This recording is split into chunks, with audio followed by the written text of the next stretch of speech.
Make sure everything is loaded there. While doing that, waiting on that, we'll come over here. Documents real quick.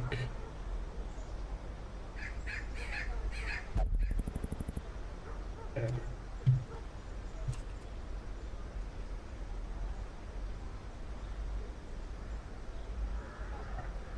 Sure everything's good on this. You're good. All right, I'm gonna listen, see if I can hear myself on Twitch real quick. Yep. And then on YouTube.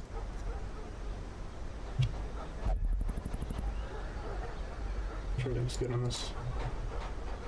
You're good. All right, I'm gonna listen, see if I can hear myself on Twitch real quick. Okay, yeah, you can hear that YouTube's delayed. I don't know why YouTube is so much more delayed than Twitch. It's kind of weird. Didn't really matter either way. All right, we're gonna go ahead and we're gonna get started real quick. I'm gonna do an intro and gonna take off here. Got everything situated, I think, and I think we're ready to go. All right. What's up, guys? I'm the Blue Titan, and welcome back to another episode of Darkest Dungeon. Before we get started, if you'd like to see short-form content, highly edited stuff that you'd see in a YouTube Shorts feed, or 10 to 15-minute long videos you'd watch over your lunch break, you can head over to the Blue Titan Space Gaming to see content like that. If you want to see longer-form content, where I talk with my Twitch chat and have unedited content, the entire gameplay, from the very beginning to the end, the very first episode to the very end, you can head over to the Blue Titan Space Gaming space VODs, where you'll see full videos on demand. Either way, whatever you want, you can go and see my videos. All right, we're going to go ahead and get started, though. So in the last episode, it's been a week now, in real life, not in game, we spent a bit of time in the farmstead as well as in the courtyard, right? The farmstead, I don't want to say we've ignored it or we've dodged it, we've kind of avoided it. It wasn't intentional, but we've somehow managed for quite some time in the early game to avoid the farmstead, mainly because I had other things I wanted to do at the time. But we did get a few episodes in there last week. Gathered a few items, beat the miller, which was a key thing there. And then after that, we moved forward and we went back to the Crimson Courtyard to try to make a dent in that. And that's what we're going to be picking up on, I think, here moving forward too. I'm looking at my team comp, and I think realistically, the best use of my time would probably be just to go, crush the Crimson Courtyard a few more times and just try to get some more of those items. I've talked about this a bit at length, and I'm not going to over-exaggerate this or over-explain this again, but I'd like to collect as many of these set items as I can. And remember, every one of these, there's two unique items per class in the game that are only accessible from the Crimson Courtyard. So you need to get all unique ones in order to, you need two per character. And I think in the game, there's 17 unique classes. So that's 34 unique items. And we've got all the ones that you see here. I don't think there's any more on any classes right now. I don't think I have anybody that's wearing one. No. The 4 people who are currently in my party are the only people who have items on them, and none of them, as we can see here, are wearing those items. Yeah, so that's what we're going to be trying to do, is just trying to gather some of those up while simultaneously just trekking along through the Crimson Courtyard. There's not a lot else I want to work on right now. I just want to collect those items while I can, because I had this weird, unconfirmed but weird fear that there's a chance maybe that once you beat the Crimson Courtyard, if then you can beat it, I would assume you can beat it, since the Crimson Curse seems to be something that is like an infection you kind of fight away. I feel like there's got to be some point where we can find out like a true cure, not like a temporary cure for it.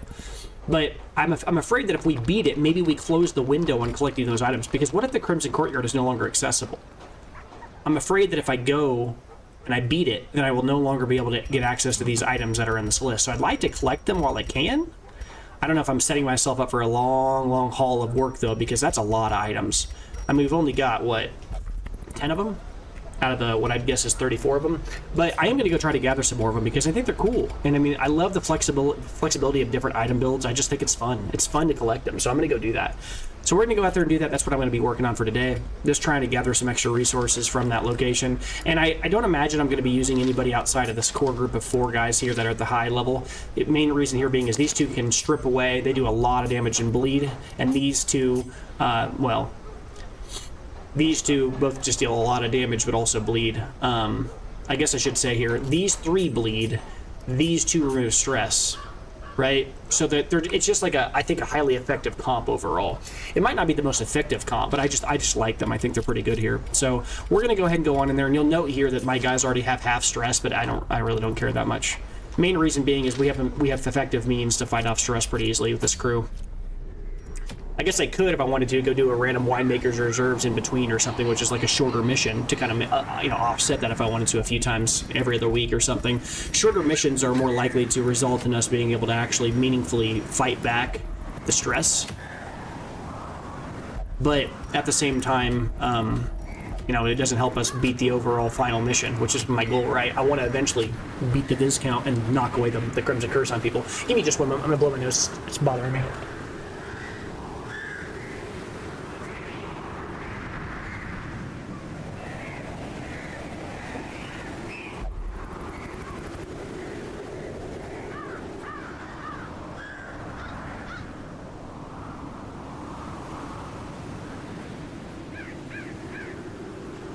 Sorry about that. I feel like ever since I was a little kid, whenever I used to play like Guitar Hero, I like anytime I was like almost about to ace a song, perfect it without missing a note.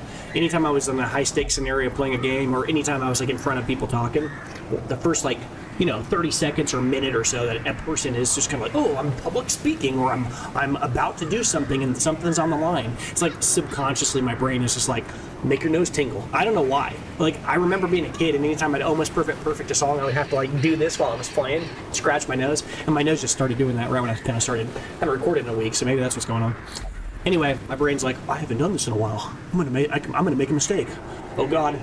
I'm going to accidentally say my entire social security number on live. Anyway, but I think what I'm going to do is I'm going to either do this Shameful Shroud mission. It doesn't really matter what I go after. I'm not really expecting to get this item the first time around. I'm just going to keep on pushing through and doing as many of these missions as I can. That being said, there could be an argument to be made that I don't need to go do these immediately, because as we've talked about quite a bit, if you look at my items here, if I go provision, you can see here we've got 76 blood. So maybe while I have the blood, I just go do regular missions there and just try to use this time to grind out some of these items. Like these special items. I don't think there's any shame in that. The rest of the items that are out here, I don't really care about. There's only a few items out here like this Book of Sanity. Of course, the trophy items, eventually I'll want to collect those too, but I'll get those just naturally by playing. But things like the Legendary Bracer, a lot of these things, the more I play, I'm just going to find them in the shop, right? Because now we have the Legendary Bracer. I bought that, I think, in a previous episode, yeah. I do love the item. Wouldn't mind having too.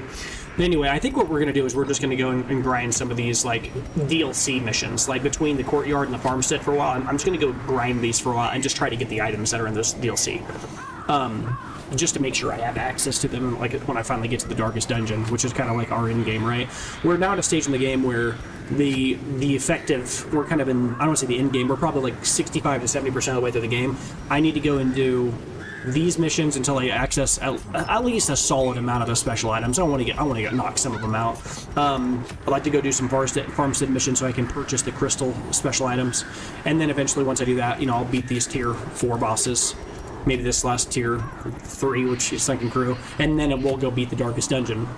By that point, I think I'll have most of the items in the game, if not all of them. So that is where we are, what I'm thinking about doing, just so we know. And the more money I spend, right, the more weeks I spend doing this, we're still going to be gathering blood anyways. There's really no downside. It's not like we're on a timer.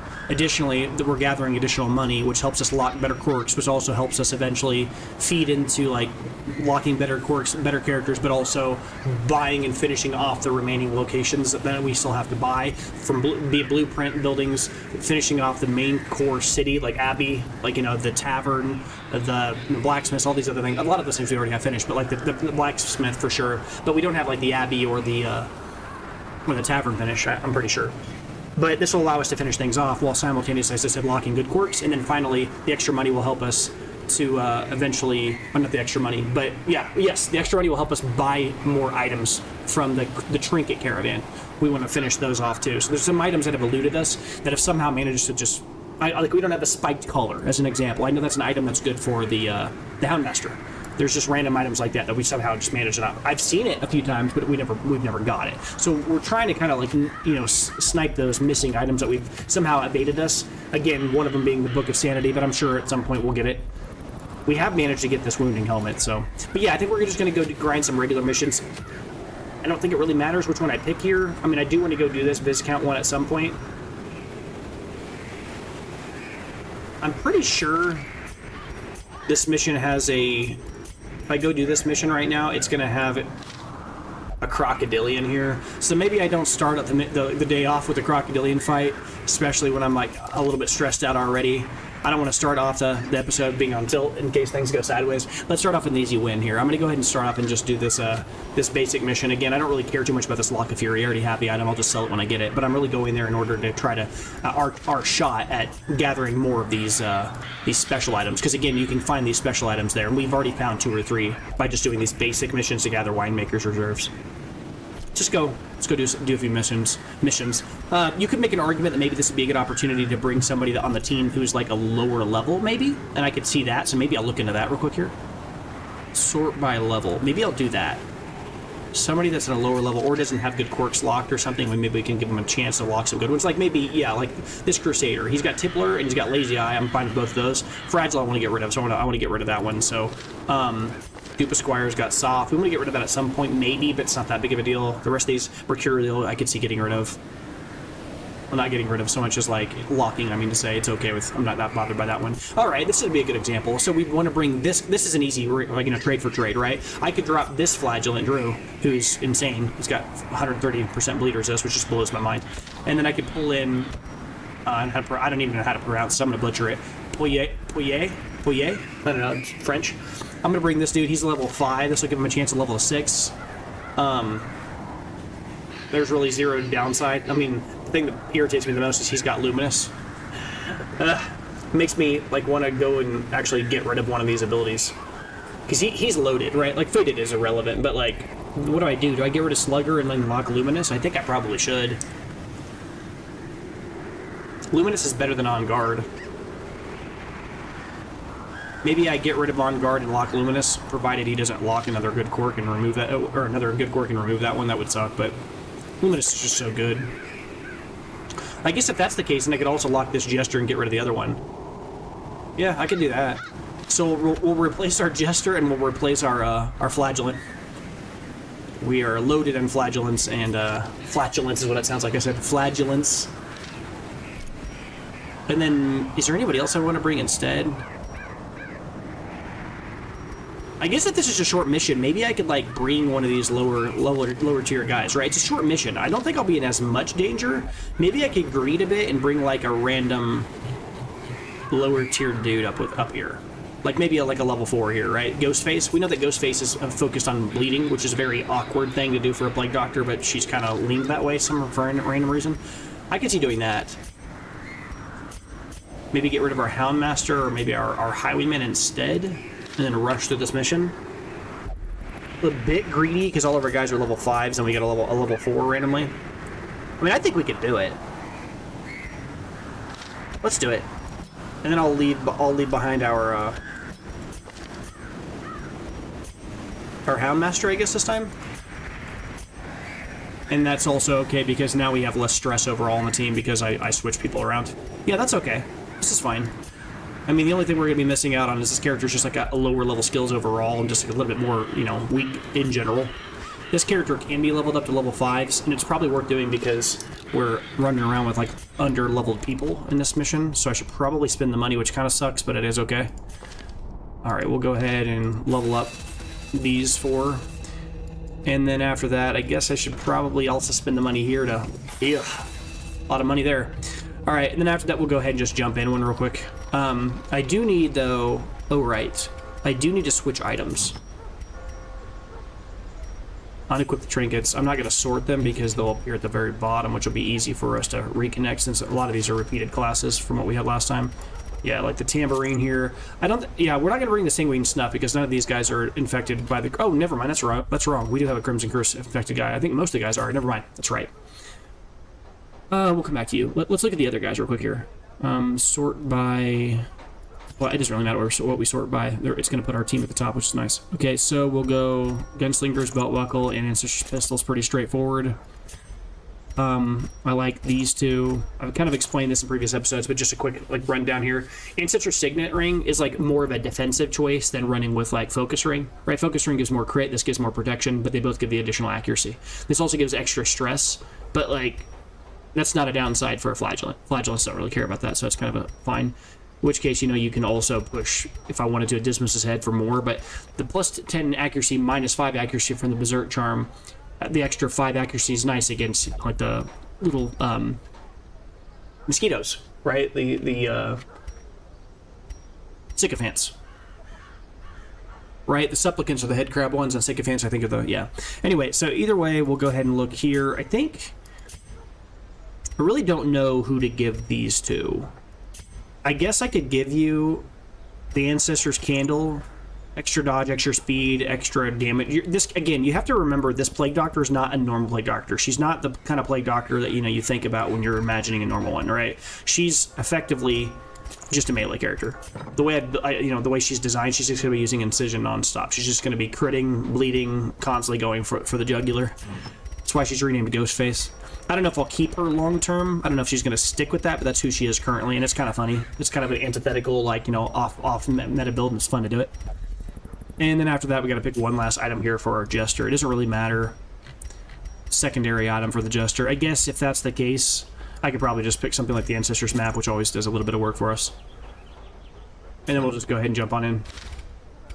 All right.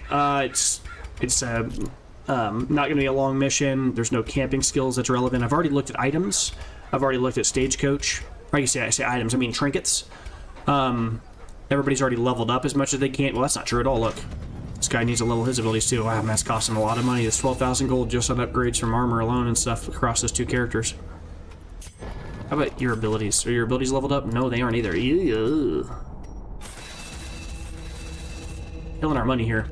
That's okay. I mean, it's an investment in the future. Making our guys stronger is always good. But we've already looked at all this other stuff. I don't really have anything else I want to do. And for obvious reasons here, I also don't want to spend any more money on unlocking or locking good quirks like here. I mean, it's just so expensive right now on some of these characters. I need to build some more money back up again here. Yeah. All right. If there's a lower tier character, maybe.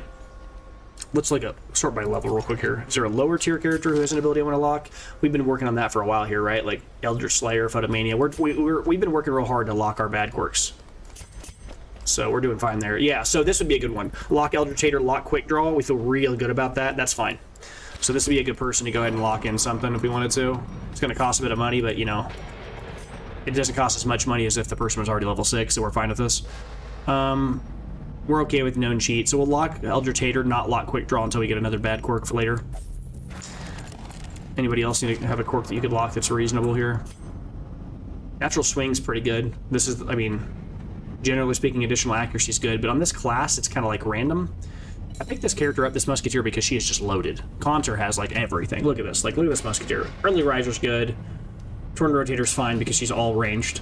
Natural Swing's great, just in general. Although this class is admittedly a more accurate class in general than a lot of classes, so that's not as important on her. And then Beast Slayer's just generically solid. So these are all, like, you know, pretty solid. You know, S tier, S tier, A tier on classes that attack a lot, but she's kind of a mixed class, right? Like, the weird thing about this Musketeer class, and most range classes in general in this game, is that they don't... Range classes in this game, even if they seem like they're damage dealers, attack enemies less often than frontliners do, right? It just seems to be that way. Like, even if I'm using a Leper uses something like Withstand or something like that, uses it one time, but the rest of the fight is just attacking. She's going to be using... Like, half of her attacks are going to be, like, early in the fight, maybe she's using aimed shot, but then afterwards she's going to switch over to patch up a lot, right? Or she's going to be using call the shot. So I don't know the exact numbers, but I would venture a guess to say that half of the attacks on this character's class are not actual attacks. They're, like, utility of focus. So, like, Natural Swing's solid, but on range characters, I'm just not as impressed about it. It's fine, but it is also the best accuracy modifier in the game. Because it doesn't care if you're ranged or melee. The one downside about this class, again, is she's more focused on utility. She does attack, but then she also just has, out of the box, some of the best accuracy, I think, in the game. Like, she just has really good accuracy. You compare her to, like, the Leper, which I guess is comparing it to the worst case scenario, but she's got good numbers already.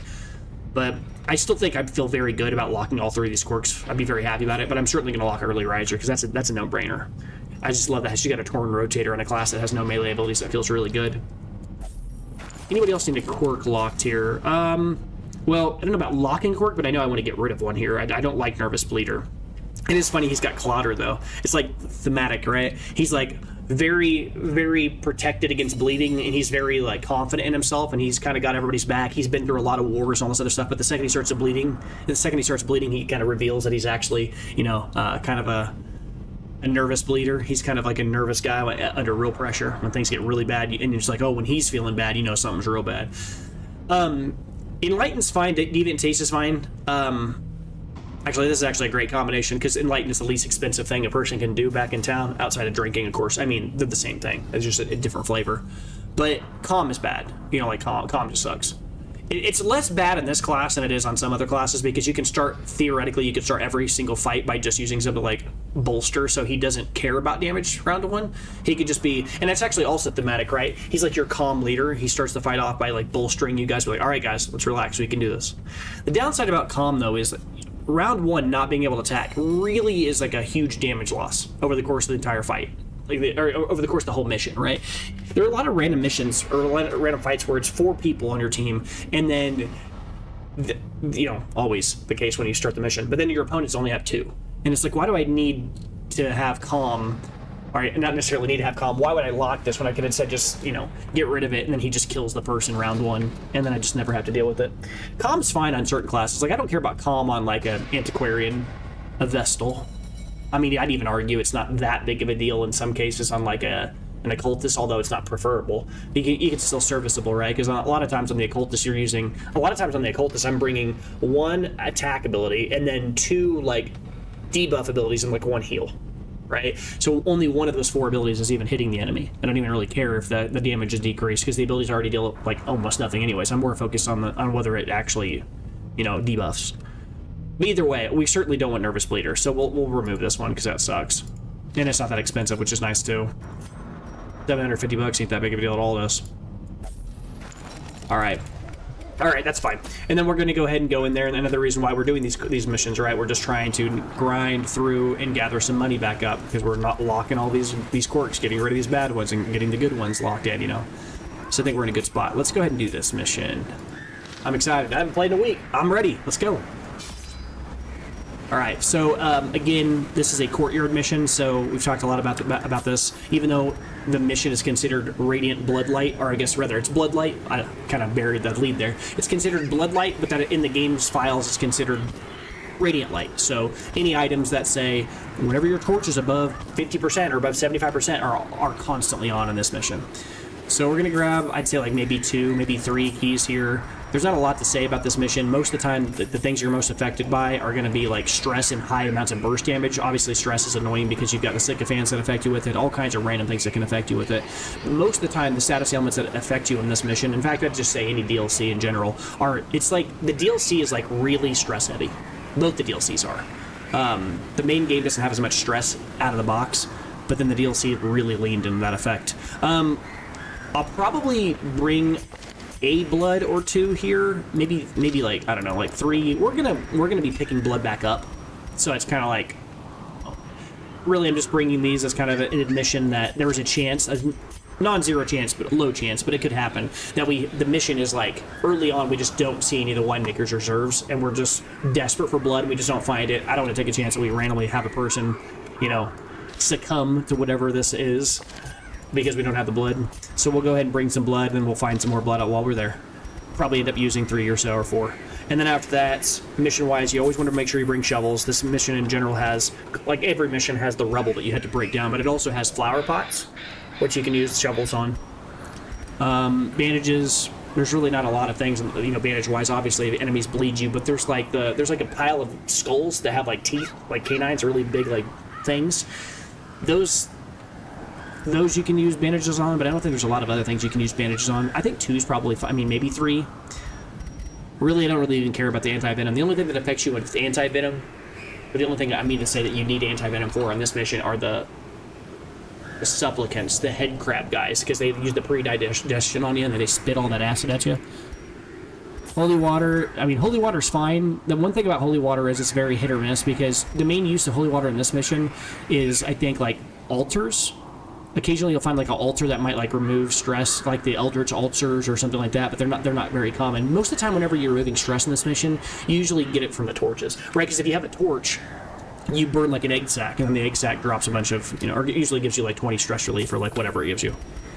We're bringing food here. We don't actually have a primary healer. These guys both kind of heal. That's not their main priority. We're going to be just using them to just try to crush people as quick as possible. And again, you got to remember, we're under-leveled.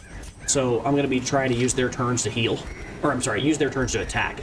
I'm going to overload on food then, since even though it's a short mission, as I've said before, short missions usually bring about 12 food. I'm bringing extra. I mean, 9 from the granary is free anyways, right? So it's no skin off our back here. I'm not bringing any more anti-venom bandages. Medicinal herbs is kind of like debatable. I could bring those because, you know, medicinal herbs are always good, especially on missions that are tough. Like, you need to make sure that you have your characters at full peak form in every single fight. The main use of medicinal herbs on this mission, outside of, you know, obviously removing status ailments, would be the curio. There's like a weird food cart that has like a little one of those brass, you know, revealers for your food. I don't even know what it's called. You know, like waiters bring it up to you, or like food service. Then you open it up and it's got food in it. In this case, you know, you use this to kind of fix the disgusting food that's under there, probably human flesh, whatever it is. Otherwise, I don't think there's anything else I really need to bring. I'm not bringing a laudanum here. There's just not enough need for, you know, anti-horror. I'd say in the game, in general, there just isn't a lot of use for laudanum. I mean, yeah, there are enemies. Occasionally you'll run into that ghoul that howls, or you'll run into, like, the guy that wrapped in the you see him in the ruins. It's kind of like the crazy guy who, like, accuse you of stuff, but Oh. Heartbreaker, how's the dungeon treating you? Oh, man. A guy jumped in chat and he left. I didn't even see that he jumped in. I feel real bad.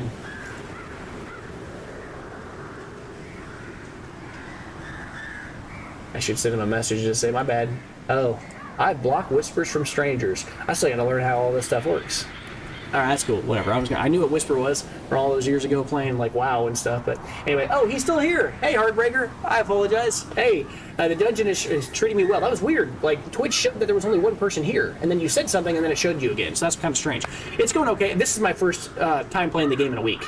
So, I mean, we've been playing since the very beginning. Like, I started a whole new account. I haven't played this game in 10 years. Decided I wanted to make a whole series for it because I had a group of friends that I was trying to convince to buy the game on sale a few times. And they're all like, no, you know, how you fall into your ways. You don't want to try new things. And for years, I was trying to convince them to play this game. They just would not give it a shot.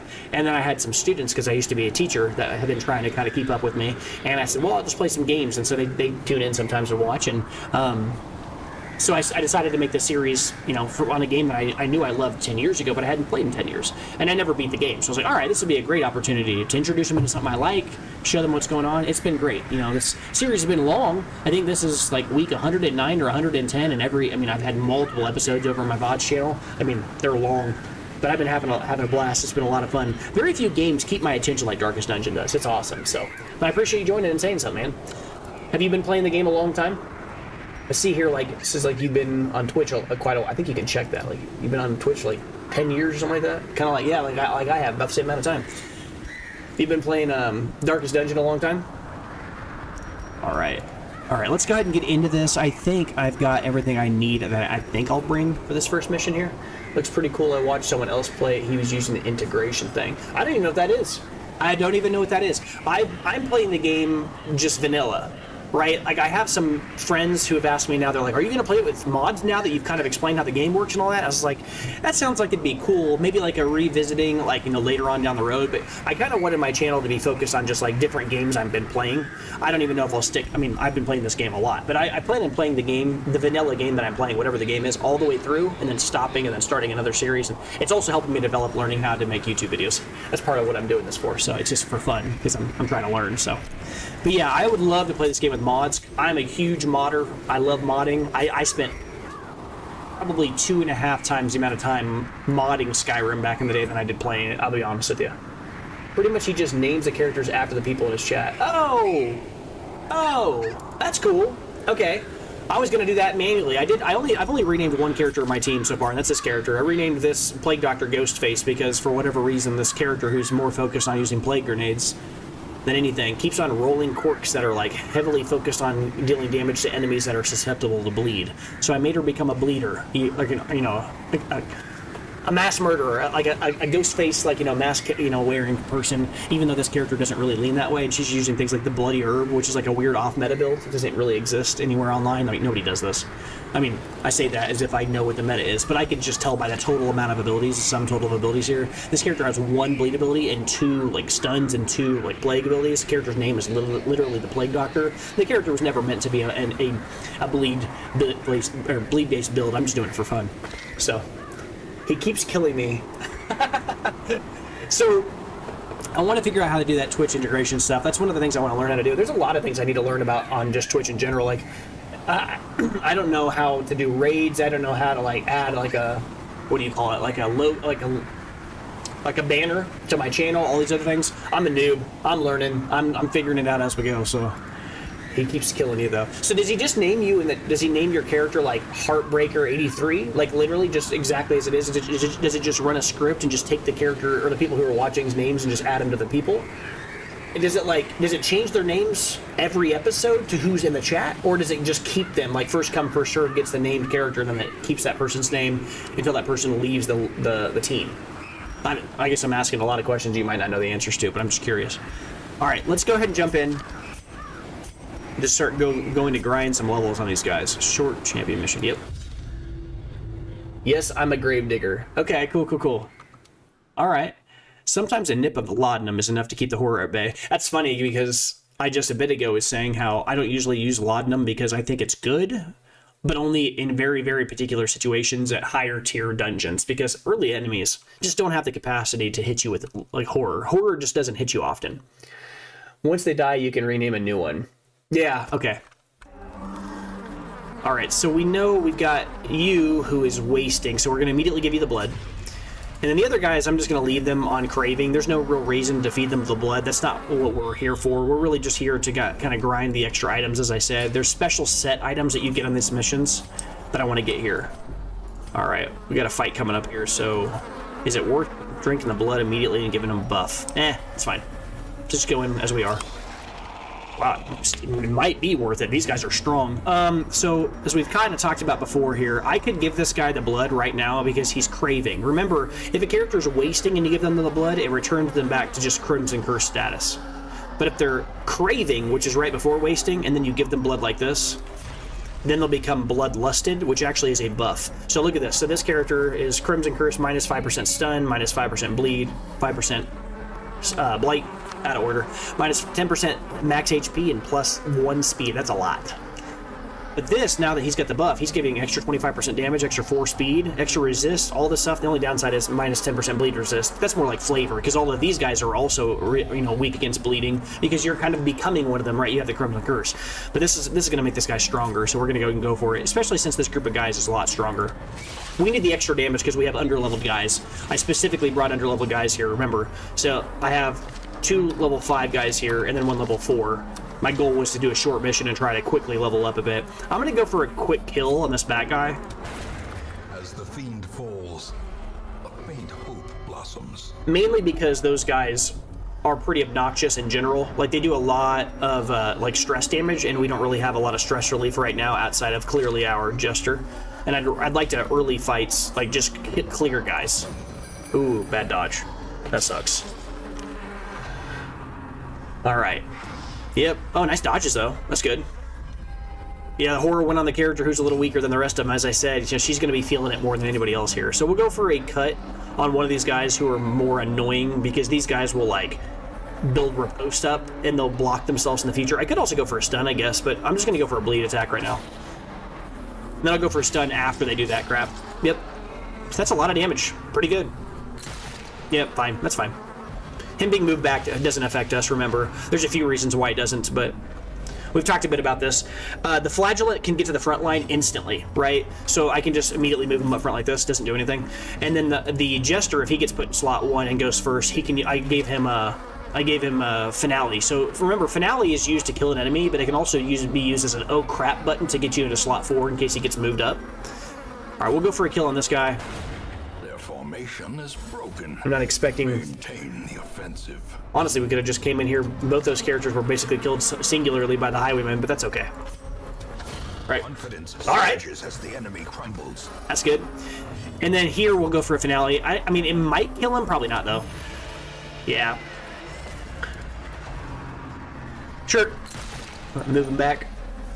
That's fine. I mean, this is still a functional team. The order doesn't matter here. See, okay, so I could kill this guy here, but I'm actually going to sneak in a reclaim here. Bled himself, but that's okay. I'll remove it with the bandages after this. Hopefully we get the chance to kill this guy before we get a bleed stack on our flagellant here. I guess not. It's not going to happen. So I guess... I say it's not going to happen because... Well, I guess it could still happen. If I switch you like this, then you still get to attack. The thing is, Incision can't attack from slot 4. That's why I was saying that. Alright, cool. Continue the onslaught. Destroy them all. That's a crazy drop. 4,500 gold at the very start is real nice here. The bag of marbles is cute. It's kind of like a recollection or kind of like a reference back to one of the first episodes. The bag of marbles was an item that I was really excited about finding super early on the antiquarian because we were rolling with the antiquarian the first few episodes like a lot, and then we had to drop it during one of our fights, which was really sad. And we lost our marbles and never got them back, so it's nice to get them back now. We're probably not going to take it home though. I'm gonna be real with you. At this stage in the game, it's not really worth taking home. We will go ahead and use this bandage because this is going to cost him 15 health over 3 rounds. That's why we did this. That shouldn't happen a lot because he has pretty high bleed resist, 95%, but it will happen occasionally. All right. How do I want to organize these guys here? No, they're fine where they are. All right. All right. This is what I was talking about earlier. This is why you bring the medicinal herbs. Interacting with this with the medicinal herbs will give you food. Although I don't know if any of our guys have sitiophobia, which is what causes people to interact with food curios. No, they don't, which is good. Oh, but he's got the Crimson Curse and he's thirsty. That was a mistake on my end. Okay, so he got Stress Eater. That's not that big of a deal. We're not too worried about that. That was a mistake on my end. I should have given him the blood first because anything in this location, any curio on this mission that looks like it has blood-related stuff, these guys will just interact with it straight up because they're looking for blood and he's wasting. I just missed that. No big deal. A little annoying, but not that big of a deal. We have enough food. It's not going to matter. All right. Dang it. All right. Winemaker's Reserve. Okay, so we've got our blood. So blood is no longer going to be an issue on the rest of this mission. Sure. I don't know why you're freaking out, dude. You're just craving. You're not wasting. They can still freak out even when they're wasting. Or I guess when they're craving. They don't have to be wasting to freak out. But we'll go ahead and give them a blood to get them to stop stressing people out. The nice thing, it's always a thing that people forget whenever they are playing with the Crimson Curse, like, or that downloaded DLC. People have a tendency to think that the Crimson Courtyard DLC is, like, always annoying. And it is early game, and it's quite annoying. But as the game progresses further and further, this is a pretty powerful buff. And you can use it to beat other bosses in other locations, pretty effectively. The one thing I will say about it is, it's also forgotten. Like, I don't think a lot of people know this. It just seems like a lot of players don't know this in general. But if you have the Crimson Curse and you give the guy blood whenever they are craving, not when they're normal, as I said, they become bloodlusted. We already covered that. But the other thing is they have act-outs, right? You saw earlier, all these characters were randomly having moments where they're just stressed out. I'm looking for blood. I'm going to interact with a curio when you don't expect me to. I'm freaking out. I need blood. But they will also have act-outs if you fed them blood. If they're bloodlusted, their act-outs could result in them removing stress from themselves because they're calm. That can happen too. And we've seen that happen a few times. Not yet this episode, but we'll probably see it. If only treasure could staunch the flow of otherworldly corruption. I interacted with that curio kind of hoping to get a better drop there. The last few times we interacted with that curio, that person looking for blood, they always drop 3 random items. But the last few times we got lucky and they were rare. Like, there were 2 blue ones, which is really cool. Those aren't... I don't know if these are going to come home with us, but the cost of 1 blood is not that big of a deal. We have like 70-some blood at home. All right, nobody's thirsty, so we get to interact with this. Medicinal herbs, you can see here, right? The gold symbol. So this should give us food. All right. And we'll probably just eat the other ones. As I said before, like, in this mission, we're more concerned with, like, survival. We don't have any primary healers. We're just trying to chug through here. Probably gonna have you rotate over to be like mostly focused on the tambourine stuff. Tambourine. Bright Tambourine's an item. I meant to say the inspiring tune. We need him to use his loot, or as I like to call it, the clan banjo. Get some people out of stress hell right now. All right, let's see what we got here. Nothing. Give us a scout. Come on. Nice. That's where that ancestors map comes in handy. All right, fight right away, and then it's pretty quiet for a while. All right. So I'm gonna go for the mosquito quick if I can, because the sycophant, this little guy, is the most annoying on their team. Look at his dodge. 31 dodge is annoying. And the upside is if I do Reign of Sorrows, I will hit the ghoul, but he's got a high amount of bleed, or I'm sorry, protection, but the bleed is gonna slowly start ticking on him. So I'm gonna get value out of this, even if I miss on the mosquito. But we didn't. It's very good. Sure. All right. Maddening Wine. Oh, and we dodged it. That's real good. He's pretty close to stress now, so I was kind of like, yeah, that could happen. I don't know if it's really worth doing a tracking shot, but I'll go for it. Tracking shot, of course, increasing his damage for the rest of the fight here. We're going to go ahead and remove stress while I can now, because two of their teammates actually have the ability to add stress to us. Like the ghoul does his howl. I might actually go for a double stun here. If I do the... your stun resist is 90% and yours is 55%. It'd probably hit you, but I don't have the Blasphemous Vial. I'm not really going for that. I mean, I could do it, but it's only 130% base is all I'm getting out of it, right? So 130% minus 90%, there's a 40% chance it stuns him. Pretty high chance I stunned him. It's probably worth it still, though, because if I just stun the sycophant, then he just dies next round from bleeding. Well, he's gonna die in 2 rounds. I'm gonna land another flagellant Reign of Sorrows, and then he's just gonna kill him. I think we stand to get a lot of value if we get even 1 stun out of this. All right, about exactly what I expected to happen. That's fine. Sure. Nice dodge, though. That's good. That's Skull Toss. Skull Toss by itself is not like gonna kill you, but it's a lot of damage and a lot of stress one time, right?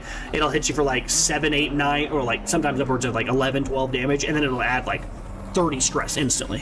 So this is what I was talking about. Add another Reign of Sorrows, right? He's got 5 bleed for the next 2 rounds. He's gonna be stunned this round, which is gonna take him down to 7, and he's gonna take another 5 at the start of his next attack, which will put him at 2, but he's then going to get to use the Thirst, which he will do. Remember, enemies choose their abilities in real time on their turn, just like we do. So he's gonna be like, okay, assess that I've got 2 health, I'm gonna use the Thirst. I'm not gonna allow that if I can get away with it. He could dodge, but we're gonna try. All right, so he's dead. Now he's got 10 bleed. He's just gone. So that's done. You know, it didn't end up mattering, but you know, we guarantee we killed him there. All right, so I could again go for a battle ballad, build people's damages and stuff. I really don't think that we're in any real trouble here. I'm just gonna go for more stress relief. All right. More popularity. Buy viewers on viewers2.online. No, dude, I don't want to buy my viewers. If I buy viewers, then they don't really want to watch my stuff. That's all a lie. I'm good. I'd rather play alone. Incision. Nope.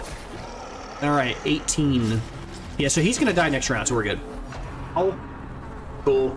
I'm okay with the red. Well, we dodged both of his attacks. He became a non-factor this round, which is awesome. The only person that's dealt any damage to us is this Flesh Eater, probably the least effective enemy in the group. I'm gonna go for another Reclaim here. I just think it's valuable. Hopefully we get a protected... Oh, he bled himself again. Man, that's unfortunate. That's okay. When it comes to our Plague Doctor's turn, she'll remove the bleed. It's a good combo here. Right, so he'll use a Reclaim to heal her, and then she'll patch him back up for healing her back, so it's totally fine. Remove some stress, take a round off. What I was saying about the bleed there is, remember, this Reclaim ability has a percentage chance, although it's like the only ability in the game that doesn't list it, which is annoying. It has a percentage chance to apply bleed to the character, or whenever he heals somebody else, he bleeds himself. It's not a guarantee. It might look like it is, because it doesn't actually say the percentage chance, but it can be blocked. We've done it multiple times. Remember, we have another Flagellant that's like 130 base percent chance to not bleed, and he's blocked it multiple times. But the nice part is we do have a way of kind of offsetting that in case it does go wrong. And then here, this guy's already dead, so we just go for, I guess, a Grape Shot Blast. Actually, I might switch you spots. Is that better? I'm gonna switch you spots, even though that seems a little weird, because that'll give my dude a chance to use his close range shot and just insta-pop the guy. I'm not toying with him, dude. He said, don't toy with this one. I'm not. All right, gonna heal for 8. He's gonna take 9. Let's offset that. Yep, blood himself again, dude. Chill out. All right, remove the stress. Hopefully my my guy can finish him off. Kill him. Obliterated. 50. That's why I switched spots. I wanted him up front so he could do that. I didn't expect it to crit, but that was great. Remind yourself that overconfidence is a slow and insidious killer. So we'll remove this blight real quick, of course. And then after that, we'll take whatever we can here. I'm gonna take all of this. I guess this guy's already gonna heal like an enormous amount. He's gonna heal for he's gonna heal for 24, or she's going to. Gonna overheal. All right, I'll go ahead and use this food on you two because I can't take this food with me. We've been unfortunate. This character bled himself every single time so far. At this stage, guys, I don't care about the marbles. I'm just gonna take the bus and other random stuff like that. I guess I care about the marbles more than I do this random move stone. Sure. Okay. Yeah, I mean, the Sapphire is still worth speculating on. We're at the end of the early mission. Remember, this is a harder mission type, right? At the higher tiers, like these jewels have a higher upside. You want to take these. I've talked about this a lot, but citrines in general, unless you're on a short apprentice mission, those are the yellow ones that are worth 250, you should never take them. And I mean, like, literally ever. You said I reported him. Heartbreaker. I appreciate it. You don't have to worry about it. I usually assume those random things are usually bots. It might not even be a bot. You might be right. But, yeah, so citrines in general, though, are the type of jewel in the game that are just not really worth your time, right? They're just, the opportunity cost isn't valuable. They're 250 gold a piece, and they only stack in stacks of 5 before you get the blueprint that lets you stack them higher. But even then, it's not really worth it, because then you get to stack them in a stack of 6, whoop-de-doo. It's stacked up to 1,500. I would never take citrines in the base vanilla game, ever. Unless, again, it was a short apprentice mission. A short apprentice mission. Both those things have to line up. And the only reason that would be the case is because you literally might not find any other items. You might go home with blank slots. That would be why I would take citrines. The next tier up after that is going to be Jade. Jade and Emerald are kind of like where it's at in the earlier missions. You want to take every Jade you see and every Emerald you see on any green tier mission, and maybe even the short, like, veteran missions. After that, you start to get into this, like, okay, I can start taking, I said Jade and Emeralds. I should say Jade, Emeralds, and, let's do it in order. Jade, and the next one up is Onyx, and then the Emeralds. Emeralds are just efficient because if you can get 2 of them, you immediately almost beat a whole stack of gold. That's 1,700 or 1,500 gold instantly. Whereas the Onyx, you need 3 of those. A little less common, but it does happen. But Emeralds are my favorite jewel in the game. I've talked about that quite a bit. I don't even mean the splash art, which is pretty, by the way. I just mean it's effective. But then after that, above the Emerald is the Sapphire. The Sapphire, I really don't think are worth taking until you're at least in the upper, echelon of the veteran missions. We're talking like long veteran missions, or like the champion missions we're in right now. Now is when I'd start taking these, because you'll find 2 of them often. You won't do it on lower tier missions, it's just not worth your time. So that's why I usually drop them, or I don't take them. Like, oftentimes you'll see me, like, drop a Sapphire for an Emerald, like in the early mission, and people will be like, why would you do that? That's a strictly lower, well, it's not, though, because you don't individually assess one of these jewels in a vacuum. You have to think about the mission type you're on. Higher tier missions, you're going to be more likely to find rubies and sapphires, you just are.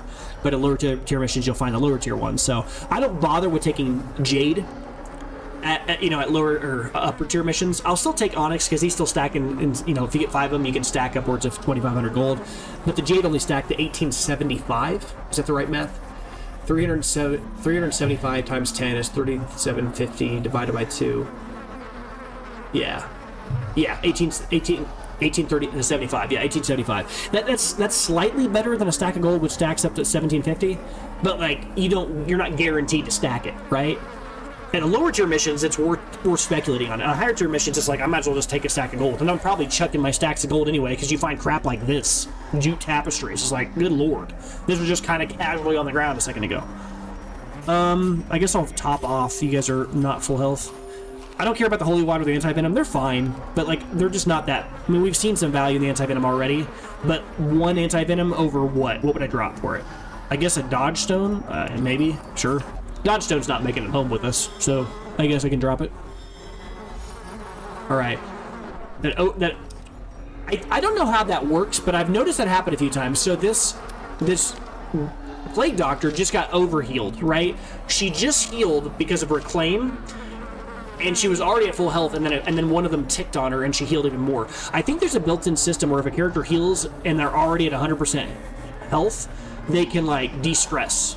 And I've seen that at Trigger a few times. I don't exactly know how it works. Huh. Don't forget to use your torches, which I keep forgetting to use. I forgot to use it a few times now. Use your torches on the courtyard, because it since there's no light at this location, since everything is considered maximum light in the Crimson Courtyard, it's all considered what they call radiant light because of blood light. There's a blood moon or blood sun, whatever you want to call it. You should still bring torches though, because it passively gains you +3 accuracy for the next battle. Every single battle, between battles, you should use the torch. Plus, they can be used on eggs to reduce your stress. You can burn them. There's nothing in this hallway worth going through. I mean, there might be an enemy there, but I'm not going to worry about it. We did scout that hallway, so actually there probably isn't. It's not even worth going down that hallway. We're going to go all the way around to get our value. Again, I want to check every bag, everything I can, because I might find something more valuable. Like money, sure, I don't really care that much about money. What I'm talking about are special items that are only unique to this location. That's what I want. There's that move stone, ironically moving, following us along. Money's cool. This is probably where I dropped a anti-venom. Or I guess I could keep the anti-venom, drop the bag of marbles. I don't know, though. Like, we're pretty close to the end of the mission already. It's a short mission, right? Yeah. I'll just take what I got here. I could have taken that shovel, though. That was an accident. I thought I stacked that. I might have misclicked. That'll be alright, though. Odds of us finding three things of rubble and, like, a random flower pot are pretty low. Alright, cool. Pretty silent hallway here. Find a lot of these bags. Hopefully one of them has something we like in it. There's our ruby. That's what I'm talking about. Okay, so we got our onyx here. Again, the rubies we're speculating on, right? You take the ruby with the thought process that the odds are we're probably going to find a second one of either the ruby or maybe the sapphire. But either way, it wouldn't matter. We're still going to take it over this bag of marbles. I just don't care about the bag of marbles, right? You could say, what about the food? And I'd forgive you for that, because realistically, you know, food in general is something that's not as valuable. But the reality is we don't have a primary healer on our team, and I need to keep that in case I run into one of those Chevalier guys, the really ugly ones that usually spawn in the back that can do like the delayed blast or whatever. They do a bunch of damage and knock your guys up or whatever they do. They do a lot of damage instantly, and we have no primary healer that can get us off death's door fast. So food will kind of be our only real way to get us back in the fight if we get low. So I'm gonna keep the stacks around. Plus we haven't even been random hunger checked yet. We've been living on borrowed time on that. So yeah, I don't really care about the bag of marbles. It's only 1,100 gold. We can always buy that if we see it in the store. All right, this is why you bring the holy water, but we don't have one this time. So if you interact with this, you can't. There's nothing here with it. But if you have the holy water, it will give you something. I don't remember what, but you can always look it up on a wiki if you want to. But we've already done it a few times, but we can't interact with it this time, unfortunately. All right, we got to fight here, unless it's a wine on the ground. Oh, wine. So what I'm saying there is, generally speaking, if you see a picture in the background of a room, generally if there's a picture in the background of the room, whether it be a curio picture, treasure picture, or maybe a battle image, which will be like a red room with like a person on it, any of those three types of rooms will spawn enemies if there's a picture in it, unless that mission is to gather or interact with altars or something like that in a room. Or I'm sorry, like gather 3 of this, or you know, interact with 3 of that, or do 3 of this, or 3 of that, whatever it is. Anytime it's one of those, if there's a room curio, there's a chance that it's the actual missions thing, and there won't be an enemy in that room. All right. I'm just thinking about what I'm going to take to replace with here. I don't really care about blood anymore, guys. I mean, I've got 70-something blood. Like, what do I take here? I guess I could take I could drop the food now. I mean, realistically, it's going to get dropped at some point anyways. But we've got 4 battles coming up, right? I'm going to drop the gold. 500 gold is not anything. We're about to have 3-4 fights, whatever. It's fine. All right, so you are bloodlusted still. Nobody's thirsty, so I'm not going into this fight with any weaknesses, which is good. Right. Sure. All right, we go for Reign of Sorrows. It's the most damage over time, right? Remember, this could deal a lot of damage to a single target, but this guy back here is 37 dodge, so I'm going to kind of hope that even if I hit him, if I don't hit him, okay, but at least I get a chance to hit 2 people. Hit them both. Wow, nice. This is where it's really nice to have the Houndmaster, because the Houndmaster can just rip into their whole squad. I'm going to go for Battle Ballads because this whole squad is so high in dodge. This increases everybody's accuracy by 10. kind of offset that so we don't miss. Brilliant confluence of skill and purpose. That's how you lose on this location. The Crimson Courtyard is a mission where only 2 things matter. Well, I guess 3 technically. The third one would be being, do you have enough blood to, deal with people's Crimson Curse? That's, an inevitability. But the 2 things that matter on the Crimson Courtyard are, do you have a meaningful way of dealing with stress? And can you hit enemies who have absurdly high base dodge stats? And if we can, and that's exactly what a Jester does. The Jester's perfect. The Jester was built for this mission. Like, no character in the game comes close to the Jester's utility on this location, except, maybe it's a tie between him and the Houndmaster, because the Houndmaster can strip away armor, which the Jester can't do, and that matters on Supplicants, and higher tier missions in general. But they can both do a lot of damage and bleed, which is great, and they can both remove stress, which is great. The Jester can increase accuracy, whereas the Houndmaster can remove armor. So they're both really good for different reasons, but they're both incredible on this location. Alright, Grip Shot Blast pretty good, so we'll go for that. Just general damage, sure. Yep. Again, we're not really too worried about stress right now. Yes, that looks like a lot, but we have a ways of dealing with it. And getting put in the back slot does suck with this character because she can't Incision now, but this is our backup plan, right? We'll go ahead and blindly guess. Hopefully we hit something. Hopefully. Well, we got a stun on one of the guys. Oh, the one that's actually going to die, too, from this. Great. That's fine. So we stunned the second to last guy now, and now he's going to get stunned for this round, and then his next... Wow! Terrible assault cannot be left unanswered. Okay.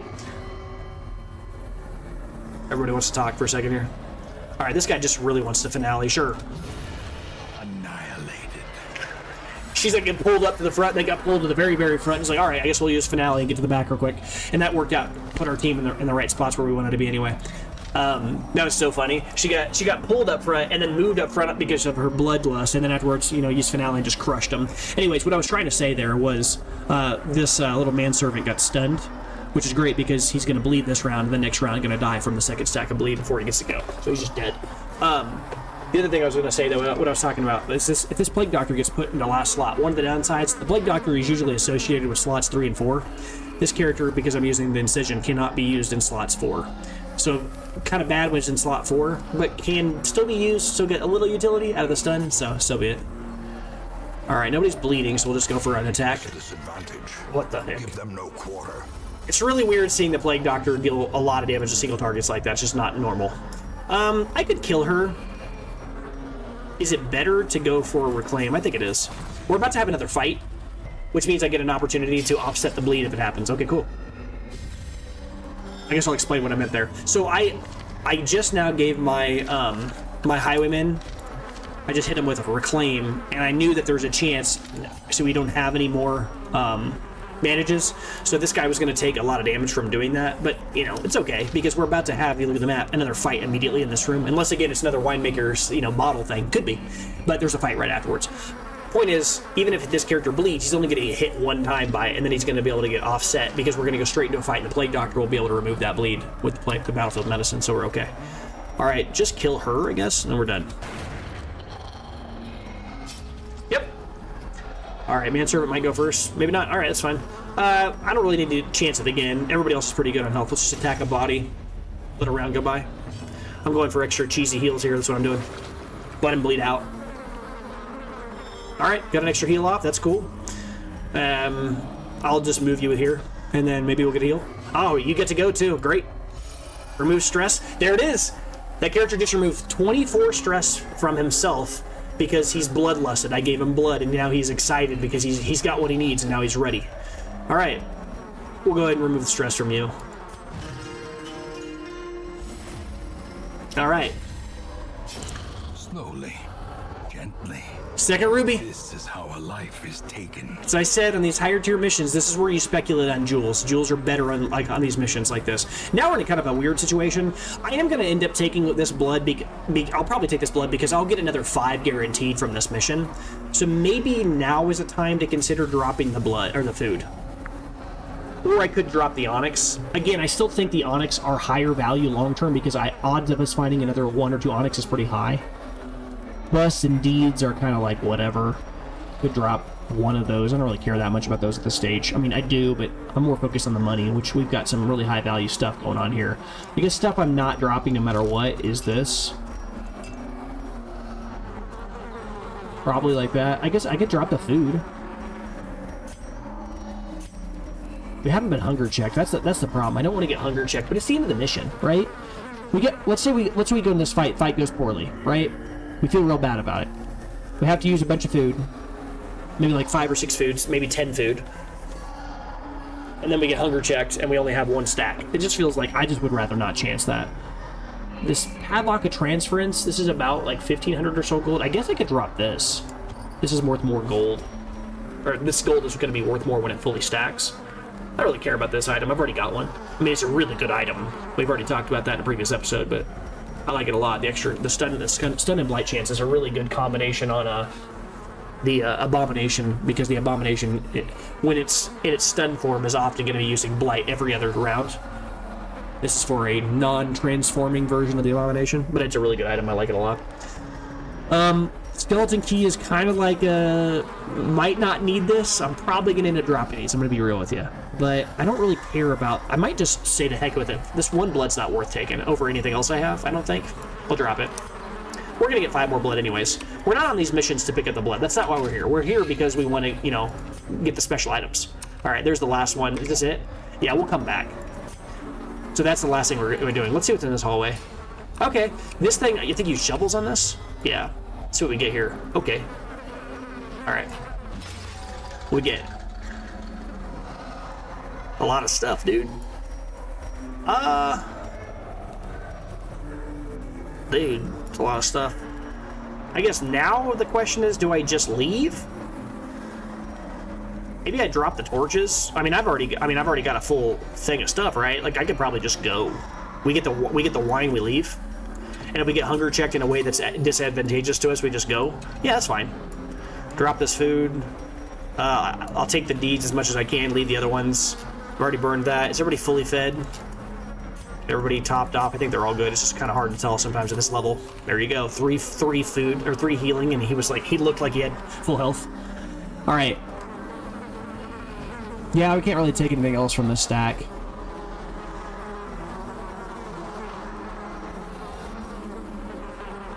Everybody's pretty low on stress, so I don't really think I need the torches for anything. The extra accuracy is obviously nice, but I don't really care that much.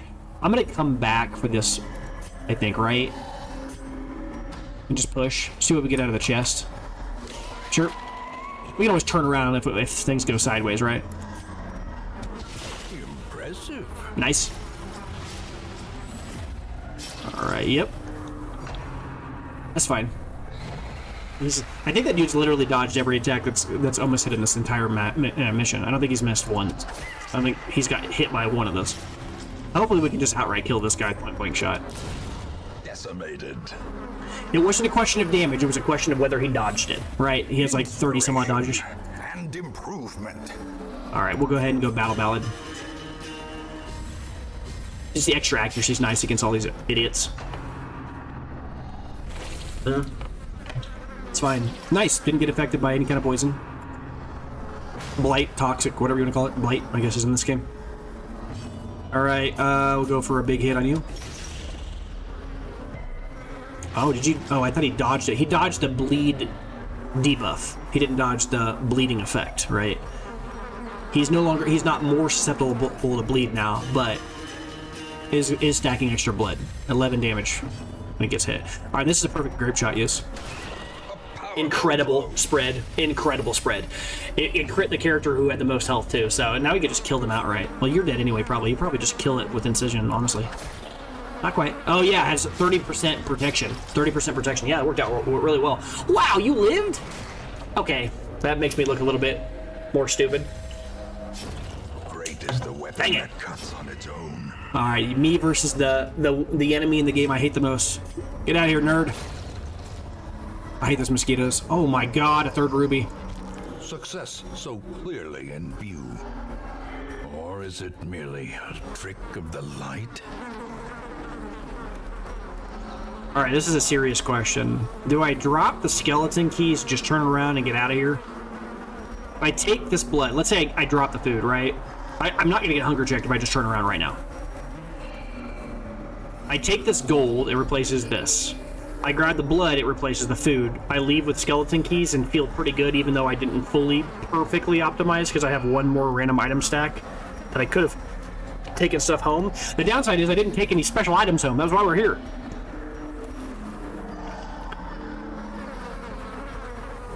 On the other hand, if I go forward, there's no downside to just dropping the shovels at all, because there's nothing that's spawned that needs shovels, so we're okay. We can drop those. There's actually no cost dropping shovels here, so that's already locked in. The skeleton key, I want to keep those because we have a chest up in this next room, and there's a chance again that we get the special items. That's why we're here. So I guess we drop the blood here again, and we go forward with what we have. I'm fine with this. I'm going to switch your spots. I need to keep switching you back up front, because starting off with you up front is a guaranteed kill on the point-blank shot, as long as the enemy doesn't have an enormous dodge. Okay, let's try this. See what we get. Okay, this is a crappy regular chest. I wish the game did not do that. I hate that. A singular strike. Looks like a chest you could interact with using like a key, but it doesn't. It isn't. He had enormous armor, which sucks for us. Is what it is. I'm gonna go for a double stun. Nice! Nice! Cool. And we'll go for another battle ballad here. The blood quickens. That went well. And then now we can Reign of Sorrows again and maybe just outright kill them. Ah, they're gonna switch slots. Dirty. Alright.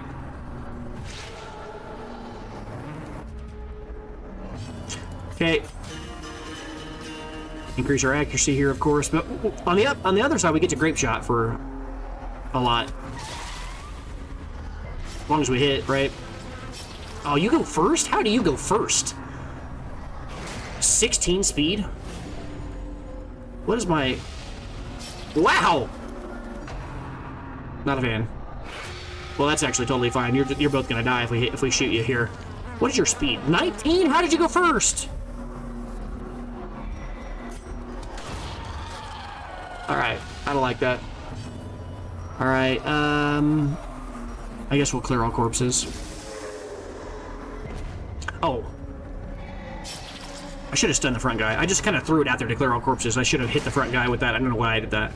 I didn't even try to hit the front guy, and he had a chance he could have been stunned. That was just, you know, strictly speaking, the wrong play. I just randomly used it on a dead body. Wrong play on my end. That's okay. Stress is pretty low on everybody. Oh, yours higher. 17.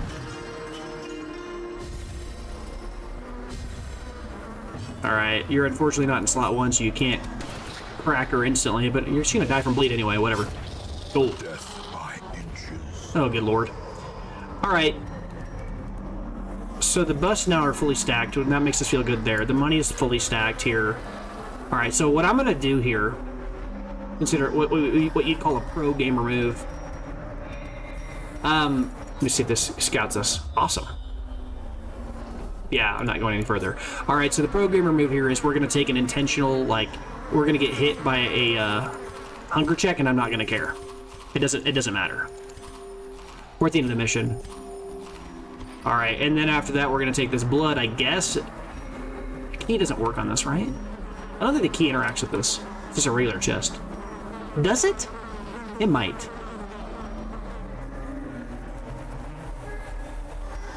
But it can't be that good, whatever's in there anyways, right?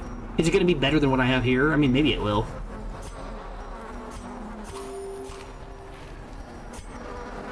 There's a chance, I guess. We'll drop this. Let's try this. Okay, it doesn't do anything. Oh, I already knew it had an X on there. Yeah, okay, sure. Contents are mine, alright. Holy God! With loot are often low on supplies. Good grief! Alright, well, we got our rubies worth here. We're getting out of here. We're gonna get hunger checked. It's gonna happen, I promise you. But it's okay. It's not that big of a deal. Don't really care about a random hunger check, so... Did we just get through an entire mission without a hunger check? Wow. Wow! Alright, let's get out of here. So we take this, and of course, we replace our jade with it. A fortune waiting to be spent. Now that was a good mission. Look at this. Look at this inventory. Good grief! Rubies? That's more money than I got in jute tapestries. That's what I'm talking about. These higher tier missions, this is where you get your money's worth. Like, this is where you actually think about picking up rubies. Rubies are incredibly rare on lower tier missions, but on on champion missions, oh my god, they're just insane. We still only got the one sapphire though. Poor sapphire. Only time where sapphire is not better than ruby. Hashtag Pokemon. All right, let's go. Well, we walked out of there with some money, I'll tell you that. So, again, the whole point of that mission wasn't to actually gather money. I mean, it's a secondary thing we wanted, for sure, but we were really in there because we're trying to find those special set items. So I'm just going to grind some of those missions for a bit and try to get there. Also, obviously, as we're seeing, we're leveling some of our guys. I cannot believe that this guy, this ghost face, did not level. 2 points away, good lord. I like how that characters gain extra resolve if they're super underleveled, right? Like 8 resolve XP for doing a harder mission. That's pretty cool. They're the same as stone, just one is red. Oh, yeah. Dude. This guy is so loaded. I gotta show you this guy's quirks. This character's quirks are insane. What? Come on, show some love to somebody else. Why is that character getting all the good quirks? Like, what? Look at this guy. Caused this great foulness, and it is shameful that I must rely upon you to set it right. What do I do? This guy's got like everything. I've never seen a character load this many good quirks like this, and then he super doubled up on killing Eldritch enemies too, like loaded on Eldritch. This makes me want to get that one. There's like a mod I think you can get that makes it so you can lock 5 good quirks, which just feels like cheating sometimes. I'm thinking about that, but my god, this flagellant is loaded. All right, but we are going to sit you on the bench though. We don't really need you anymore. We're probably going to, pick somebody else up to level up because we got a lot of guys that are level 6 now. I'm going to bring a few level 5s and go do another one of those missions. Again, my goal right now being essentially just to just level up my 5s and 5s up to level 6s and try to grind some of those special items from that location if possible. We've got all these items. We don't care about that. Do we have 2 berserker? We don't. We only have the one that's on our guy. I like berserker's charm. I mean, I like it enough that I would be willing to buy a second one. I really do. I think it's that good. So I'll buy a second one, even over some of these higher tier items, because realistically, there's hey, what the heck? You weren't in this list last time. 8, 9, 10, yeah. I guess maybe I didn't sort by whatever. Okay, cool. I know we got this. I guess I forgot about it. But anyways, what I was trying to say though here is this item though, the Berserk Charm, I think is just generically powerful, especially if you have like a Jester on your team, because the Jester can offset that accuracy bonus, or I guess decrease. It doesn't even matter. The accuracy cost is almost nothing, and I think Berserk Charm is really powerful on characters who do a lot of damage to multiple targets. I think it's really good on the Flagellant, Rain to Sorrows. I think it's good on the good grief. I said the Man-at-Arms, the Houndmaster. I think it's also decent on the Jester, because the Jester has that 2 ability attack that hits for 2 people and bleeds, but has like a lower overall damage. I think it's pretty okay on characters like the... I mean, I think I should say this. The best person in the game for this item, I think, is the Abomination, like outright. Because the Abomination, again, doesn't care about crit. Abomination wants raw damage, so I think this is pretty strong on that character. I like the Berserk Charm a lot. I think it's a very strong item. The Virtue Chance does not matter. The minus 5% accuracy does matter, but it doesn't matter that much if you just offset it a little bit. And I sometimes pair this, put it on a Leper, make the Leper hit raw damage higher, be faster, and have less accuracy, but then you give it the Focus Ring to kind of offset that. Whatever. I think it's really powerful. But you give the Abomination the Berserk Charm, and give him your Restraining Padlock, and then put a guy in your team that increases his accuracy, and then you have no stress. Think about this Berserk Charm, right? Extra speed, extra damage, less accuracy, less stress, and then you put the Jester with him. Then the Jester increases his attack speed, his speed, which is effectively that, increases speed, increases accuracy, also has the ability to remove what little stress is now affecting your team from the Restraining Padlock, and now the only thing you have to worry about is, how are we going to heal ourselves? All right. Yes, like I said, I don't really have a lot to say. I'm just gonna go grind some missions on that one location and try to get us some additional special items. Nobody here I'm impressed by. I don't really care about any of those guys. As I said before, I'm trying to save money right now, so I'm not gonna lock any quirks for a few weeks just to get us back over 100,000 first. So we're just gonna go run another mission real quick here. I will probably change my squad a tad. As I said, maybe I'll bring Perry instead here. Although if I do that, I can't really bring Ghostface anymore. Because Ghostface has got the only real Bloody Herb item. Although, it's not exactly true. I do have that other random bleed item here. Plus 35% bleed skill chance, plus 35% damage. I could just give the other one that. That'd be fine. Yeah, that's fine. It's so funny. I'm going to get these random plague doctors up to level 5 by leveling them through the most weird way possible, using incision as the main way to get them up leveled up. Extra crit from melee skills. Extra buff for this one is gonna be funny. Only visit the brothel. Is not allowed to go to the brothel. Just story there too. All right, anybody else I want to bring? Pretty much like in a situation now where I'm gonna have to like level up a lower character if I'm gonna do this. Somebody's raiding with a party of 9. Oh, good lord. All right, so I think I'm just gonna go ahead and pick one of these guys and go level it up here. I'm not gonna spend a lot of time thinking about this. I mean, really, it's just it's an orange mission. Okay, so I don't have to bring all those guys. I can bring all level 3s. This is even better. Great, great. All right, let's take some level 3s then. Again, I'm not really too worried about our guys getting the Crimson Curse. We are loaded with blood right now. I think we're upwards of like 80 some odd bloods right now. So I'm just going to do these missions so I can get the set items, because I don't have a lot of them and I want to unlock some of them.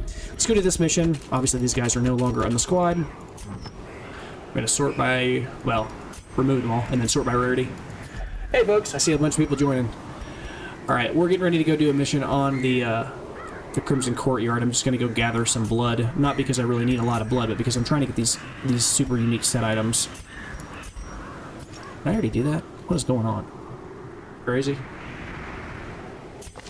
I did remove them. I'm just blind because I wasn't watching the screen when I did that. That's cool. Alright, so squad-wise, though, I want to bring a bunch of level 3s and 4s to go do this random orange mission again. Again, I don't really care too much about our guys catching the Crimson Curse at this stage in the game because I have so much blood. I'm actually going to use that as like a leapfrog way to intentionally like increasing our strength. Remember, I've said this before, I don't consider the Crimson Curse a debuff. A lot of people hate it. Early game, it is. But as the game progresses and then you have meaningful ways of actually getting caught up on blood, it can actually be seen as a buff, because when you go into a fight, you go to fight a boss or whatever, you can just feed them blood and then they'll get plus 25% damage and extra speed and all that other stuff. Say, Fishpaste says, what's up, how's the run going? It's good. So I started this campaign with the explicit intent on starting a game I haven't played in 10 years. I made this series specifically because 10 years ago I started the game, played it a bit back then, loved it. Put it down, life got ahead of me, couldn't get back to playing the game for a while, as much as I loved it. It's more just I was playing other games, And then at some point I thought to myself, okay, I want to play this game again. And like I said, I haven't played it since like 2016, 2017, whenever it came out, I think. And then after that, I was thinking to myself, okay, I want some of my friends to play this game who I've tried to tell about this game for years, they just haven't given it a shot. And I've gotten 2 people to buy the game since I started the series.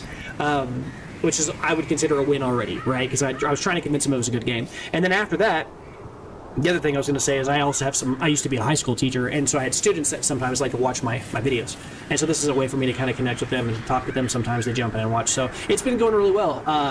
Been recording quite a bit of videos. I got the entire series recorded over my YouTube channel, and it's been fun, been a learning experience, not just for the game, but also learning how to stream and do things. I'm dual streaming here on YouTube and on Twitch, and learning quite a bit as I go. So it's been a lot of fun. Thanks for asking.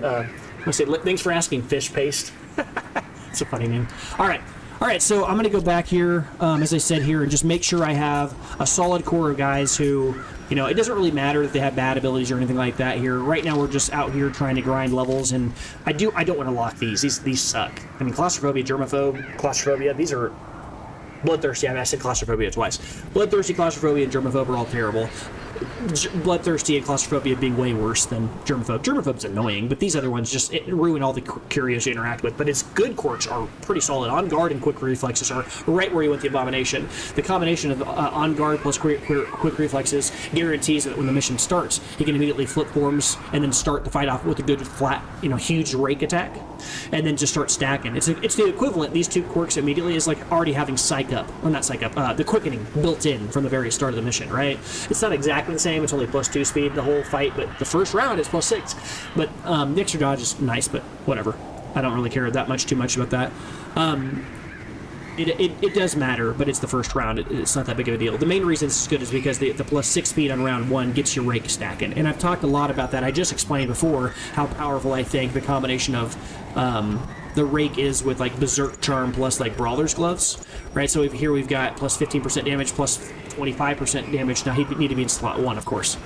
But +15, +25, that's +40% damage. Less crit, doesn't matter. Rake doesn't need to crit, right? Rake doesn't crit in general, like that's not his ability. He's got lowered crit in general as a character. I don't really care about that. Now this is obviously partially from the quirk as well as the trinket. It's doing some offsetting here. I don't care about deadly. I'm not locking deadly. This character, I'm not focused on critting with him. I'm doing everything else other than critting. It's just raw damage I care about. But unfortunately, in this mission, since we're going to the courtyard, we can't really justify running both of these. I can't use the Berserk Charm, and the reason I can't is because I can't afford the loss of accuracy since I don't have. I like to call him the Banjo Clown. I don't have the Jester with us to use the Battle Ballad to increase our accuracy, and these little annoying supplicants. Those, not the supplicants. Yeah, sycophants, supplicants.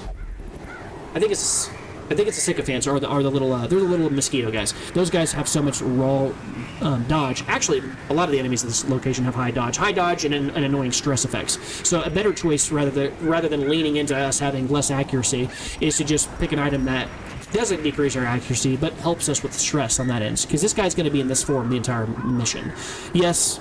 Less crit, higher damage though, raw damage. I'm gonna flip forms and just lay on rake the entire mission. I might even use my bounty hunter to use mark for death and just strip away things protection, and then just have him as a secondary damage dealer that just takes out things I stun if I have a stun ability. I guess I could if I brought Fortier here, or I guess brought my Vestal. The problem with the Vestal pick here is the Vestal's just kind of bad against any form of bloodsuckers, right? Bloodsuckers are the fight against the bloodsuckers is the longer it goes on, the more they stress you out, and you have a higher percentage chance of catching the Crimson Curse. That's not the game that the Vestal's playing. The Vestal's playing we're just going to outlast you fight. Well, you're not going to outlast the enemy if they're going to keep stressing you out because she can't fight on that axis. And also, the more guys in your team have the Crimson Curse, the more you're playing with fire. So having her, I don't like to bring Vestals in general to the Crimson Courtyard. It just feels bad. But otherwise, some of these other guys, though, I had no problem bringing. Now, I might bring this one because she's already got the Crimson Curse, right? I mean, although she is kind of causing other people in the team to have a higher exposure to it. But again, the whole point of this right now is I'm trying to level some of these lower guys. And as I said, I don't really care if my guys get the Crimson Curse, even though it might sound like I'm contradicting myself from what I said earlier. We have, what did I say I have? An enormous amount of blood. Yeah, we don't have trinkets. I'm not actually embarking, so it doesn't matter. We have 88 blood. Plus, we also have the Sanguine Vintners, so we're not going to struggle on that. We have enough blood that we could open up a clinic at this stage. So yeah, so we'll go ahead and slap some items on here again. I'm not going to be focusing with this character on any kind of movement abilities here. My bounty hunter is just going to be slamming people with collect bounty, and occasionally using finish him because I'm going to give the Vestal Dazzling Light to get a stun in on them. I might switch from Judgment over to Illumination though, not because any enemies will have stealth, but because the -23 dodge is actually pretty powerful against these annoying guys.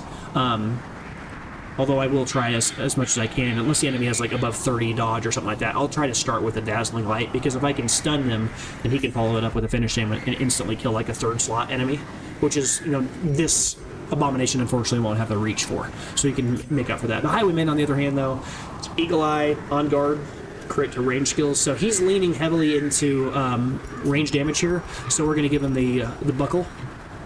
I actually need to remove people's items. Unequip trinkets first. Unfortunately, I need to do that real quick here. Oops. What's going on there? Maybe I already took them off and sorted them earlier and forgot. I guess I did. Okay.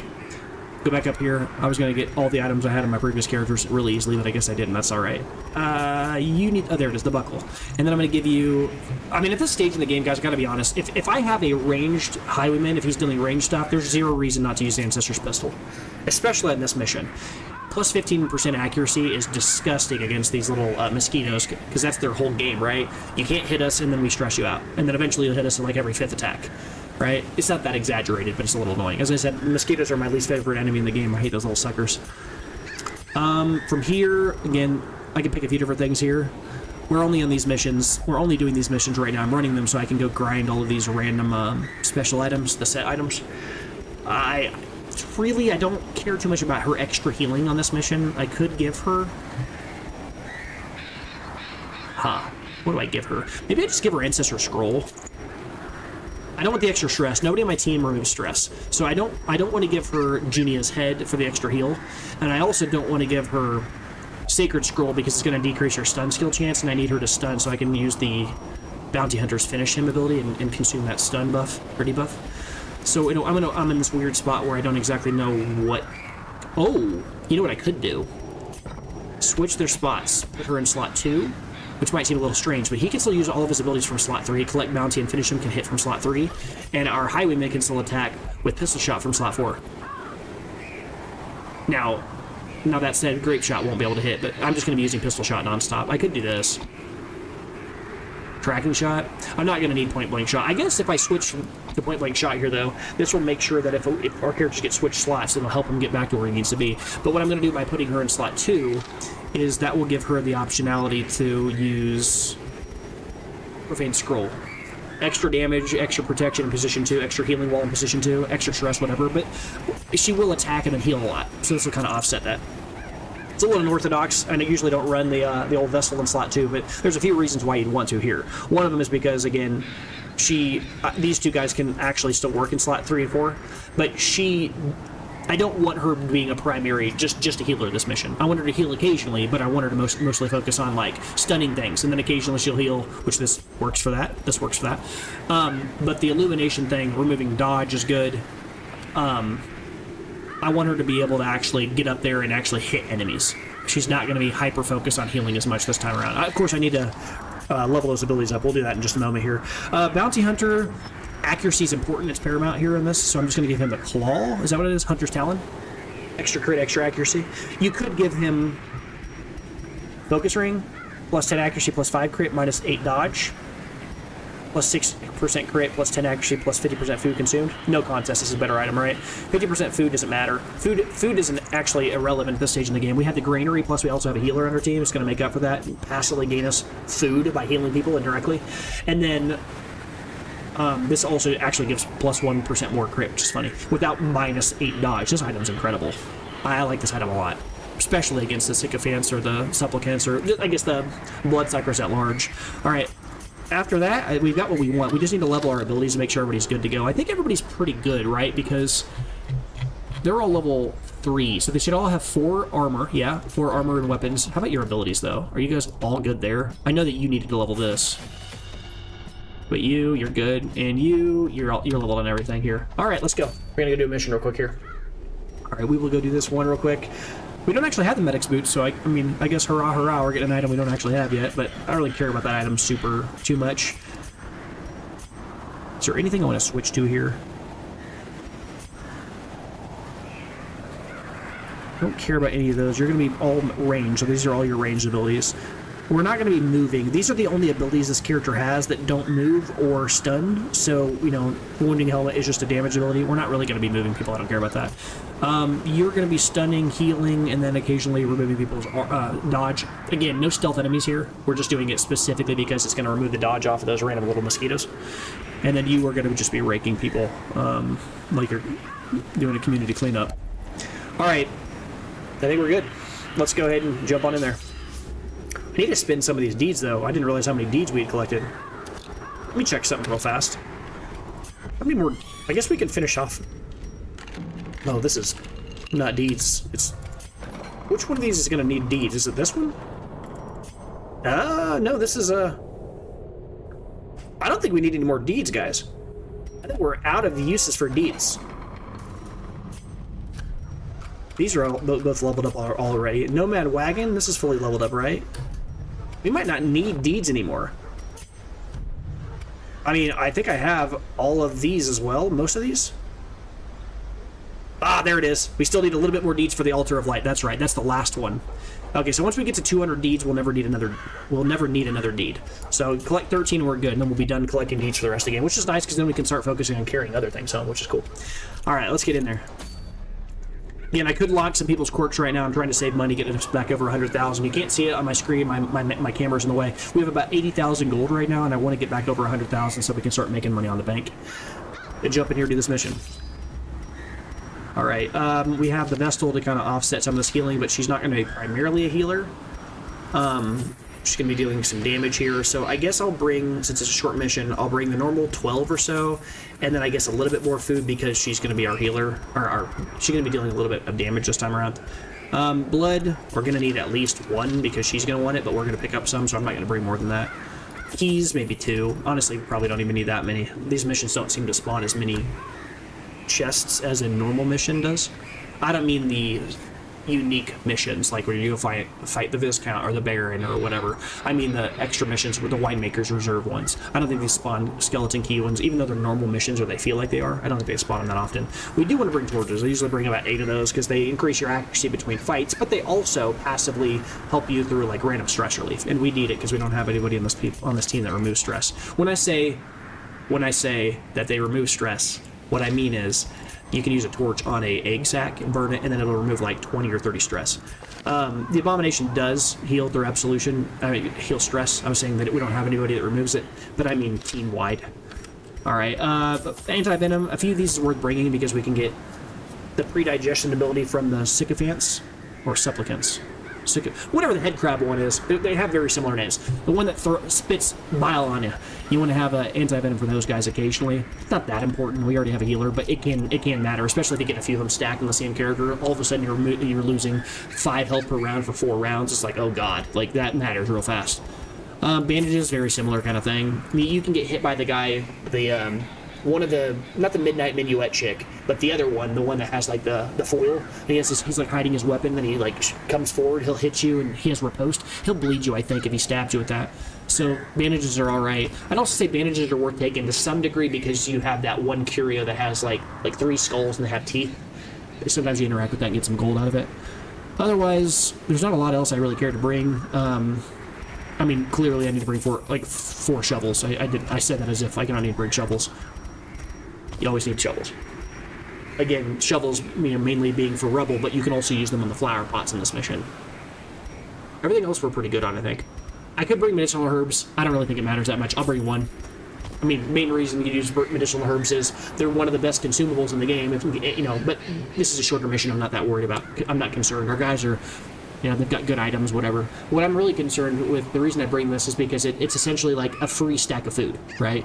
Because if there's that one curio that's like the food cart, not like the big food cart you see in the Warrens, but it's like a room service food cart that has like the little brass or like stainless steel thing that you pull off and you say, "Your food, sir." It's got one of those little manservants are supposed to kind of be bringing around. Those little abandoned food carts, you can use medicinal herbs on those sometimes to get food out of them. Although I should probably check. Bloodthirsty? Oh, it's not the same kind of bloodthirsty. I was thinking Crimson Curse bloodthirsty. I was worried about, I haven't really looked at these guys as negative effects. Sickly, okay, these aren't that big of a deal. Well, sickly's a little annoying. Chance we'll get to higher chance to catch the Crimson Curse, but once you catch it, can't be sickly anymore. Can't catch any more negative things from that. Less damage to range skills, not going to matter here. Scientific, oh, that's relevant. Less healing from Divine Grace is kind of annoying. I didn't even catch that. That's okay. Bad healer, less healing skills. We're going to remove all these after this. Remember, these guys that I have here, I picked this Vestal up, and I picked up this Abomination from the Traveling Merchant, or the Traveling Cart, at the level they're currently at, right? Like, I knew that they were going to have bad quirks and stuff, but they have such good, solid quirks. Look at this. Quick reflexes, on guard. If he locks one of these bad quirks, that sucks. But I'm going to take this time to go make some money. Even if he locks a bad quirk, it is what it is. Anything else worth knowing? Yeah, so the only thing I care about here, I guess, is Bloodthirsty. He could interact with a few curious there, and Claustrophobia is annoying, but otherwise I think we're okay. I could bring the Ancestors map. That's fine. All right, let's go with this. Food, torches. Main thing I wanted to make sure I had. I'll bring one holy water. Let's go. Courtyard. Defeat the Stone Guardian to claim powerful trinkets. I still have not seen the Stone Guardian. I don't know what that is. I'm assuming it's like an enemy at a higher tier version of the mission. I don't know, unless it's like a rare wandering boss unique to this location, I'm guessing, maybe? I don't know, I haven't seen it yet. Alright. Sure. Switch forms. That's why you're here. Start raking them.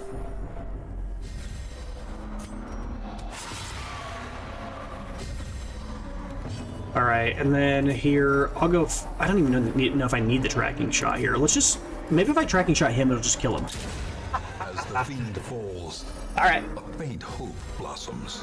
Killed him and got the buff for the next one. Alright, what do you have protection-wise? 30%? I'll go ahead and set up a Mark for Death on you.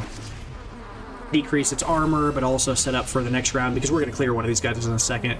Does it have dodge? Only 9. Yeah, so on this mission type, it probably won't matter as much to have this, but it's a good practice on these to deal with the little, like, mosquito guys. So we're going to go for a stun here. Low chance of missing. Okay, cool. Okay. And then now we'll be able to reach him pretty easily here. Now, ideally, I would have been able to stun that character and then afterwards consume it with finish him, but it still is a decrease in damage overall for the enemy, so we're okay with that here. I could do a few different things here. I could go for a finish him and just deal raw damage to this character, or I could try to get it set up so that the Abomination can rake instead. Is it worth more? I don't know who would deal more damage. I think it's probably the Abomination at the stage. Let's kill the body. And then let him rake the two. Maybe not. I don't know. Destroy them all. Oh, Exaxes. Alright, that looked really nice. Alright, we take it all. Seize this momentum. Push on to the task's end. Finding an empty backpack is sad days. Alright, nothing here. It's cool. Alright, we got 2 curious... Pretty silent hallway. I do need to burn a torch just on principle to remember it, because it increases your accuracy in this mission. Oh, there. Now we got to use for our holy water. Look at that. Right there. All right. I forget if it removes stress or what it does. Oh, yep, removes stress. So I said that in the last mission. Unfortunately, in this case, we don't actually have a real use for it, which I guess is also fortunate simultaneously, right? Like, nobody's super stressed out. I could use the holy water here and remove 5 stress. I don't care that much. I'll keep it. It's just going to remove some stress. I don't need to remove 5 stress. I mean, I'd rather just keep the holy water on the off chance later on we see another one of those things. Excuse me. I get a drink. All right. Yep. Pretty boring little hallway there. It's always bad whenever you have a hallway, you gotta walk all the way down, and then you gotta walk all the way back, and then you just get hit with a bunch of random little stress like we're getting hit by. It doesn't matter that much, but it's also just the extra, like, torchlight loss that you get and all that. On this mission, it doesn't matter as much, but... Alright, so this is where we'd use our medicinal herbs. Some extra food here. Whole stack, too. 12? Are often low on supplies. This is why you bring your torches, because you can remove stress from this. Oh, never mind. It's the smaller egg sacks. This gives you gold. I forgot. That's right. Nice. We'll take the citrines. They're not going to make it home with us. I've talked a lot about that. Citrines are just not worth your time in general. This is a lower tier mission, but it's not that low of a tier. All right, I'll go ahead and grab these blood, but stacks nicely on what we have. I just don't see a world where we're going to make it home with the citrine. It's very, very rare that citrine makes it home. All right, burn a torch for this. Otherwise, I've never really showcased what this does, but if you don't use a torch on this, it will randomly teleport you to somewhere in the map. I think that you've already been, but I don't feel like it. Just don't feel like dealing with it. No reason for it. I already know what it does, right? Okay. Wow, okay. Maybe I leave this and I make it my rounds. I come back for it.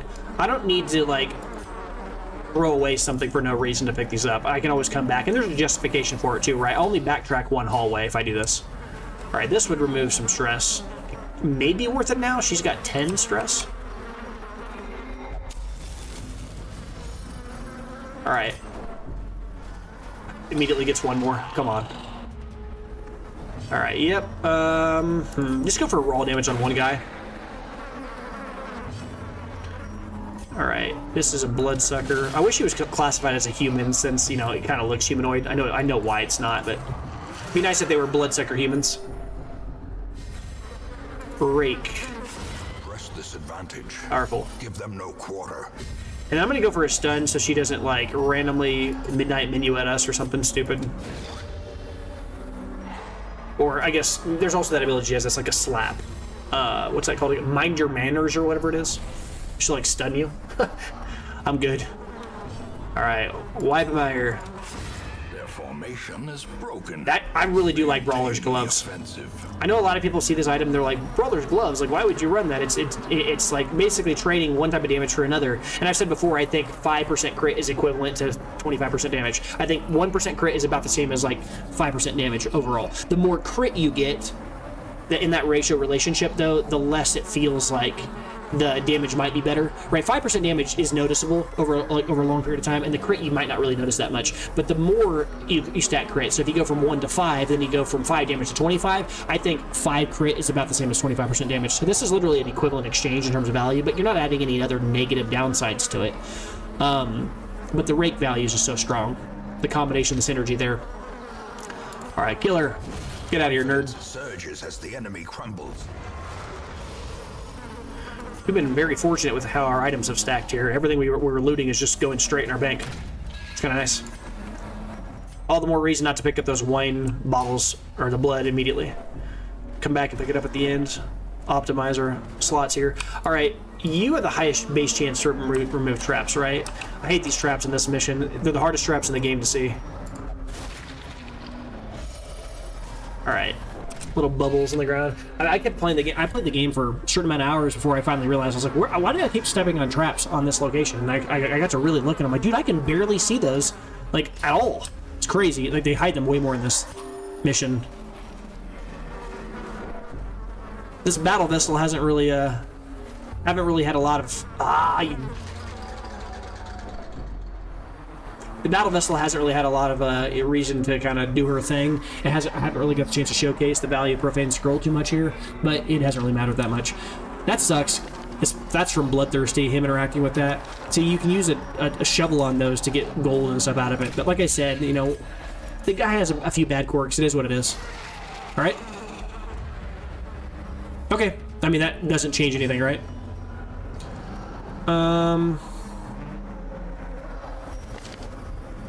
Right? It doesn't change anything. We can still use all of our abilities. Yeah, that didn't change anything. All right, Beast Bile, be bad here. I'm gonna stay changing forms here.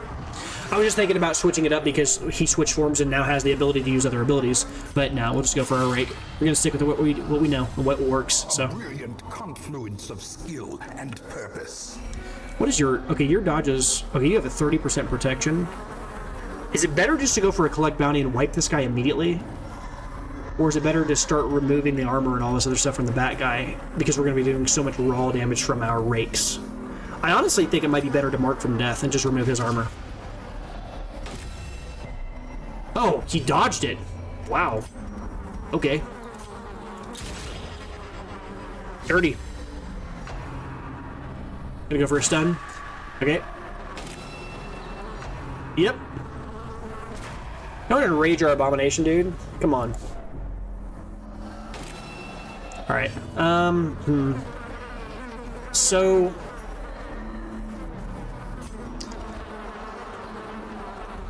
no real dodge here. She has dodge, but I don't really care too much about that. I'm gonna go for a. I can't reach the bat guy with this. I'm gonna go for a stun on her.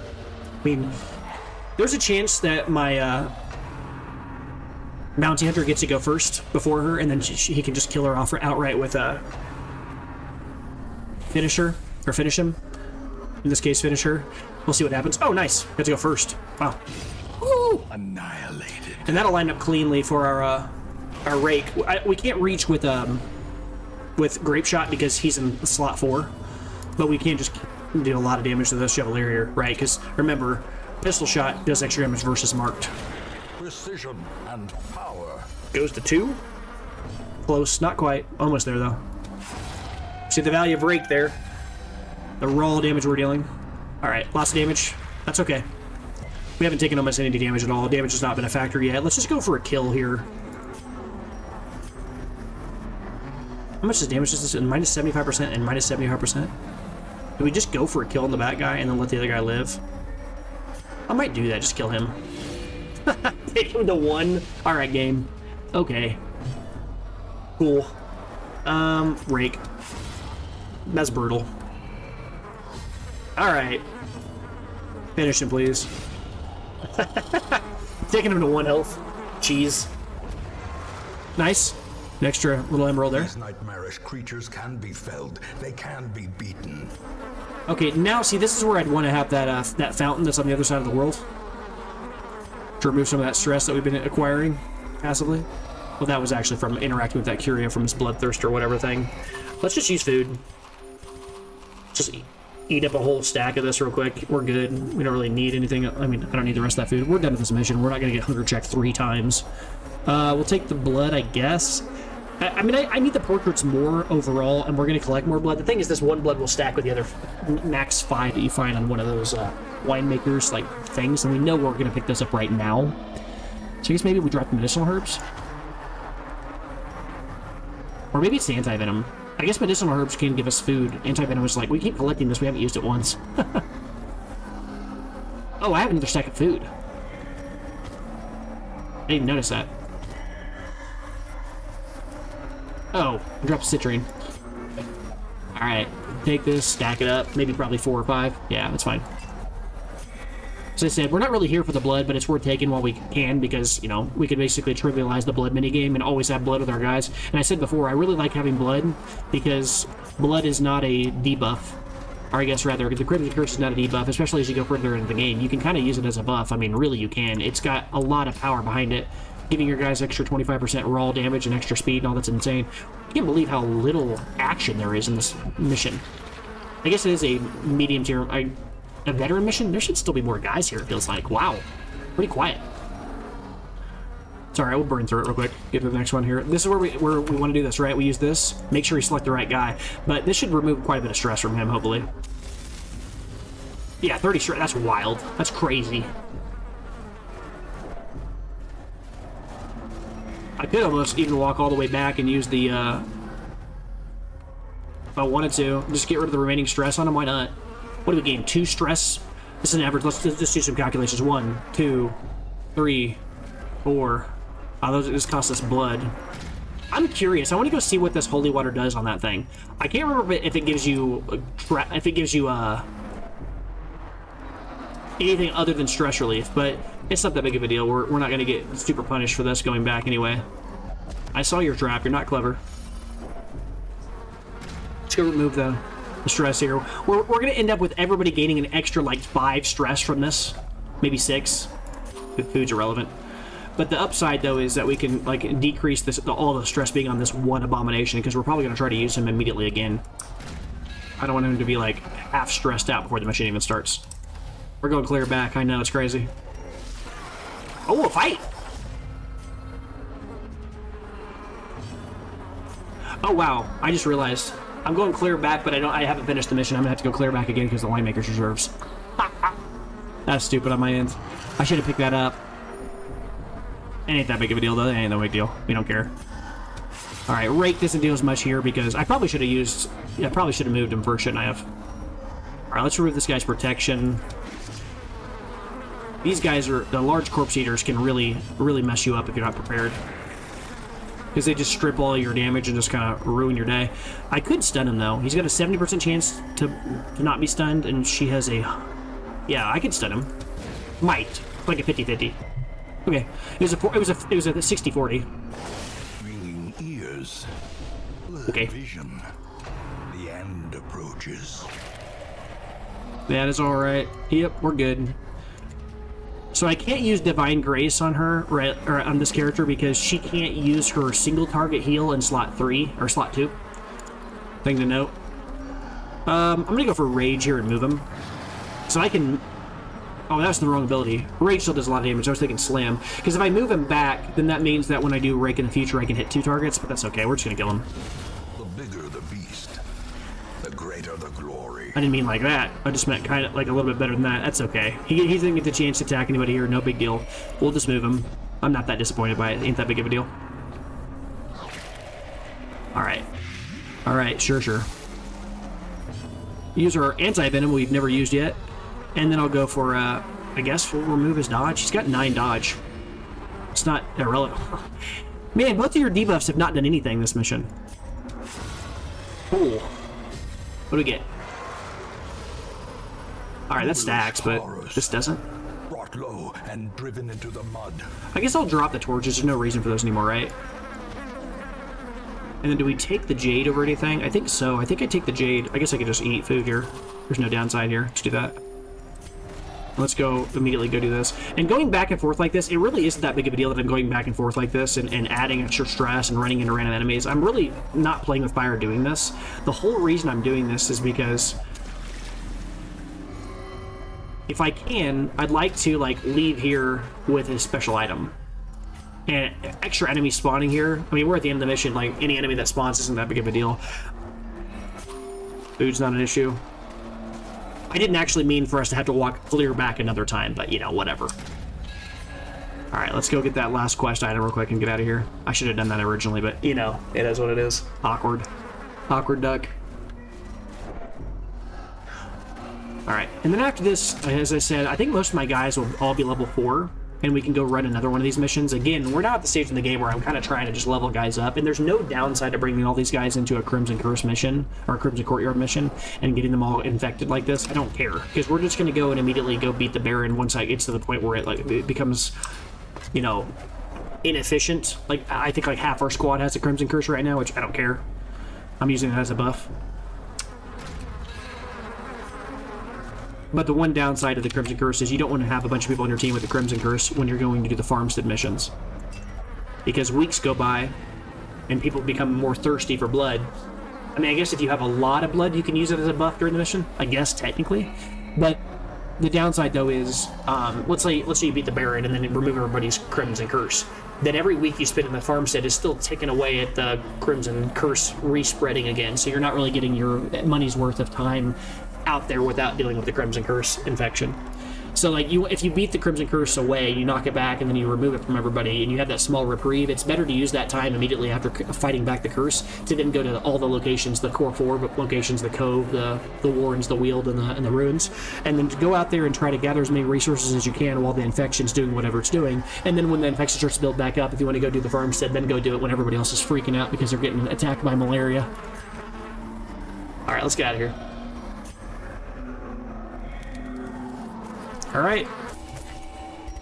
Alright.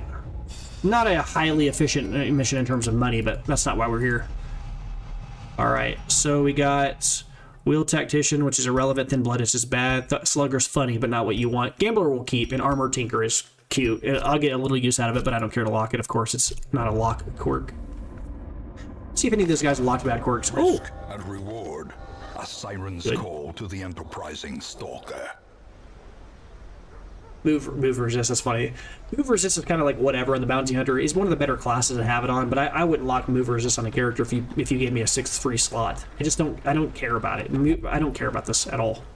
Clodder's really good, like solid A tier, probably one of the best quirks in the game outside of like the speed buffs and the extra damage to certain specific class. Like any additional accuracy or damage to Eldritch or extra damage and accuracy against beasts are obviously better.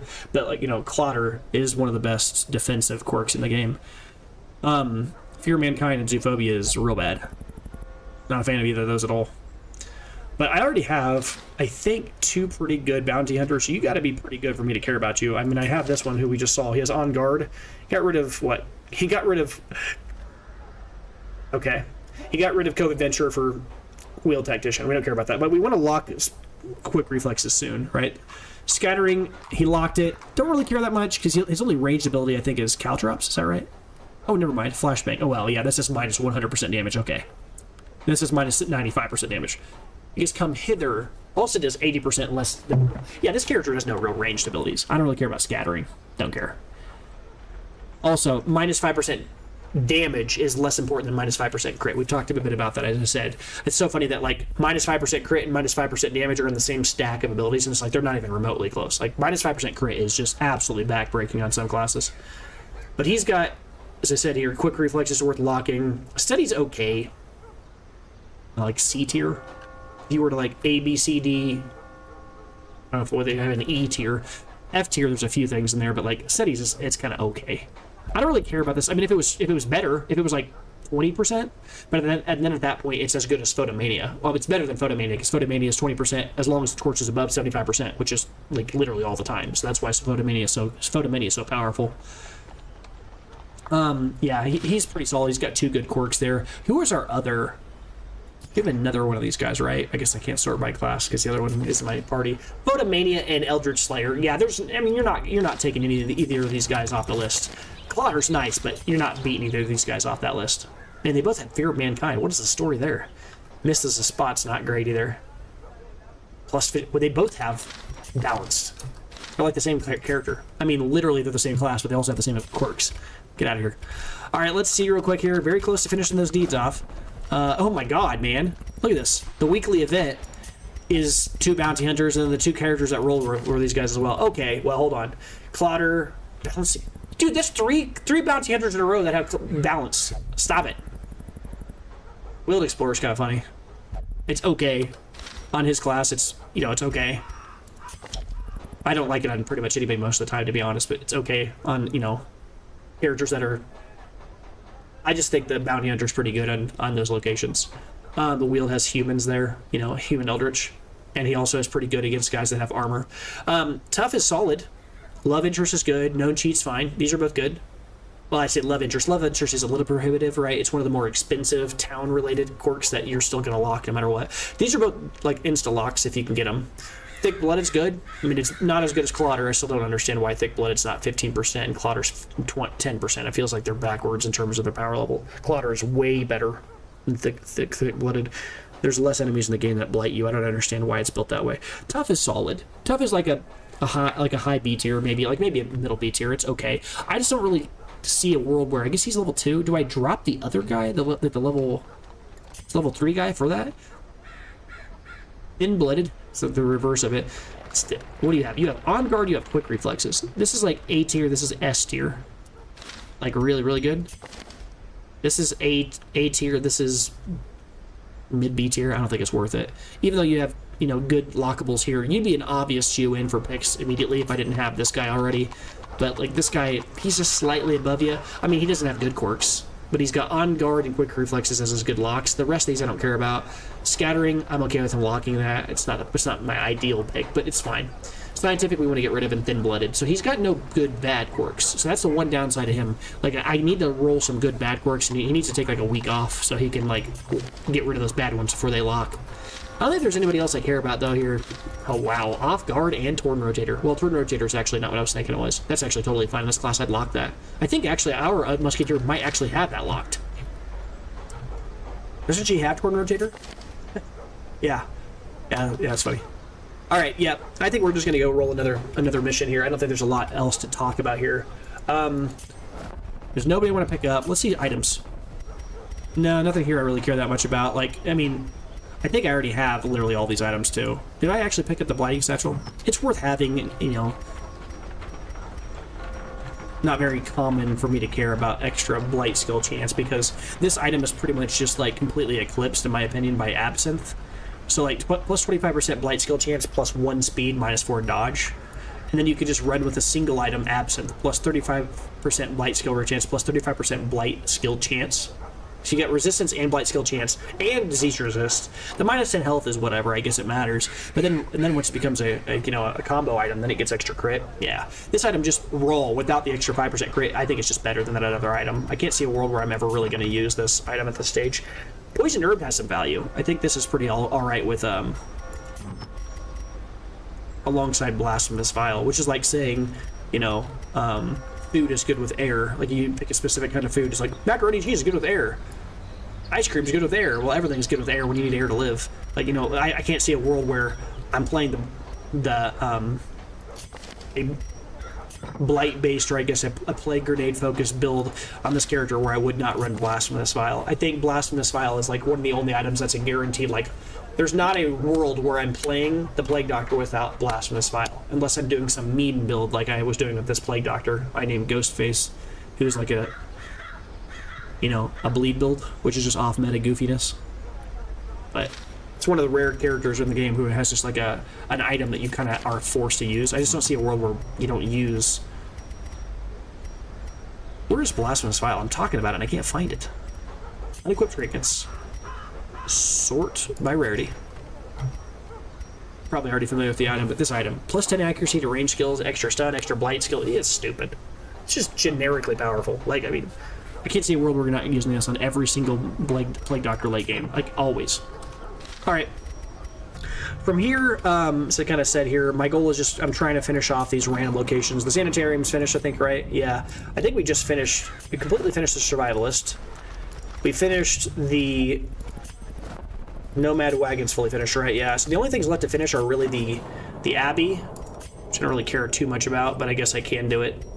And I don't have a lot of crests or a lot of busts, but, I mean, I don't even think I have a use for busts after I finish these off, because I think the only thing left besides crests that I need to gather is just deeds for the blueprintable buildings, outside of course, the random memories and crystals and all that other nonsense I need to go do. We'll go do that here in a bit. But I say here in a bit, maybe multiple episodes from now. But what I'm saying is portraits, you know, and like busts and all these other things, at some point I won't have to gather them anymore, and we're very close to that point, because I finished off the blacksmith and the guild. The only things I want to finish left are the abbey and the tavern, which really I don't even need to finish them since I have the puppet theater that's just passively removing stress. It doesn't even really matter anymore. I can kind of ignore it, but I want to finish it for completion's sake.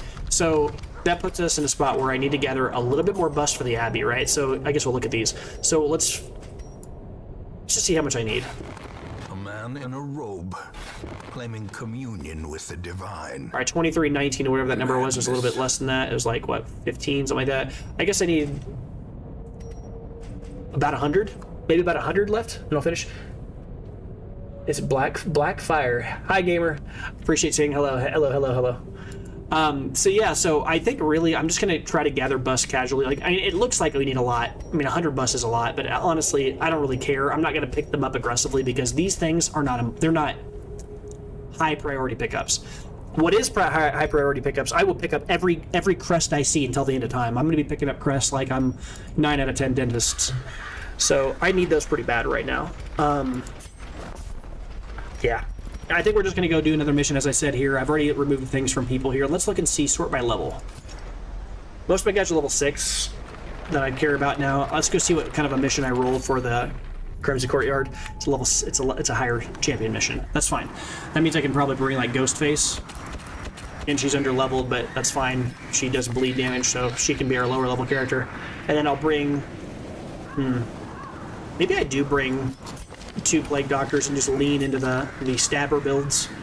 And then after that, Grave Robber would be fine here, but if I use a Grave Robber, you go up front here. If I use a Grave Robber, the Grave Robber is going to be doing Flashing Daggers, just increase people's bleed resist. They've already got really high bleed resist, or really low bleed resist in general. But if I'm going to do that, I need to bring somebody that's like more reliable, somebody that I can know is going to be there for us. Obviously none of these guys. This is so we got a 5, a 4, and a 5. This is a short mission, right? Championship short, that's fine. Or champion level short. I need somebody that can do a lot of damage reliably. Probably like a Handmaster. That seems reasonable. I think that's pretty good here. I might give the Houndmaster Sanguine Snuff. Extra crit if with the Crimson Curse Bloodlust, extra dodge. Maybe. What's he sitting on? How thirsty is he? He's got Crimson Curse. He might get Bloodlust. I mean, the second he becomes Craving, then I can just immediately hit him with it. These other 2 are Craving. Why aren't you Craving, man? Could have immediately started the mission off by giving you the Sanguine Snuff and just have you be critting people to start the mission. That'd be nice. Nah. We'll go with probably like a Legendary Bracer. Although I do want you to, I don't want to remove your speed. I want you to be fast. Let's go with Ancestor's Candle, extra raw damage, extra speed. And then after that, I need extra accuracy. You need to hit people, and this is a championship, or champion, I said it again, champion mission. I need to make sure you hit. Hound's Harry is going to be doing 105. Most enemies, I think the Sycophants and I think the Supplicants. Sycophants and then the Manservants have like 35 like dodge. So you're talking 105 minus 35, you're talking about a 70% chance to hit, plus a little bit of accuracy off of something. I need to give him an accuracy boost. Maybe I don't even give you an Ancestor's Candle. Maybe I just give you accuracy-based items. Make sure you hit, because I need you to hit. You are a damage dealer of this mission. If that's the case, Focus Rings is you in, obviously. The question is what else I go with. I mean, obviously Ancestor's Candle's good. I'm just trying to figure out if there's a better item, higher chance to actually... Good lord, I don't need 5 Beast Slayer's Ring. I know I had 4. Where'd I get that one?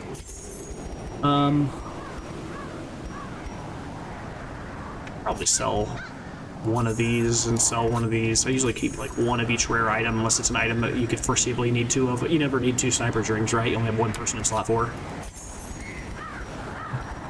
I'm getting 4 of these just because at some point I think it'd be fun to kind of do a random dungeon where it's totally torchless. I'm just trying to gather them up. I don't think I'm going to need more than 3, probably just 2 to be honest, but... So let's go ahead and like look at the things that the more restrictive characters. Pretty clearly, you're going to be using either you're going to use the dissection kit, or you know, dissection kit's not a commonly used item. Let me read it. Plus 35% bleed skill chance, and then plus 25% damage. So just when you're using incision, just going to cut them up, right? Again, a pretty off meta build, doing some weird crap here by using this on the Plague Doctor. And then Bloody Herb, right? Just kind of lean heavy into the bleed. But I feel like I'd rather just split the difference here and give you one of them and you one of them. This gives extra accuracy, right? This one does? Yeah. So you're going to hit pretty much guaranteed with your melee abilities. What's this? 110% chance? I guess maybe not. Maybe I give you a Focus Ring too.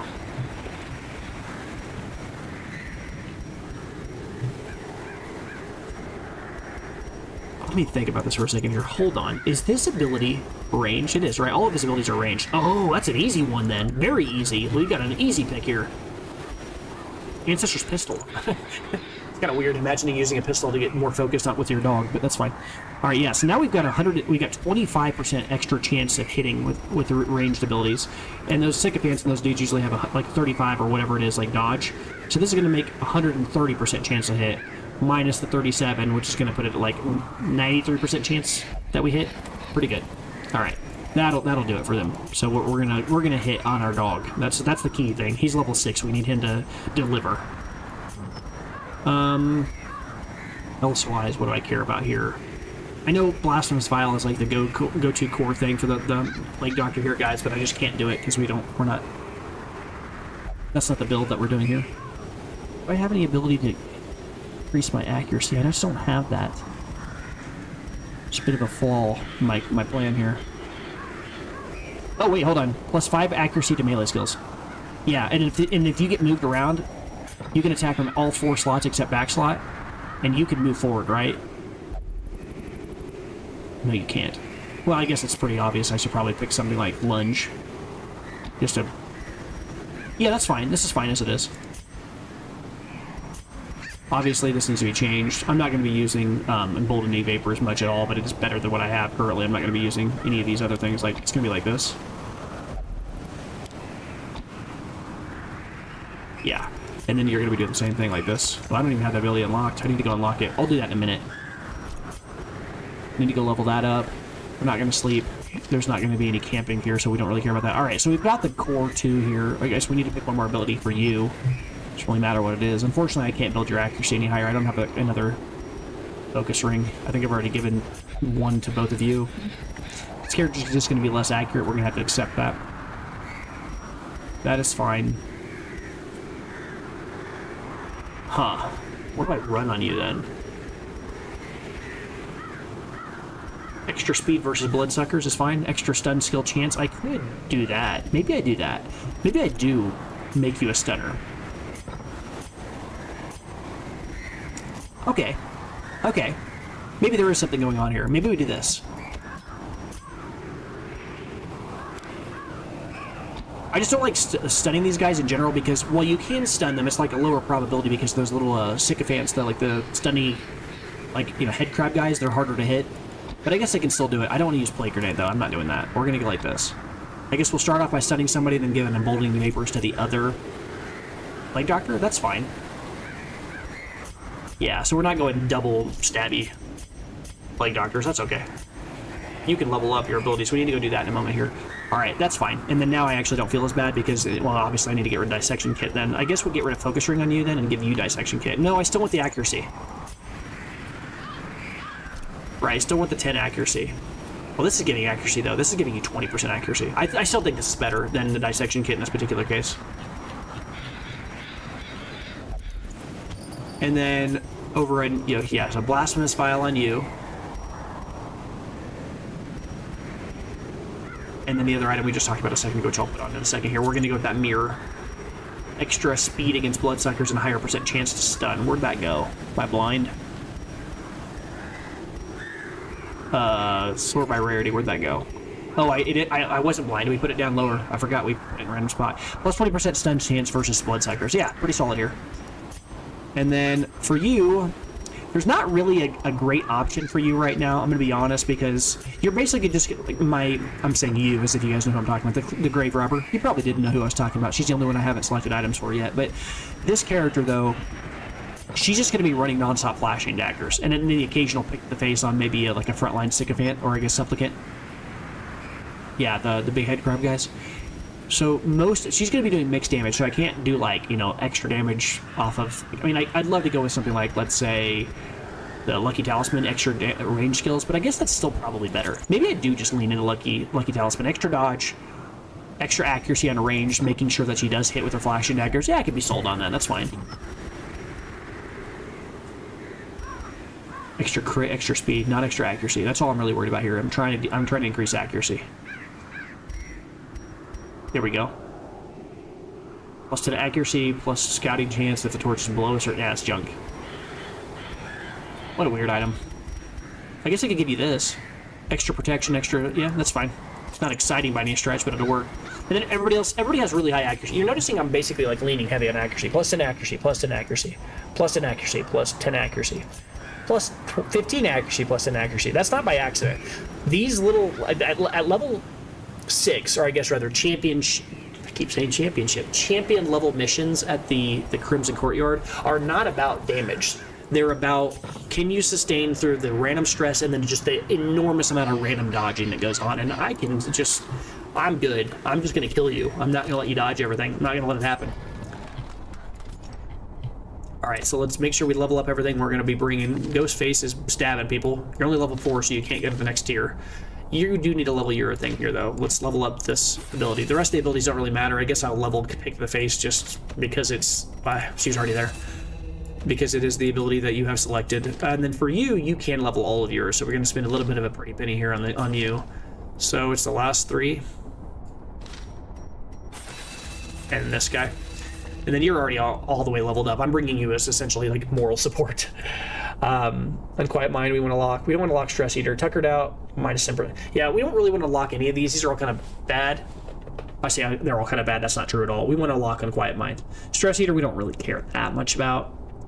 Tuckered Out, again, not that big of a deal. Can matter, doesn't matter that much. For a lot of the mission, you know, your health is not below 50%, so it doesn't usually matter. But it can add up. Alright. Alright. It's good, squad. We're good. I think we can just go ahead and jump on into mission. So we've got all of our stuff picked, and let's go. Again, you're noticing I'm not picking quirks right now. I'm not really interested in spending the money. I'm just trying to save up to taking up to over 100,000. We're back at 90. Make sure we pick the blood before I do something stupid. Now we're at 103 blood, man. We got blood. Alright, we'll take the food. We don't have any primary healer on our team. We do have people that can heal, but that's not our focus. Oh wow, you can't use Battlefield Medicine in slot 1. I need to switch this to something else. Well, you won't be doing anything else, though. I'm going to leave on... This might seem a little unorthodox, but I'm going to leave Battlefield Medicine on because if our characters get switched around, she can still do something in the back slots, at least.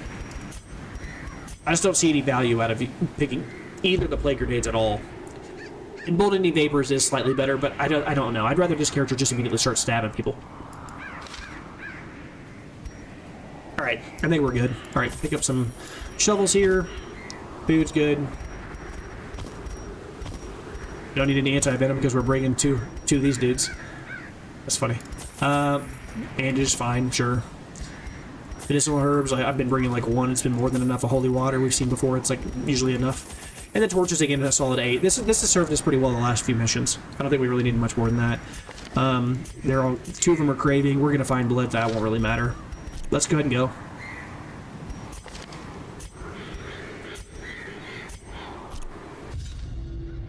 You might find new uses for torches in the courtyard rates, yeah. Alright, so you're craving. That's fine, we knew that. Okay, so a little annoying at the very start because then we have to make a choice without scouting as to whether or not we should go left or right. Or left or down, whatever you want to say. Doesn't really matter. Either one would require us to backtrack, so I'm going to step out here and see what's going on. Okay. We're fighting. Nice dodge. Oh, you suck. Start out. I can't use my flashing daggers because they're both going to land on the guy in the front. I guess maybe I'll go for a shadow fade then. Is that good here? And I can lunge? Yeah, sure. She doesn't really have a lot of use in what she's doing this round if we attack right away. Here I will go ahead and just use the dog treats. There's just no reason to save him. Devastating blow. He's our damage dealer. We crush things as fast as we can. That's why he's here. I'm gonna go for another emboldening vapors here. Just I get another. I'm gonna stack emboldening vapors on our damage dealer most of the mission, and then occasionally stun things. Okay, kill this thing. A lot of bleed. Feels real good. The thing's gonna die. Not die. It's gonna go to 2.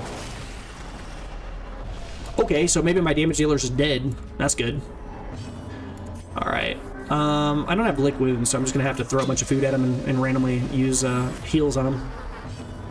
Okay. Sure, that one's dead in the front, which is good. Okay. Freaking out.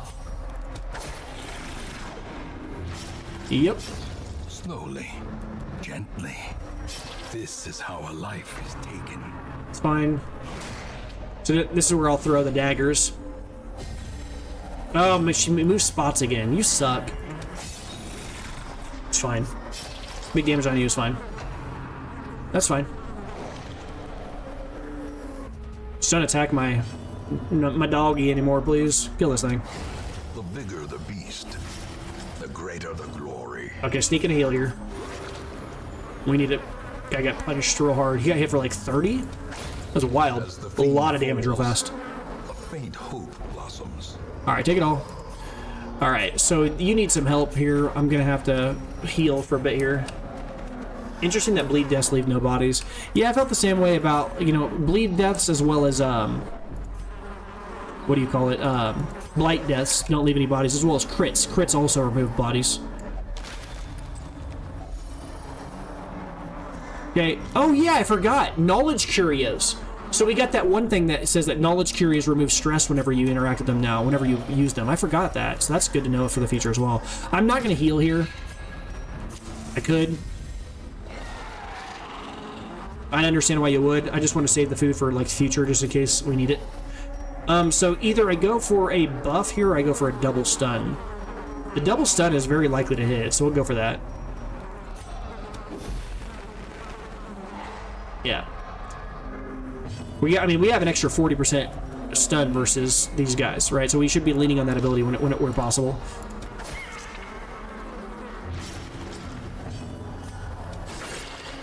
Cool. All right. Awesome. All right, so he's gonna hurt us a little bit. I don't really. Oh man, come on. You're gonna attack the guy with the least amount of health, right? How it is. I'm gonna have to probably use some healing on him. That sucks. Man. Tough, tough, tough. Slow death. Unforeseen. Unforgiving. That's fine. Okay, go for a heal here. Just sneak him in when I can. Their formation is broken. Maintain the offensive. Alright, I honestly think I'm just gonna go for a pick to the face here. I don't know if the bleeding removal is gonna matter that much at this stage, because, you know, he's already taken bleed. Man, leave him alone. Is he going to 0 here? No, not quite, but almost. Wow, dude! Are you going to kill my backliner? As life ebbs, terrible vistas of emptiness reveal themselves. That's real. They didn't just stop him, they also stunned my healer. Oh, but you did get moved. No, but you didn't get moved in a way that matters though, because now you're still. Oh man, this I can't heal the Houndmaster. Can't heal him. Surges as the enemy crumbles.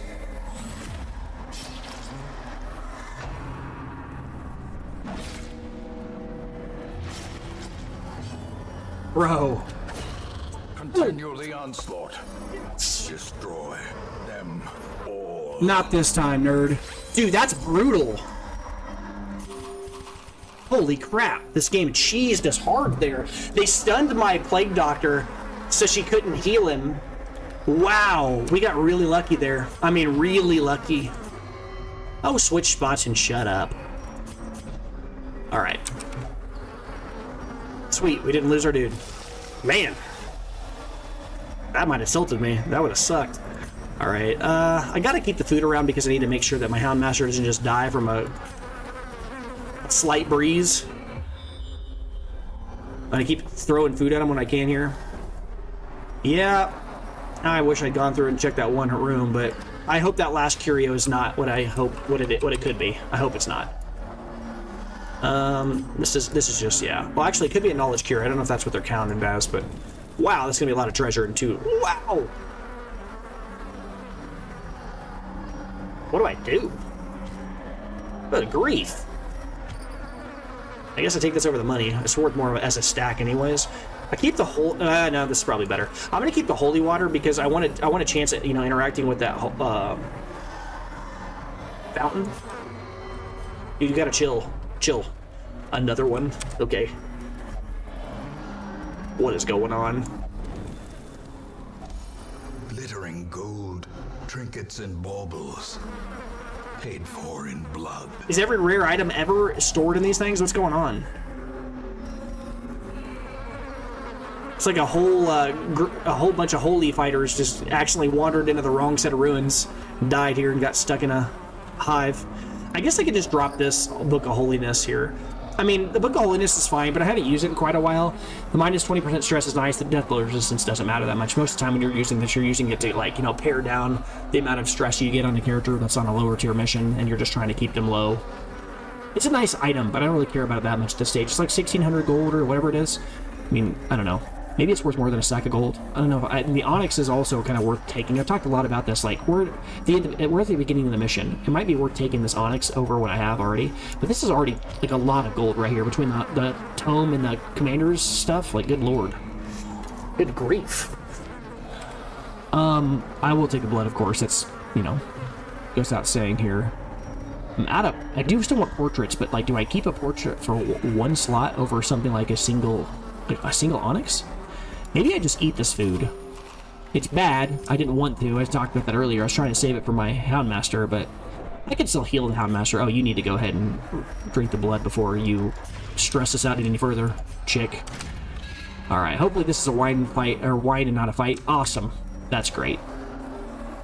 Although if that's the case, am I coming back? I'm kind of in a pickle here. I kind of have to go... Well, actually, what is your ability to remove traps? Very high. Let's step in this hallway and remove this trap real quick on him. Do I want to walk all the way back right now? I kind of should, right? Like, I don't want to. But I want to make sure that there's not a wine thing all the way back here. And I should probably use my shovels when I have them. Packs laden with loot are often low on supplies. Right, because there's an obstacle up here. It's annoying. I should have stepped in this hallway immediately and checked. Oh, a different kind of obstacle. And I guess I only have 3 torches left. It's a little annoying. Oh, look at that. Oh, but it's just a regular wine crate. You know, I could actually sleep here if I wanted to. What are my sleeping effects here? Do I have any? You've got gallows humor. Do you have... Oh, that's actually slick. Yeah, we've got a lot of ability to sleep here with the Houndmaster. Yep, that's the right pick here. So I'll go ahead and I'll use the shovel here, and I'm going to drop this portrait and take the firewood. Very rare case where I actually sleep on a Crimson Courtyard mission. Finding the in-mission firewood that you can find rarely. If people in the chat have never seen this before, if you find a wine crate, not the winemaker's reserves, but there's a thing called the wine crate that you can find on this mission, that if you hit it with a shovel, if you normally interact with it, you can get like a disease or sometimes gold. But if you hit it with a shovel, you can break it, right, and make it firewood out of it.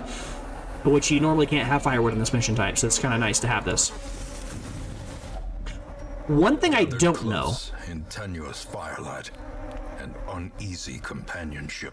One thing I don't know is that I can't tell you whether or not there's a chance that you can have nighttime ambushes, since there is no nighttime. So I can't answer that question. The downside of this team is we have this guy still rolling around with a Stress Eater. So he's just over. He's 3 over, so he's costing us 1 extra food, which is annoying. I don't really care about the stress relief right now. That's not what I'm here for. I'm really here because it gives us a free cheese ability to, like, use these random buffs like this. I can use, like, Man's Best Friend as an example. I can also use a huge one-time heal, right? Plus 50% healing on this guy. Just go boom.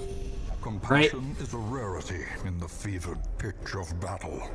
I don't really care so much about scouting. Let's go ahead and make sure that there's no chance we get a snuck up on. I don't know if that can even happen here, but we're going to go for it. Hound's Watch. And then minus 20 stress. And then after that, we've got 2 more to throw at something else. I could go with Encourage as well. Just remove it all. Why not? Yeah. Now we're basically like starting the mission at fresh again. Right? Only downside is we only get 1 free hunger check. We've got 1 hunger check before we got to finish this mission, so we gotta get through this. We're gonna get hunger check pretty quick, probably. We're probably gonna have to sustain at least 1 hunger check, maybe 2 hunger checks this mission. We're gonna just have to accept that. But now at least we're back to us at, like, a reasonable amount of stress instead of what happened to us earlier. We got obliterated. All right. Okay. Well, we've already burned a torch. That's good. So I got a little bit of torch time left. All right. Not getting destroyed by hunger checks yet, which is good. We'll take this wine now. We can. We won't probably be coming back, especially since we don't have a lot of food left. Waiting to be spent. I'll step in this hallway. Hey, that might be the end of the mission. I guess we need to go forward. I say the end of the mission. It's not the end, but it's going to be wine crate. Well, we won't be sleeping again, so I'm just going to interact with this directly. These guys have the Crimson Curse, which means they can't get the negative outcome where they get a disease. That was like a glitch. Nothing even happened. So I guess that's the worst outcome. We didn't get anything. Cool. But I wasn't going to sleep there again, because we don't have the food to get away with another free sleep. Okay. Wait, I want to make sure that you are the actual... I want to make sure that I had the right Plague Doctor up front, and she didn't get mixed up with the other one. Hunger check. We knew that was going to happen. Oh, hold on. That only cost us 4. Oh, right, because his stress is lowered. Great. So we actually we can sustain another one. That's awesome. Okay, cool.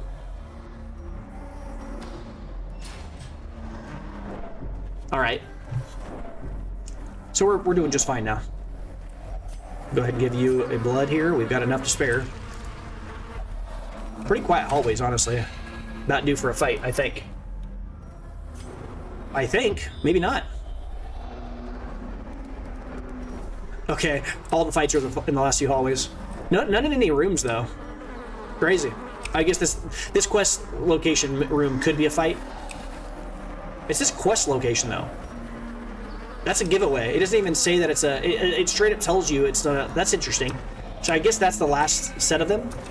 Is that an accident? I didn't know that the game did that. It says quest location. Does that mean that that's actually the wine that we need? That's interesting. Dude's nice.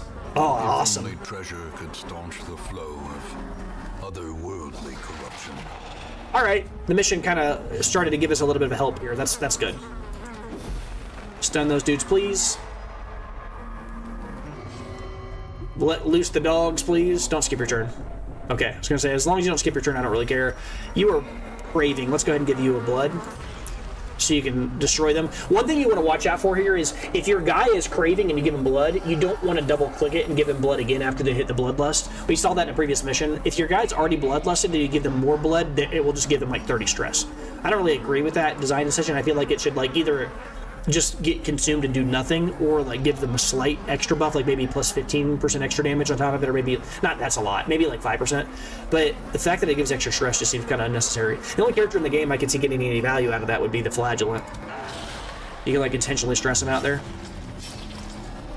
Which is on point, honestly, design-wise. You keep giving him the blood, he just gets more and more stressed out. Alright, we'll go for a flashing daggers. That's why we brought it after all. Decrease that bleed resist. Alright, if I attack you, the manservant's just gonna die. So I guess whatever. Sure.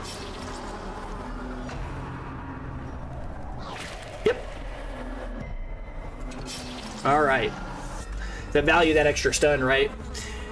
It hasn't really mattered as much. You know, I was talking earlier about how, you know, it can matter a lot if you get it against a lot of those head crab guys. We haven't seen a lot of those guys. I think we've seen like 2. So that's been pretty fortunate for us here. Let's clear the dogs. Or let's use the dogs to clear. I mean, wrong sentence there. A decisive pummeling. Blood them all. I'm gonna skip past this guy. He's not really as much of a threat as her. Let's just kill her. And then we got the old big guy in the back who always hits for a lot. That cuts on its own. The old Chevalier or whatever they're called. Sure, not a lot of damage, don't really care. It's just the Chevalier who's annoying. Do we have an antidote? We don't. You're dirty. Okay, hit us for a bunch here. Let's go. Okay, that's fine. She was going to be getting healed this next round anyway. As long as she doesn't go first, we're fine. Alright, so are you dead? Yeah, you get enough bleed on you. Wow, why'd you get to go first? Man, that's brutal.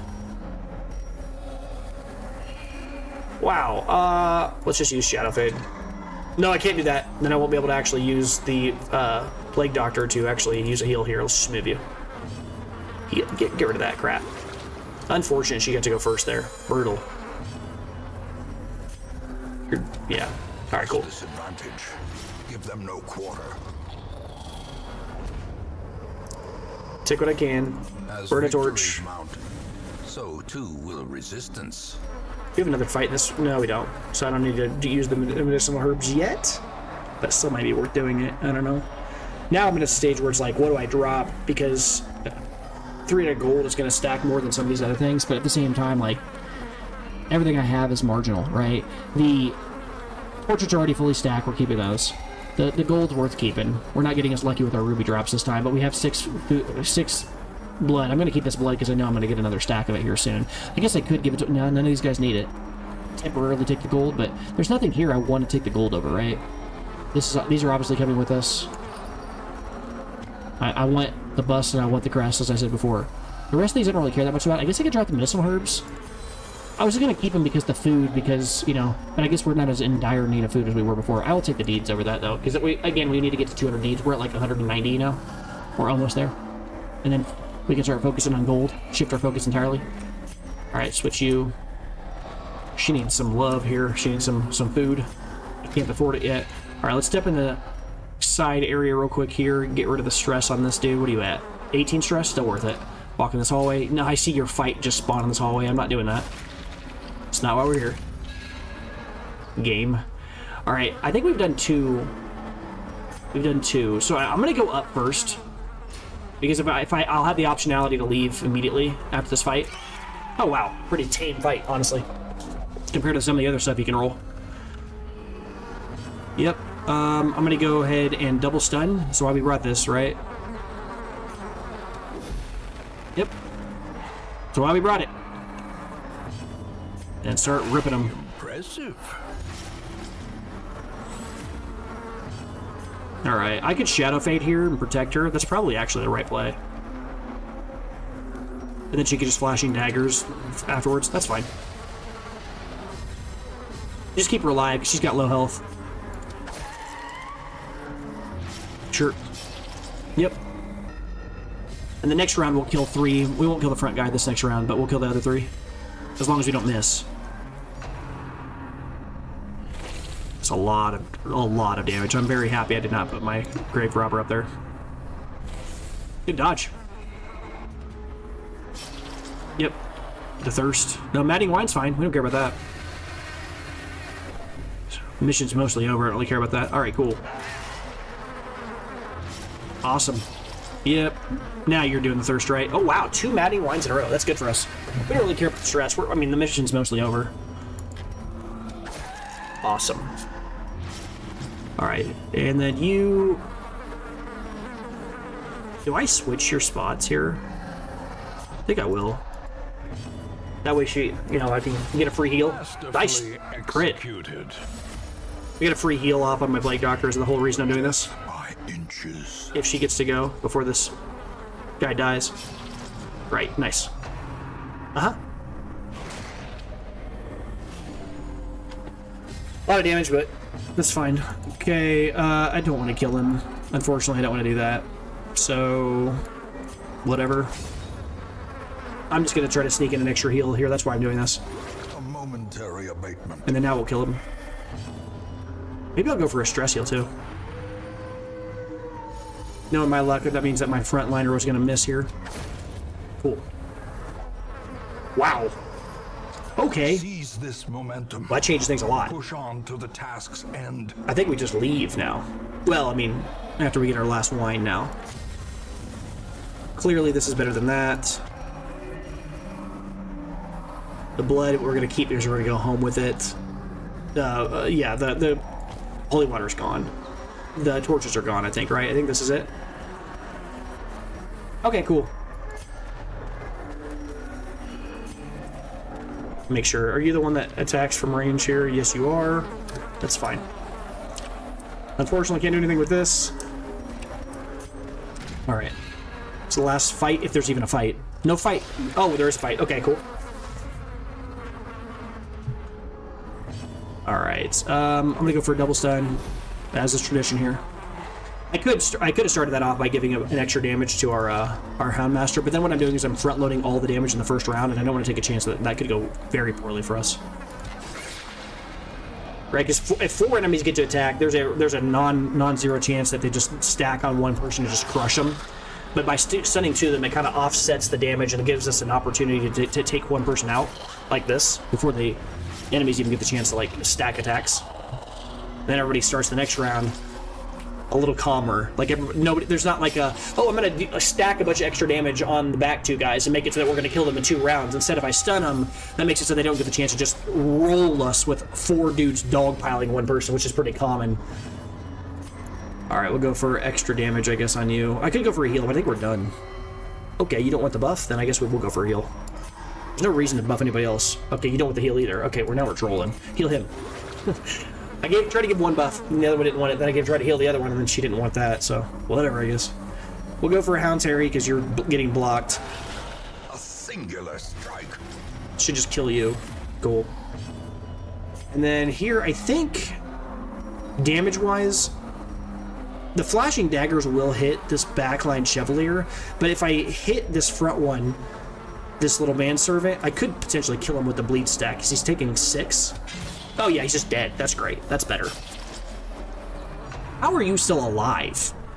You went to 1. Ugh, now I regret what I did. Whatever. You gonna die next round? No, I ain't even gonna die next round. Brutal. I'm not attacking him. I'm gonna try to take the Chevalier out here. Man. That's fine. I was really worried you were gonna attack my Grave Robber. Really care about that. Alright, kill the mosquito. That's the one that could, like, actually hit somebody to 0 or something stupid here. Heal the guy that's got bleed stacks. Kill it. Nice amount of damage. I don't think it's enough bleed, though. It's 11. Wow, okay. Very dead. Never mind. Success so clearly in view. Or is it merely a trick of the light? Unfortunate roll. We got a Sapphire and a Ruby here, but obviously we take the blood. I think we just leave with what we got here, right? So we take the Sapphire, take the gold. It's semantics, right? They're the same thing. I guess on principle, you probably take the gold, because if we do continue on, which I don't think we're gonna do.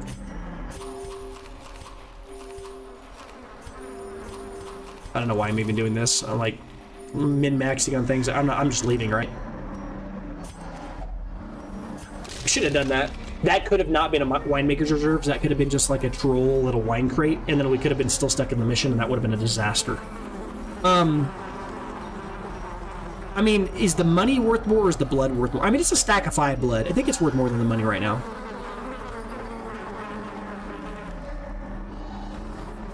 Yeah. Wait, we haven't finished the mission. Wait, what? Oh, crap. Was that... We really got all this blood from enemies? I thought we'd done 3 winemaker's reserves. We're gonna get stress checked on food. Ooh, oops. Please be the immediate one. Be right here. Just be right here. Ah, it's gonna be the next one then. That's fine. We're gonna get hunger checked probably, but it's okay. Maybe not. Ooh, never punished. Awesome.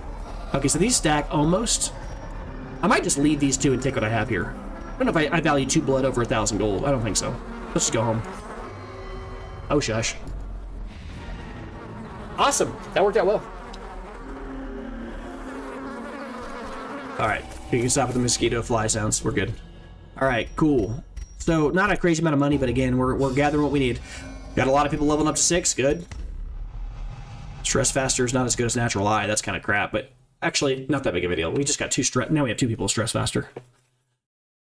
Natural eye is okay, but natural eye is not great on her because natural eye is the one that gives +5 accuracy to range attacks. And again, she's mixed, so we don't really care about that much on her anyways. Clutch hitters.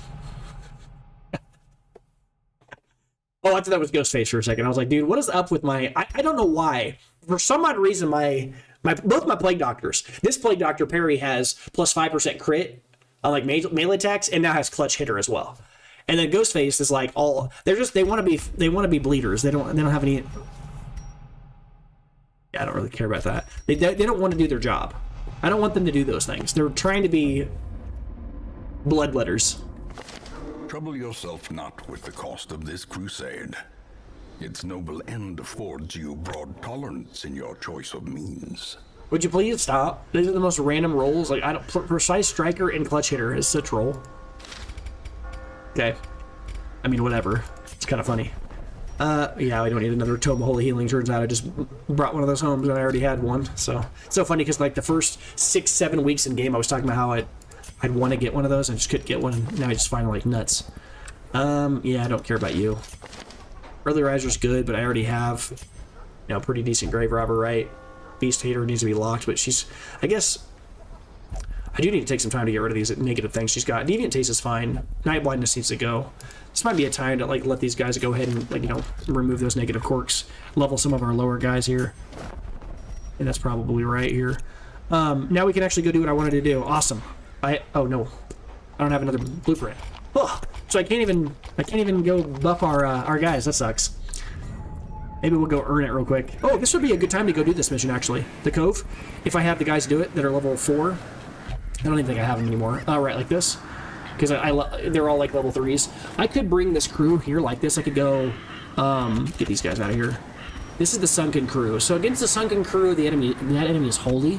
So you want to bring like I like to bring a Vestal against the Sunken Crew because she can constantly spam Hand of Light and just keep dealing more and more and more and more damage to the frontliner. And once she gets enough damage that she can actually hit him for full health, then she can just keep the Anchorman down forever for the whole fight, and then everybody else can dogpile on the other guy. Ideally, I'd bring a Crusader if I had one. I do not have a Crusader at lower level like this. All my other my Crusaders are, I think, both level 6. One's level 6 for sure. Anscott, I've had him for a long time. Yeah. This dude is so pure. He hasn't even got the Crimson Curse. It's so funny, too, because I got him as one of the rare events, or one of the prisoners that you released from the Crimson Courtyard. And he doesn't have the Crimson Curse, and everybody else on the team does. And he was so loaded. He had so many good quirks. My God. I don't think I have another one, right? Is he level 2, maybe? Level 1? Yes, unfortunate. I'd like to go do this mission and knock out this guy to get that, item that we're talking about, like, or I guess finish off that other blueprint build. Can I do that? Can I do this mission? I got a character that deals blight damage, which is good against this location. I've got... They're all level 3. That's like irresponsible, right? Going in there and doing like a bunch of level... Whoa, no! Obvious. Go do this mission, pick up a free focus ring. Yeah, we'll do that. Yeah, that's pretty obvious. We'll go do this wheeled mission, go pick up a focus ring, level up these random level 3 guys. I say that as if it's a trivial thing. Bring these characters here. This isn't the easiest mission for these guys in general, but she does have the ability to deal damage straight through armor. And she can also, like, you know, she has good mixed damage. So I'll go like this. Probably not going to be doing lunges and shadow fades in this mission. Probably poison dart and like flashing daggers to mix. Like, this is probably closer to what I'm looking for. I don't know. I'm not going to bring flashing daggers and poison darts likely. But this is more me saying, while I figure out what I'm going to do, it's probably some split the difference between these two. I'm certainly going to be bringing Pick to the Face. I don't know what else. But, I mean, Lunge doesn't synergize with these other two abilities at all. Yeah, I mean, it synergizes with this. What I mean is, Flashing Daggers is like a totally different... It doesn't go with this build at all. This ability is literally just there for the same reason Incision is on the Plague Doctor, to give them something to do whenever they're on a mixed team. I could go, like... the Abomination here. Problem is I don't really have any real stress relief on this squad, and he's going to walk out of here pretty stressed out, I'm guessing. Which means I can't really bring him if I'm going to immediately leapfrog straight into a Sunken Crew mission immediately afterwards. I might just have to accept that, though. I need a higher level guy. If I had one, I would bring him. I can't. I don't have anybody that's higher level. I mean like a level 4. It's a long mission. It's going to be scary. All level 3s. This DuPont, probably my best bet. Either that or Pico here. Maybe you're better. The thing about DuPont is DuPont can strip the armor off of things, and nobody else in the squad can do that. I mean, she can deal damage through it. Maybe it still is DuPont. I don't really care about this bounty. I mean, Bounty Hunter's fine, right? But, like, he removes armor and then deals a bunch of damage himself. We've already got a big damage dealer. And I like the Occultist because the Occultist, again, has the ability to just arbitrarily crit and remove it passively, just remove some stress, and that's kind of what we're looking for here. Although the Abomination's not religious, so none of her none of these characters are religious. Like she's not going to synergize there, which is unfortunate. Her camping skills aren't going to be very good here. But we do have Gallows Humor, that makes up for it a bit.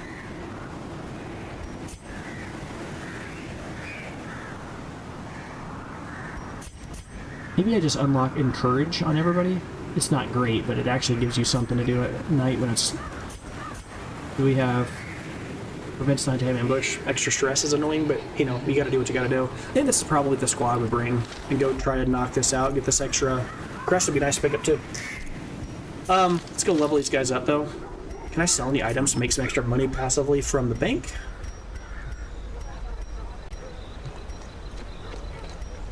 Oh, hold on. Unequipped trinkets, sort by rarity. Should have done that first. Yeah, I don't need a second film healing. We just talked about that. Anything down here? I don't need another remove amulet. I can go. I try to keep one of like every item. Guess we did have a second medic's boots. I didn't realize that earlier. I don't need 2 locks of fury. Or lockets. No, it is a lock of fury. Or 2 commander's orders. The rest of these I like to have like 2 or more of. That's pretty good. Gives us some more money to play around with. I'll go one more mission without spending any money, and then after that I'll start locking quirks again. I'm at 113,000 money, which is now going to start actually passively making us quite a bit, which is good. It's a good solid 5,000 gold every single week that we just passively get, making 5%. Alright, let's go ahead and make sure these guys are leveled up, though. It might drop us below 100,000, I hope not, but... Start by level here. You're on 4s, you're on 4s, you're on 4s, you're on 4s. Okay, we don't have to spend any money on you guys, which is great. Awesome. I'm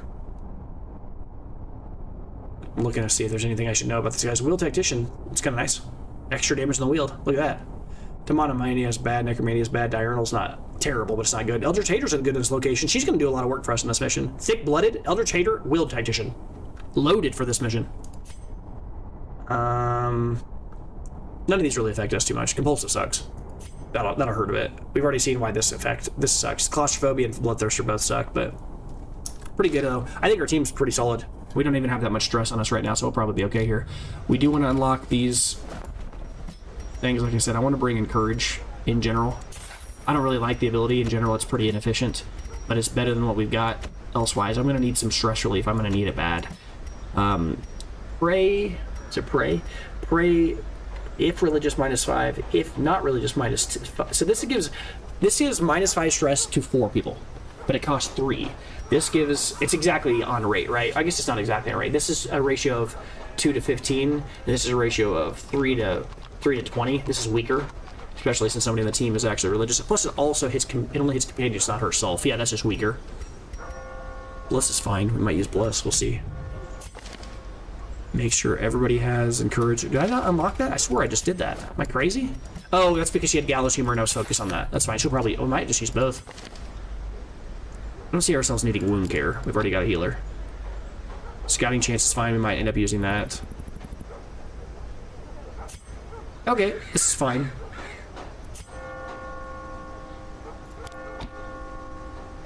Extra anger management, all other companions. That might get used too. Actually, that's pretty decent, right? It costs 3 though. I mean, it could be used. I don't want to use it, but it could be used. The one upside of this ability is it costs 3 camping skill to use it, which is awful, right? Because it removes 20 and then it removes 30 and then adds 20. So it's literally just remove 10 stress at the cost of 3 camping. Whereas this removes 15 stress at the cost of 2 camping. So that's just strictly worse. But the upside of it is it moves it on to other people, and he can keep on using Absolution to remove the stress on his own. So this can, like, synergize pretty well there. Moving it around can be okay. All right, let's go ahead and go do a mission here with this. I think this squad's fine. I'm certainly going to be using the padlock here. That's a guarantee selection here. And then after that, I don't want any additional stress, so I might give him something like that decreases stress. We've already got enough damage. It's going to be a long mission, right? With the Crimson Curse going to be there too. So maybe I give him extra damage. Maybe I'll give him like an Ancestor's Signet Ring. Extra protection. Extra stress is annoying though. Less dodge. Let's just do this. And again, I don't care if they capture the or if they get the Crimson Curse. I don't really care that much.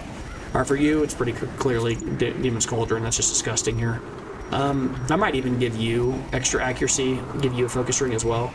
I've talked about this a lot, but I think giving him extra crit is incredible, because he just passively crits and just gives you a bunch of random stress relief. This ability is like, this ability right here has like 8% crit. It's stupid. Like, look at this. What? That's not even including the ability itself. Right? You add in that, now all of a sudden you're talking about critting a quarter of the time? What? Literally a quarter of the time. So he's just removing 8 stress on it. It's 4 on himself. He'll remove 4 from passively. It's just he's just going to be removing stress all the time. Okay, you got your stuff. You got your stuff. Now you, I'm probably just going to give you the item I gave you last mission, which is the one that increases your accuracy and ranged abilities. Because I'm going to be throwing darts, I think, the whole fight, the whole mission. So where'd that item go? Am I blind? There. Lucky Talisman, extra dodge, extra accuracy. And then after that, really, it doesn't matter what else I pick on you. Like, that's the main thing I need. Everybody has low blight resistance on this mission anyway, so that's not going to matter.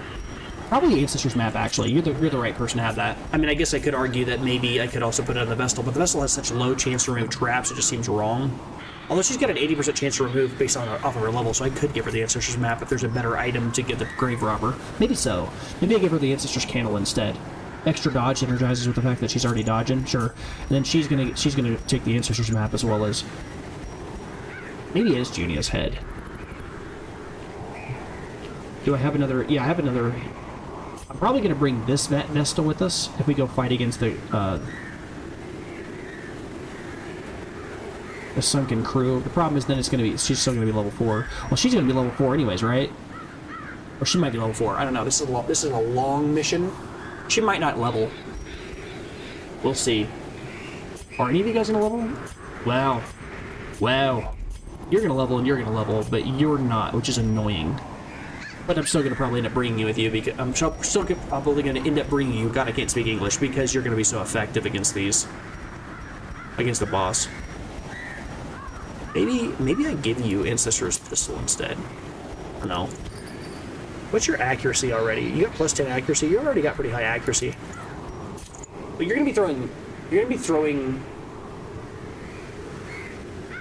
Huh. I'd rather just have the accuracy. You already you aren't gonna be dealing a lot of damage anyways. Right? You're gonna be mostly just throwing out poison darts that don't deal a lot of damage on the front end. They just blight people, so I'd much rather be accurate with them. We're not doing flashing daggers though. Probably something like toxic trigger or something like that, and give you some ability to offset some of the crap that you can get affected by here, since we don't have a person that can remove that. That'll save us some money on the other end.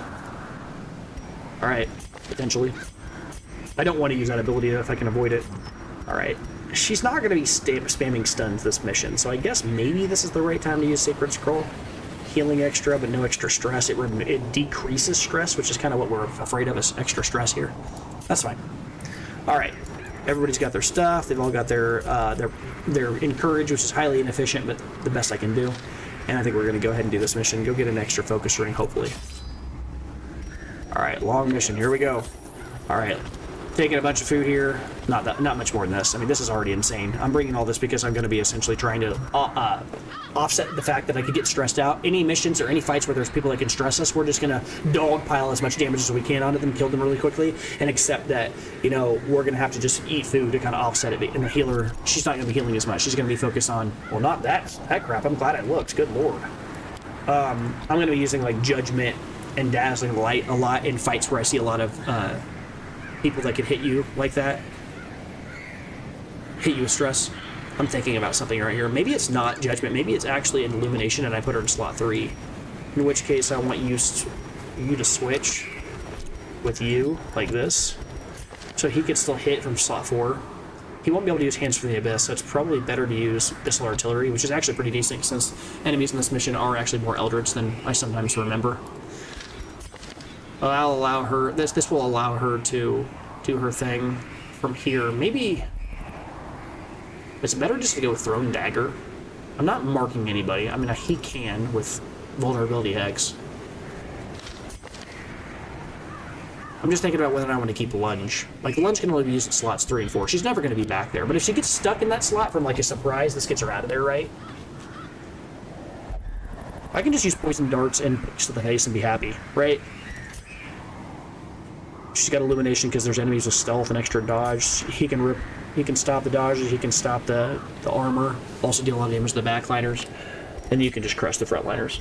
You can also help with removing armor. I think this is a pretty good squad, honestly. The biggest issue is going to be stress, so we're going to try to deal with that on the other end by aggressively camping when needed here. I think that'll help a lot. Alright, let's make sure we put the right mission. The game doesn't troll us and put us in the wrong one here. So we're going to the Weald here. Again, I'm taking a bunch of food here because I know that we're going to get hit. I didn't need them.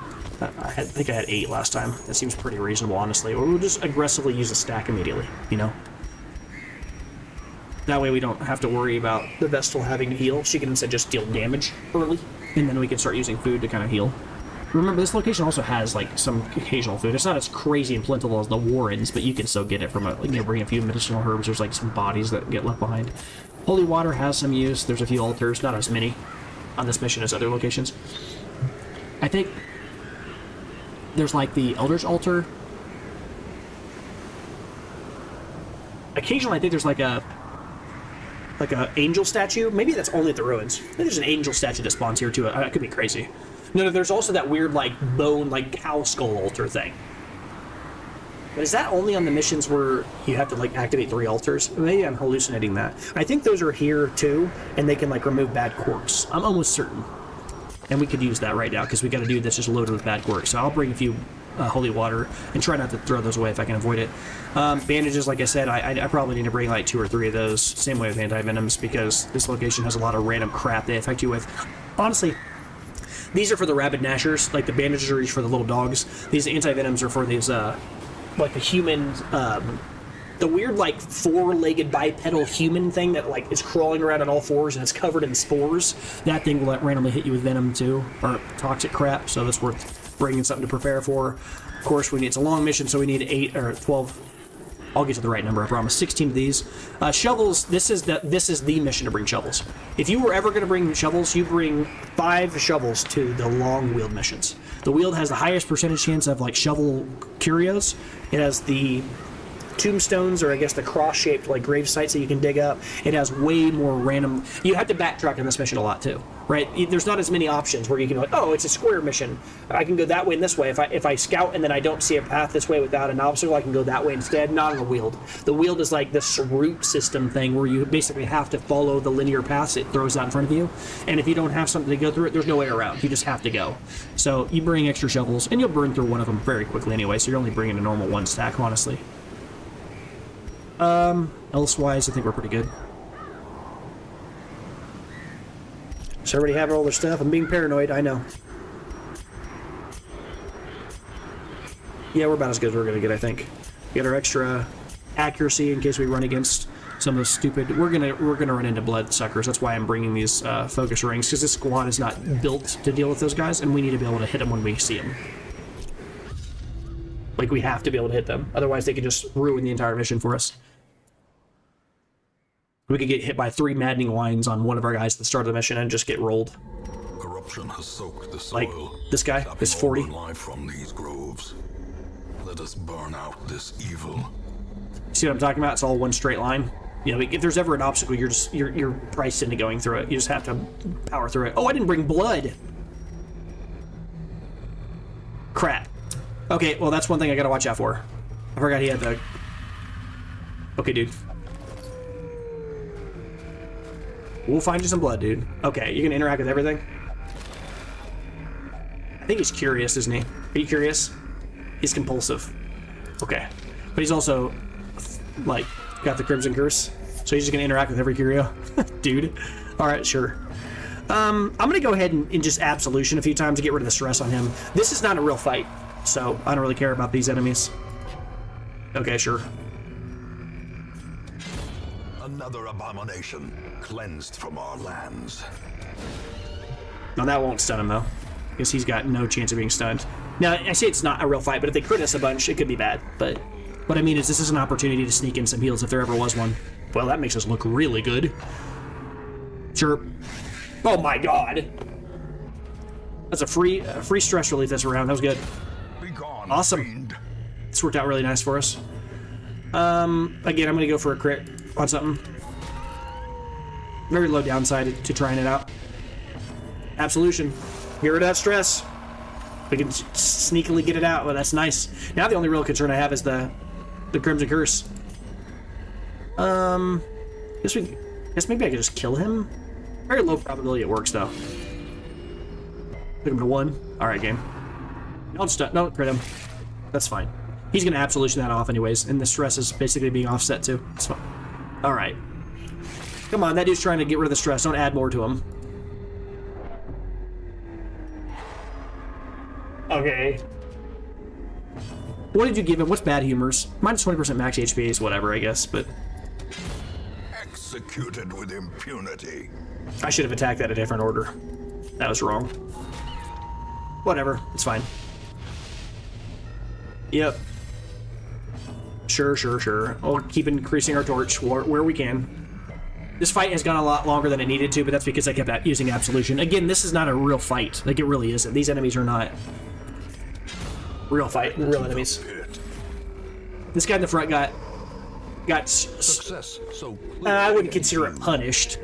Or is it merely a trick of the light? Got punished. I don't think I'd call it getting punished. Yeah, I took, what, like 3 extra stress, and I think I walked in there with 40 some odd stress because I had 4 bars. I ended up with bad humors, but whatever. I don't really care that much. Just gonna keep on doing that and get rid of our stress here. Alright. Can't reach the back, so maybe I'll just do this. Go for Blight. You know what? I said these guys had like lower Blight chance, or higher Blight. I forgot. These guys are bleedable, not blightable. This is the wrong choice. I should not have gone with poison darts. That was just incorrect on my end. If anybody noticed that, you can call me out for it. That was stupid. But I can remove dodge, though, so let's go for that. We're start removing dodge from people. That's why these guys are here. Just start spamming dodge removal. Okay. Like, chill. This guy's been getting picked on quite a bit. Grievous injury. Palpable fear. Eye roll. Him getting crit 3. Okay. Are we done? Well, joke's on you. You can't give him rabies. He's got the Crimson Curse. Are we almost done here? Press this advantage. Give them no quarter. Cheese. All right.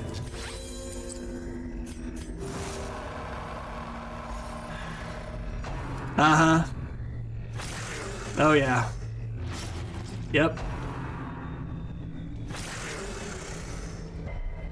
Alright, that's fine. Would you shut up? Thank you.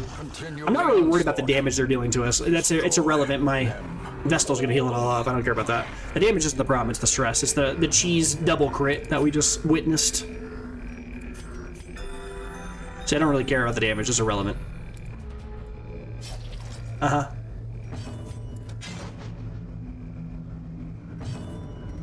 Alright. No more dodging, please. Remove that dodge. You don't need dodging. Uh-huh.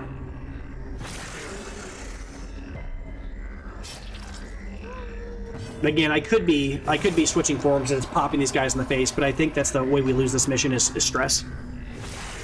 Death waits. 3 crits this mission, guys. You guys are doing great. Concentration. Really low probability that happens, but sure. Alright, I'm just gonna heal the team. To just offset it doesn't even matter. As I said, there's no real threat here except for lucky crits, which they've been pretty lucky on. Maintain the offensive. Alright. I'm sticking with the absolution, guys. We're removing that stress. Until it gets basically into a situation where I really need to worry about it, I'm gonna keep doing it. Yep. Alright, now you're gonna stun this idiot. Just stop moving for a minute. Let us finish what we were doing here. The promise of So he'll die this round now. Oh, awesome. He's down to 1. That's actually perfect. That's what I wanted. Okay.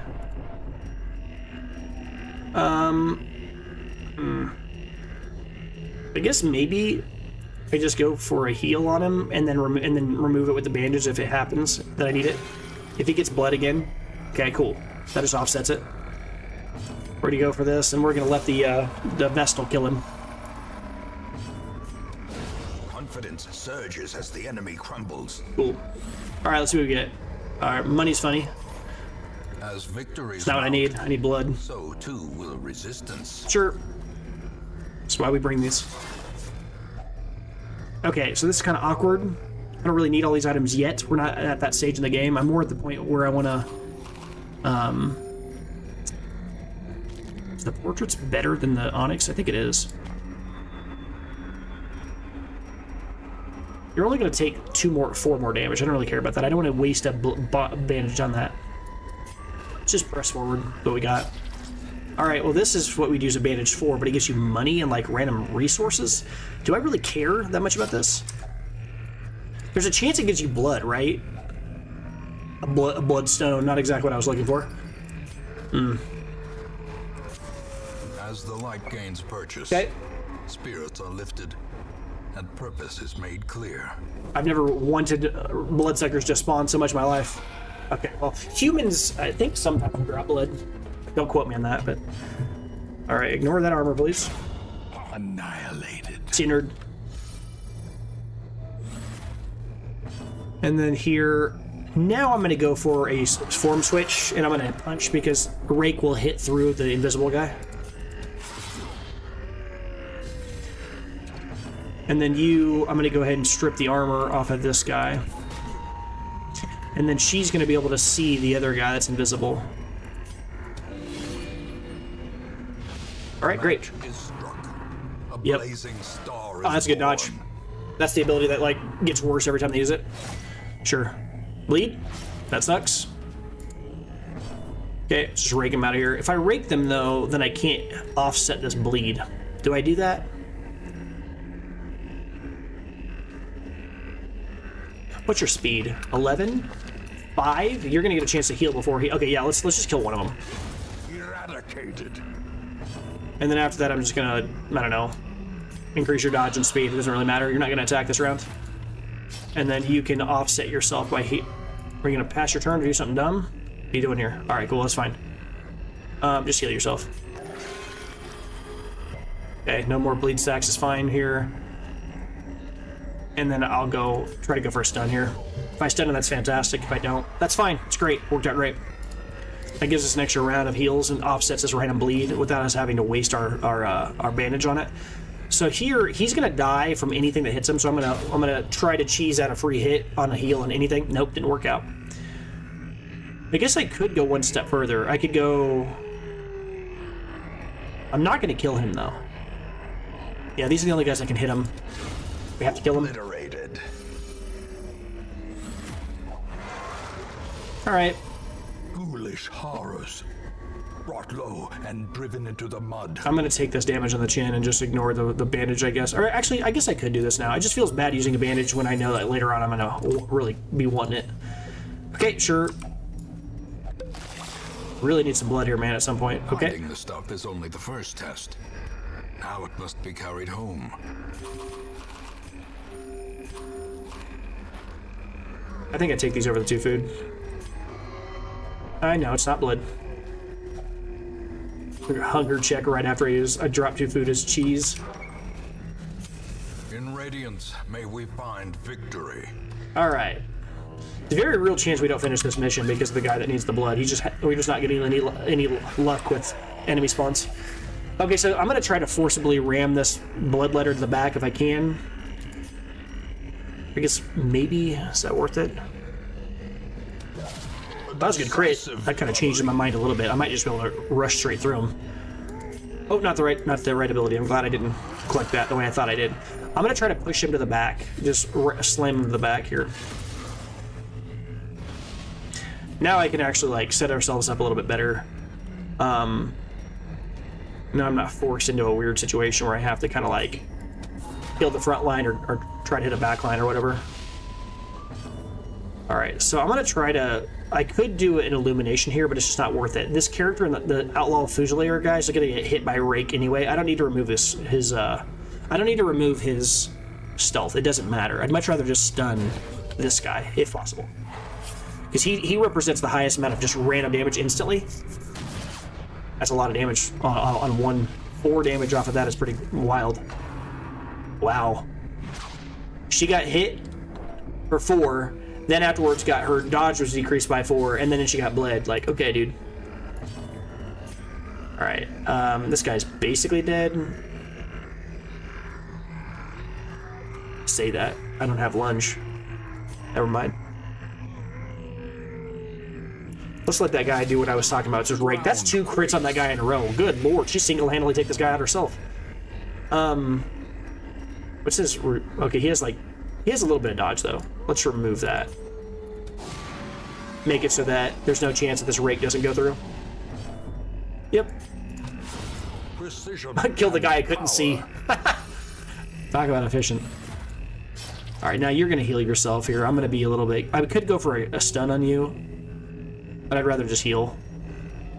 Maybe I heal the team, actually. Everybody's got a little health loss. What are you going to heal off of this? No, let's go for a big heal on just yourself. Don't you have spiritual, actually? I think she has, like, spiritual. That's actually a little extra valuable on her. Yeah. Now I'll heal the team. Man, leave her alone. I'm glad I healed her earlier. Good lord. The bleed stacks are ridiculous. As the fiend falls, faint hope blossoms. Yeah, clearly here. The way is lit. The path is clear. We require only the strength to follow it.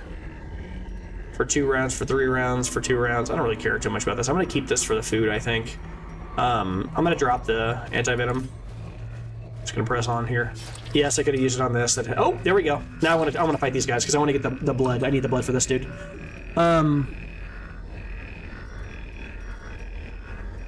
Yep, let's just start this fight. Let's go.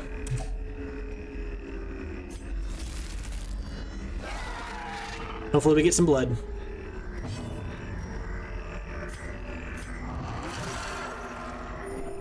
Gotta kill this guy in the back. He's the annoying guy, right? He's the one you want to kill.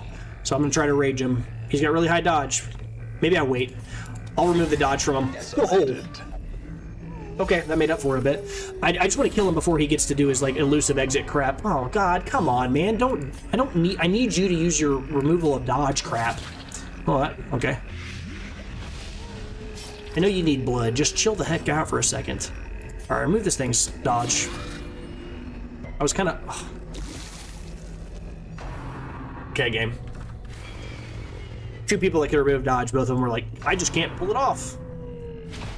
That's fine. Okay, well, if we kill him before the elusive exit, it doesn't really matter, but... Okay, blood. Awesome. Alright, cool. Remind yourself that overconfidence is a slow and insidious killer. Alright, that buys us a lot of time. So we don't have to care about that anymore. Do I take the viscounts invitations? I don't think I care about these right now. Like, I really don't know if I actually give a crap about these right now. I'd rather keep the food, because we're gonna camp here in a second. We're gonna leave this, and then we're gonna, camp here in a second, and then we're gonna have 2 slots for the rest of the mission to actually carry stuff home, but we just kind of don't have a choice right now. Fight. Wow, quite a busy hallway. Wow, it might be worth camping now. A spark without kindling is a goal without hope. As much as I'd love to feast here, 12 food, can I do that? It's pretty greedy. If we did that, what would the other abilities we use? No, I don't think so. I don't think that's right. Well, most of what I have is actually optimized for stress removal. I'd be doing this to remove the stress. People are at like 30 some odd. We're gonna be able to manage it pretty well through 2 campings. Let's just do a regular heal, and then after that, then we'll remove some stress, like a gallows humor. My God, the perfect. Okay, all right. Disgusting. Never didn't earn it, but we'll take it. Awesome. Okay. And then of course we need to do that'll work out well with dark strength. Not dark strength. I mean, prevent nighttime ambush. I already stressed out a little bit more, but it doesn't matter. Gallows humor basically undid that, so that was fantastic. And then you can wait, not enough camping point. Oh right. Oh, my bad. I only have 1 spot left. Abandoned hope. Self only remove some stress. That's pretty greedy. Yeah, it wouldn't matter anyways. We can't really use it. That was awesome. Awesome. Feel real good about that. Man, gallows humor, man. I've said it before. I love gallows humor, but like when it hits like that, Lord. Did you see how much stress relief we just got out of that? Every person got like 24 stress relief or something absurd. Yeah, sometimes it can go poorly, but we had the means to like undo it. And the percentages are really good, right? 75% chance that it works well, and every single teammate gets a check. Pretty good. I mean, that worked out really well. I mean, my God, that made it look like an S tier. But I even think when it goes bad, it's still worth it, right? Because if it's like if 2 of them go bad and 2 of them go good, that's a total of 40 stress relief and then 20 that you gain. I mean, it's still pretty decent. Okay. All right, so I'm gonna. Can I just kill this idiot? Stressor dude. You know, I need to switch forms. I can't be greedy. I was just gonna remove stress from that's so greedy. Let's just go to kill. I mean, I can't rake him. It won't hit. So we'll go for a slam, or I guess a rage. Hopefully it hits. All right, just gone. Great. Now we just have this big dumb idiot, which he is admittedly not the easiest because he's just so tanky. 98 health is a lot. But I guess the proper way to go about this is he's got 9 dodge. The only real way he makes this mission go long is if, you know, he dodged a few times. There's your crit. That's your stress relief. That's what I'm talking about. And people will say, they're like, oh yeah, you know, weird giving this guy crit. Why would you do that? The extra stress relief is so good because it's not like he's doing crit instead of the thing he's already doing. 90% of the time with this character, you're going to be spamming like weakening curses and vulnerability hexes. And these crits so often already. Now I've got like literally with this item, 5%. I've already explained this multiple times, but my God, this is giving 3%. This is giving 5%. These abilities are already 8%. Then he's got his raw weapon base. He's critting for 25% of abilities. He's stress healing almost at the same rate. Not quite as good, but almost at the same rate as like that Cry Havoc from the Houndmaster. It's disgusting. And he's not even a crit or a stress reliever, but he is. He's like the total package on healer. Obviously, he has the downside of he could like give you a 0 and kill somebody, but I think she needs to heal herself. He's got no dodge. There's nobody... Like, what's this? I guess I could stun him. There's a chance. Yeah. Sure. Yeah. Give her some poison. Yeah, she's just going to be healing herself for a few rounds. That's okay. Okay, he attacked the dead body. That makes sense. Okay. Let's go for Rage. It has the highest chance of crit, right? This huge raw damage. Yep. Remove this, heal yourself up a little bit. I still haven't checked. I think she has spiritual. I said that earlier. I didn't get the chance to check it. Nice dodge. And then Tree Folk Smackdown? No. Tree Branch Smackdown, not Tree Folk. Yeah, so she's probably going to be healing this next round. But does she have spiritual? No, she doesn't. She has Clotter. It's a misremembering. I think I had one that had, like, gifted and one that had spiritual. Maybe I'm misremembering. Dude, this dude is not taking any blight. He refuses to be blighted. Alright, take it. Hit the face, dude. Alright, he's got no dodge. I mean, there's really no good thing to do to him right now. I mean, I could always do a greedy heal on her for 10 and then let her stun. If she bleeds and it offsets it. Okay, well, sure. We'll go for a stun then. I can cheese in a free stun here. Maybe it'll work. Who knows? Hey, we got a stun off. Awesome, so he's just dead. That worked out well. Dude, you gotta stop that. Like, chill. There's just really no reason to go for a greed heal here, I guess, right? She's gonna be it. I'll go for it. Yes! Greed! Oh, the big one heal, it was worth it. The dodge is brutal, though. Well struck. Finally, she hit him with some blight. I'm not gonna be able to kill this guy, unfortunately, because he's got 13 health. He's probably gonna hit us with tree branch smackdown thing and put somebody on 1 health. All right, that's fine. Come on, come on. No, I did it anyway. Dang it. No, 16 in the face. Ah. She has such high dodge. I should have hit. That's not how dodge works, but it would have felt good to miss that. Ooh, okay. All right. And no bleed's nice. A victory. Perhaps a turning point. That's kind of nice. She crit him and then she crit him again. She's like, no, you heard me. I hit you the first time. I'm going to do it again. This is kind of neat. I mean, that would have been a 3rd Jade, but again, like I said, I don't really care too much about Jade on these missions. I just don't think it's really that valuable. You don't really take Jade. It's literally just a stack of gold. It's just not worth it. Speculating on these is not worth it. Because if I take 5 of these, if I get lucky enough to get all 5, it's worth 1,875 gold. Right? It's literally 125 additional gold over a normal stack of gold, which is far more likely to roll. It's just not worth it. Don't even bother with it.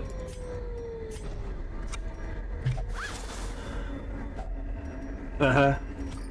50 gold? Okay. I did not mean to click that. That's okay, though. We can't interact with these. It just poisons you if it doesn't go right. I don't really care that much. Sometimes a tree is just a tree. It'll poison you occasionally, but sometimes it just has treasure in it. If I had anti-venom, then we get immediate value out of it, but, you know, it's not that big of a deal anyway. Alright, so you have the map, right? So let's let you do this. Okay, good, Leth. This is the 3rd one of these. Sure. As I said, we'll get poisoned sometimes. He resisted it anyways. Does she have thick-blooded? No. Just has really high blight resist space. Interesting. Oh, man. I went in here without looking at the light level. It's the first time I haven't looked.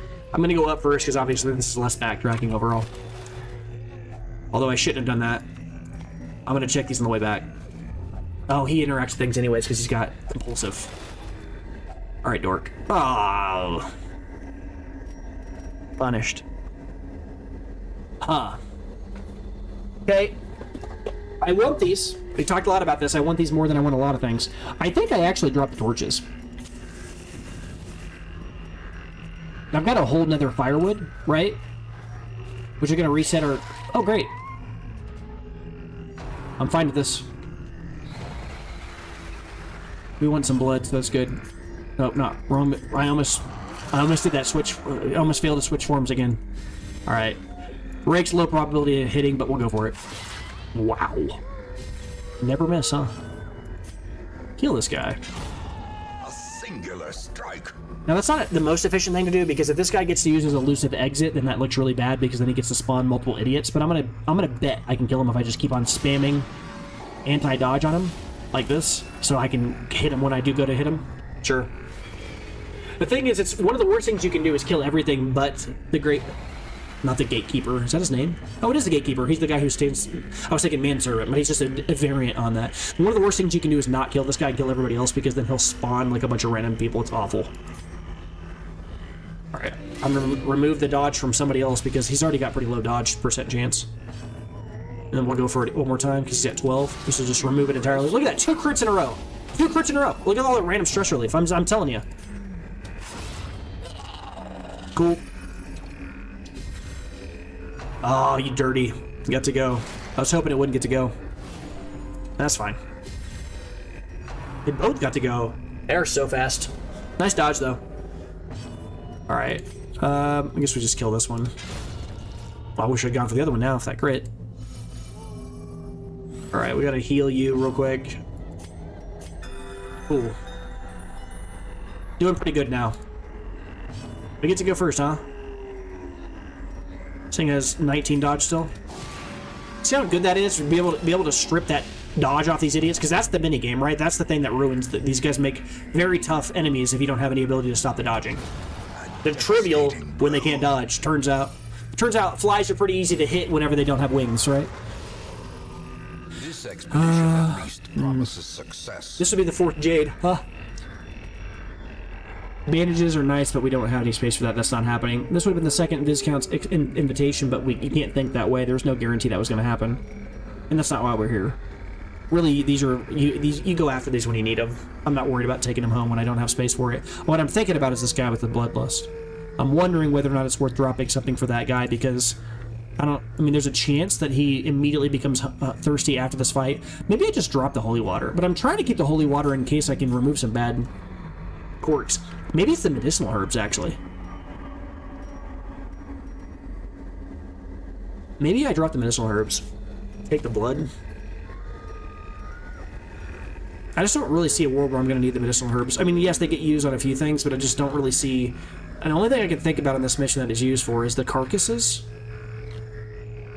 Obviously, it can be used on other things, but, like, that's the main thing. But the question is whether or not I'd rather take the Viscount's invitation over the blood, but I don't think so now that I've left one behind. I want to be able to make sure this guy doesn't become thirsty and immediately causes problems. So that's, like, the only way we lose this mission is... Or, the only way something really goes wrong right now is that. This would have to be flip-flop this direction. This is, like, the perfect wrong way for them to be set up. Eldritch... or missile artillery would deal extra damage if these 2 guys are in the back, but they're in the front. And this guy, our abomination, does a lot of damage to guys that are in the front if they're meat shield, or if they're not meat shields, but these guys have high protection, so he's not going to deal as much damage. It just sucks. So, either way, it's probably still more efficient to remove armor. I'm just going to take so much stupid stress, though. Let's just go for damage.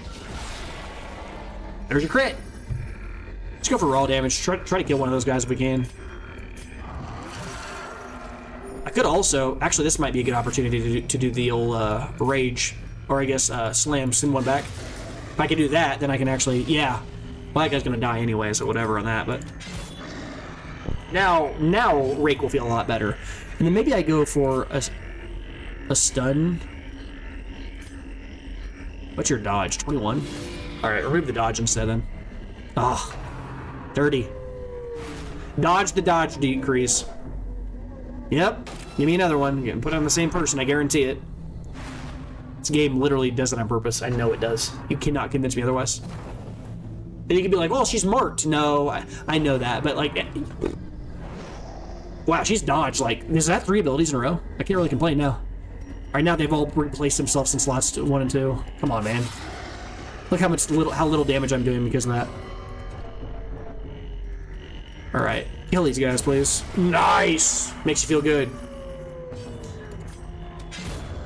Xaxes was nice. Alright, now this is probably a proper time to remove 9 dodge. Let's just heal. I don't see a world where this guy's really a threat. That's nice. Random stress relief. Yep. Okay. Kill him. Doing well here. Awkward. A trifling 5. victory, 5 jade. but a victory nonetheless. As I said, like, the odds of that happening aren't that great. I'm not really that bummed out by it. I don't care. I do, on the other hand, I do want the deeds, though, right? Because I think... No, actually, I don't. I don't. Because now we have enough deeds, right? We have 12. Now we're going to actually... We have all the deeds we'll ever need. We don't need to pick up any more deeds. Right? Because we need to get to 200, and I think we're at, like, 192 or 193 or something like that, and this is already 12. This is already going to bring us over the top. We don't need any more. So deeds are done for this playthrough, which is nice. We're going to leave the tent. I'm going to... Did you just hear that? Did you just hear that sound? Secret door. Okay. So now we're really in a pickle for space. So we'll just fight all these random guys. Okay. Is it worth fighting these guys to get more blood since we're already keeping 1 blood? I don't think so. What is your chance to remove traps? Pretty high base, right? Yep. She doesn't have the map, that's why I'm saying that. Oh my god. Well, we get a chance to use all of our key. Where are our keys? Did we not bring keys? I want to cry. I forgot to bring keys. Dude, no. And then you're just going to interact with it anyway. Sure. I forgot to bring keys, and the secret room doesn't do anything. Brutal. Maybe maybe we'll get lucky and somebody will drop one. It's happened, I mean, many times, so. Man, that's brutal. A time to perform beyond one's limits. Missing that makes me feel real bad. Alright, this is where Abyssal Artillery feels good, because these are Eldritch. I mean, they've got high protection, but, you know, it's still pretty decent. That was nice. That crit was timely, because that was the guy that was going to consume the rend. Like, he's the long-term damage dealer in that squad. So I guess if we go for a removal of dodge here on this guy, this is the only other real threat. Just random bleeds and stupid crap. He just dodged one, so now he can't dodge anymore. Now we can't dodge anymore. Yeah, you can mark us all day. You can't even hit her. Yeah, you can mark us all day. I don't really care about that. Mortality clarified in a single strike. Nice dodge, idiot. Sorry, you're dead. Alright. Okay, sure. I guess, do I go for a... I don't think weird reconstruction makes sense. It doesn't make any sense to do a greedy kind of heal like that when we have a character who can heal guaranteed. Yeah, let's not do that.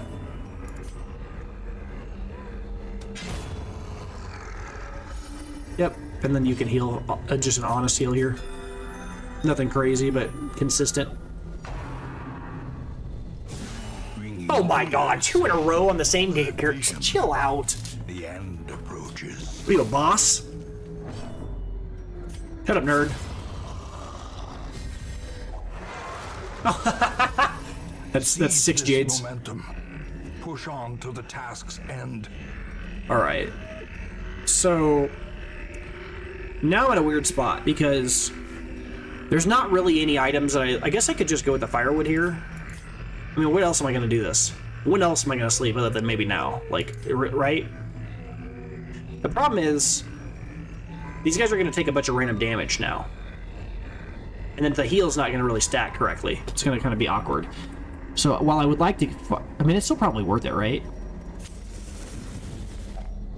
Huddled together. Furtive and vulnerable. Rats in a maze. And then that gives us a spot for some gold. Still not taking the old jade. Sorry, guys. It's too high of a mission for us to be thinking it like that here. Let's go see if we can get 2 in a row. 17 and 5. Maybe we get lucky with another gallows humor.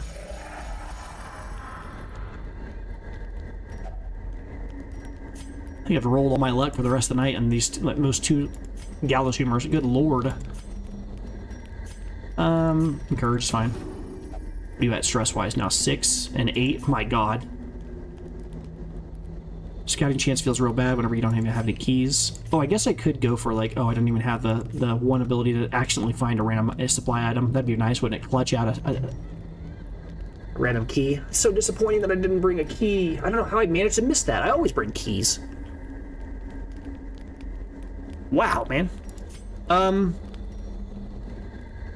I guess we have to do our our unspeakable commune so we don't get attacked in the middle of the night. And then after that, what we got stress-wise? 13, 16, 7. Guess you can remove hers. Then we're good. Just go to sleep.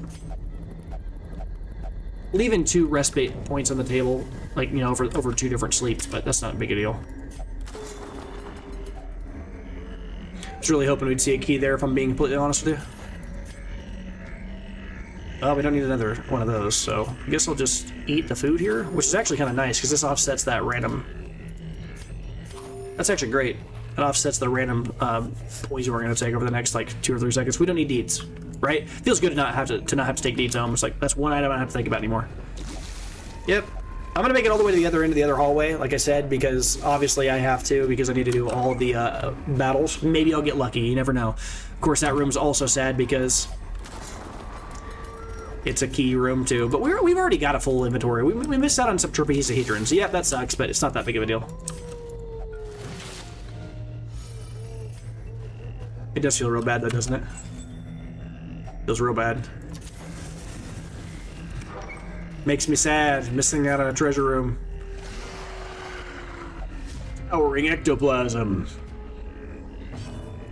Alright, I'm just gonna try to kill the back too. These guys are annoying. I know this guy can like change and like split and all that other stuff, but I don't really care that much about it.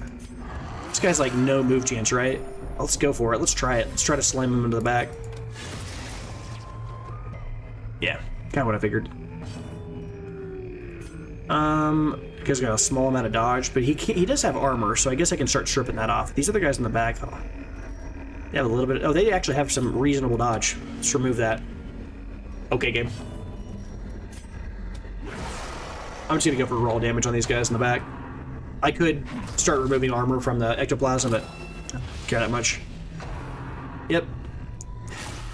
I don't really care about ectoplasm as much as I care about the random stupid crap these guys do. Because these guys over a long fight can just keep spamming you with stupid crap. Now that looks pretty bad, but... Yep. Alright, please get rid of these guys. Heal him, please. Blight him out of here in a few rounds is good. Alright, Oh my god! Did I tell you this guy crits or what? Okay, now he might split. Might happen soon. Not really that bothered by it though. Yep. You've already marked him. You can't mark him anymore.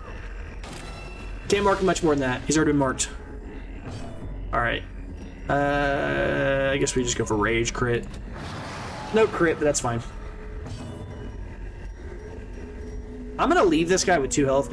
Well, do I? I'm just thinking about whether or not this guy splits, but he's not like a elusive exit. He's not gonna summon multiple. He's only gonna summon 1 slime. I still think I'd rather remove the protection from this guy.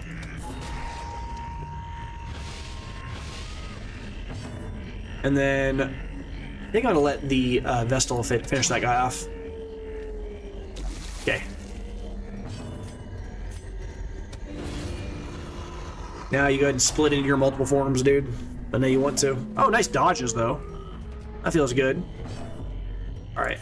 Hit this dude, please. He's so tanky. Die! He's a 4. Alright, I'm gonna go for a heal here. It's quite the heal.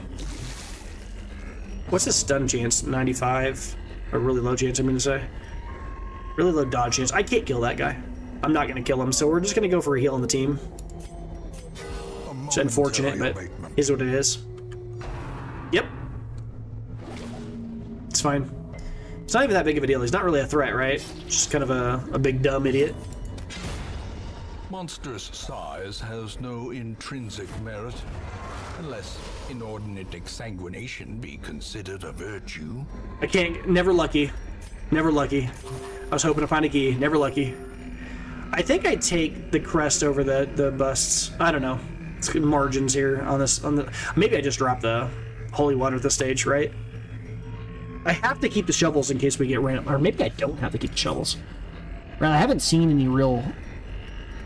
I mean, obviously, I wanted to keep the shovels in case I get stress checked and all that stuff. And there's a nightmare scenario where the very last fight is in the very last hallway area or whatever. But what I'm saying is, I mean, I could leave at some point. Even if I leave this mission and it's a failure, it's not a huge failure. Like, look at how much crap we're leaving with. What I'm wanting to do is do this.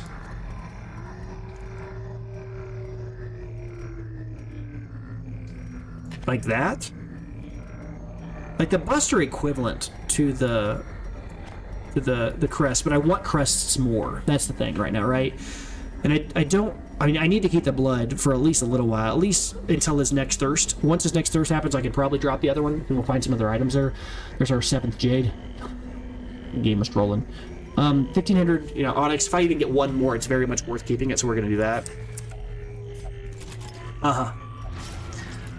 Yeah, that sucks. I'm gonna ignore the special treasure room. If we get lucky and we find a key for the rest of the mission, great. If we get lucky, we find a key, that'll be awesome. But there's a chance. If we don't, we don't. I'm not that worried about it. We're gonna skip the treasure room though, which feels bad, but it is what it is. If you go open the treasure room, if you just unlock that treasure without a key, you get like trash, like nothing good. It's just not worth it. It's like you'll find like a gem, and when I say a gem, I mean like a regular gem, like a random, you know, probably another jade given what's been going on so far. Okay. Glittering gold, trinkets and baubles, paid for in blood. Yeah. I'm not taking the money. I mean, I guess I could over these 3 onyx, but again, we're now at a point where if I find one more onyx, it's really worth it. But even if I don't, it's still a whole stack of gold almost already. 1,500 gold, right?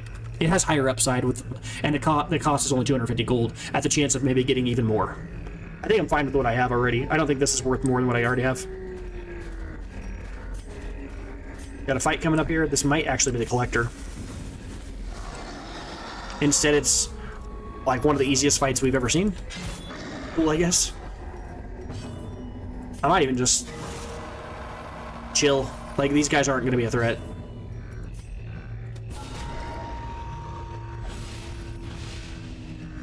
Yep. Can't even hit us. Good lord. Or remove the dodge that you get, the what little dodge you even have.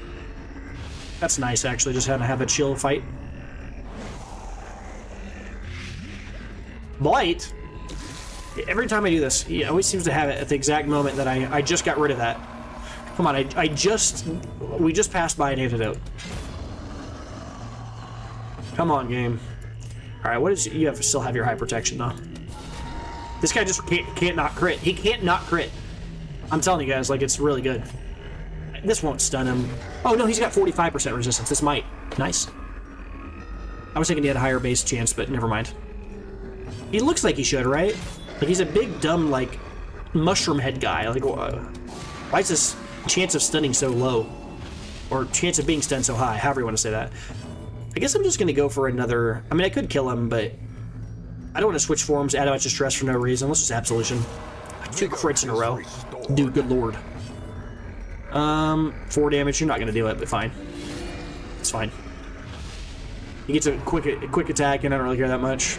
Dodge. Doesn't even matter. Look, we have no stress now. It's awesome. That would have been 1,500 gold right there, because that was, we just left 750 gold behind, so that'd be an extra. How much time do I have left in this mission? I still can't drop these torches. I can't drop this, guys. At least one more room. Like, I need to use the vast majority of the rest of these torches. I'll drop them after this big next coming room if we need the space. After this next room. Heirlooms. Wealth beyond measure. Don't care about those. Oh, that's nice. Awarded to the brave and the foolhardy alike. So I'll ignore the deeds and I'll take the one portrait. Actually worked out nice. Nature herself, a victim to the spreading corruption, malformed with misintent. All right, now I don't feel so bad about dropping torches after this fight. Okay, sure. Maybe we'll get lucky and we'll also get a scout chance on this. That'd be nice. I don't know. I'll be a little bit more informed about that. Alright. Yeah. We have no stress. There's no reason to stick out of that form anymore. This guy has, like, no chance of being hit, right? Let's just go for a rage on one of the bad guys. I didn't expect that. That feels pretty good. Inspiration and and improvement. No dodge, please. Make sure I hit that idiot. I might even stun him. Yeah, that'd be funny, wouldn't it? Just stun him so he didn't have a chance to even do anything. No dodge and stun. Sit. Stay. That's so funny. Cool. Yeah, that's the annoying... These guys are really annoying for that, but at least they didn't poison us, so no blight. That's great. Wow. Man, she has dodged everything this mission. I mean, like, everything. Did everything I could to suppress that little dog, but the dog refused to sit down. Die! Alright. Sure. She's doing a lot of damage, man. I don't really have... There's no chance of killing... I guess if I double attack one guy, there's a chance. One damage is not enough, though. I was going to say between him and the Vestal, but it's just not going to happen. Let's just go for a team heal. Still pretty valuable. Yep. No, well, that made it a lot better. Okay. 4 damage is nothing, so we are okay with that. Yeah, I'm going to switch forms and use Absolution. I'm going to get out of this form. I could have just raked them both, but it's just not worth it. I mean, everybody else is going to take care of them on their own. Let's just get rid of that stress, heal up a little bit, set ourselves up for success in the next fight. And you guys can just triple up on this guy, kill him in some... Oh, I clicked the wrong ability. I should have removed his armor. Man, that sucks. Because there's a chance I could create a hit for like 3.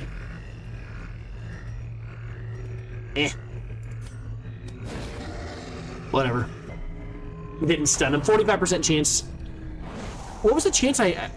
Hold on a second. He had a 45% resistance to stun. It's at 100... That dude... Are you kidding me? He had a 15% chance to dodge, and he did it. What a Chad. Not this time. There's the money. That would have been enough. Be wary. Triumphant pride precipitates a dizzying fall. Oh, we got a good scout in. Okay, now I can make an informed decision. So yeah, and that's why you keep your shovels. Oh, man.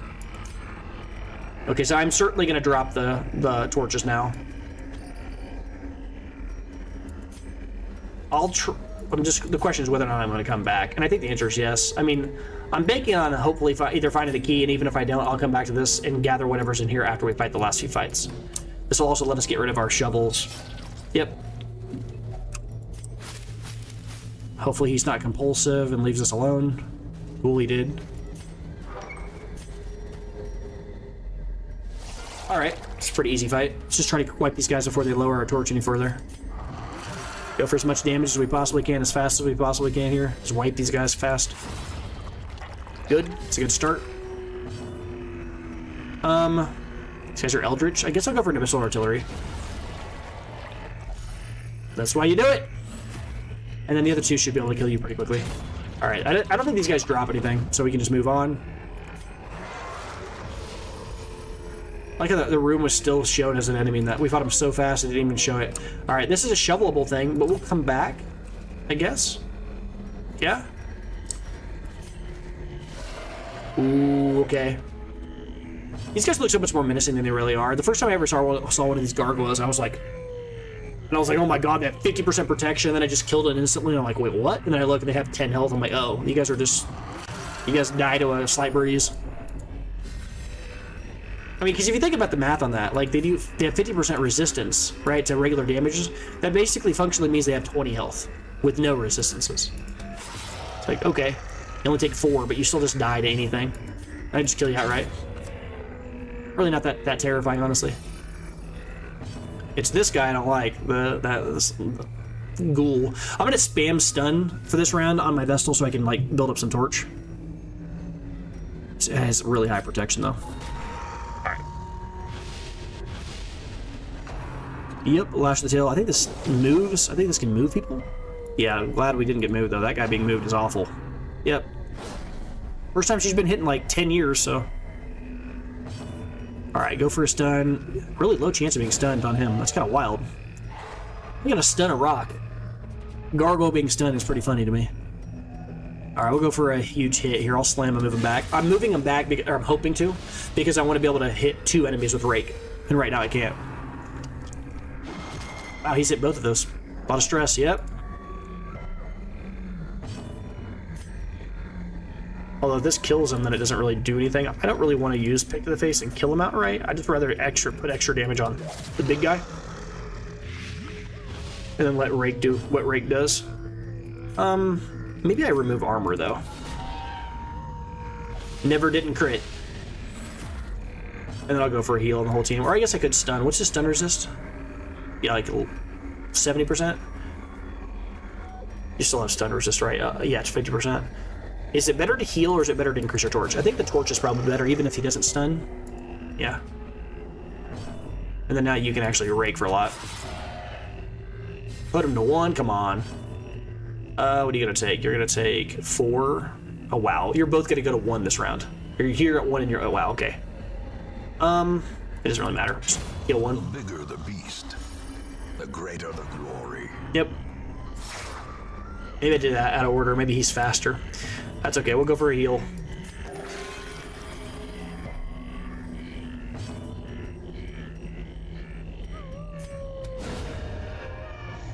Crit was funny.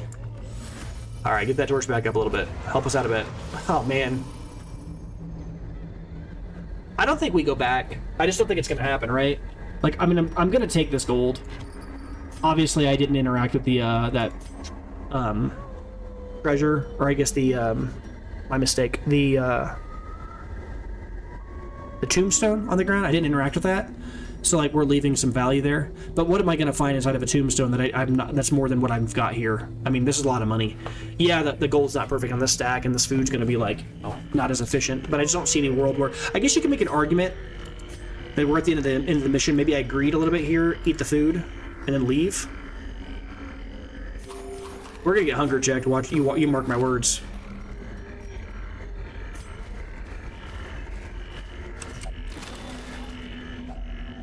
Okay, we don't need these. And then this makes it so that we can use the shovel on the chest in this room, right? Because shovels can be used on chests. Watch the chest have a key in it. And then we're like, do we go all the way back and get hunger checks 5 times? I'm gonna get hunger. I don't even care. I'll get hunger check 8 times on the way back there just to get that money. Boom! Another one falls. Got a 1? Come on, just die.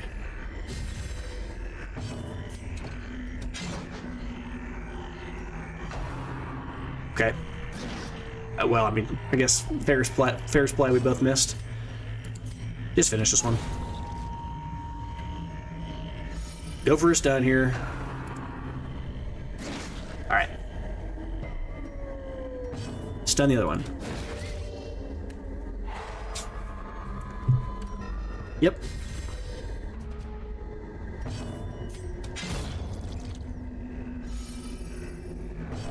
All right, rage him. What we get? Oh, that would have been 2 emeralds, same value as the onyx, right? Kind of a situation where you're like, dang it, you know, but it's the same exact value. There's not really much of a difference here. We could keep the anti-venom and to melt this, but it does the same thing. There's nothing really here value-wise. Nothing I have is more valuable than what I already have. Yeah. No, continue adventuring. Use the shovel on this. If only treasure could staunch the flow of otherworldly corruption.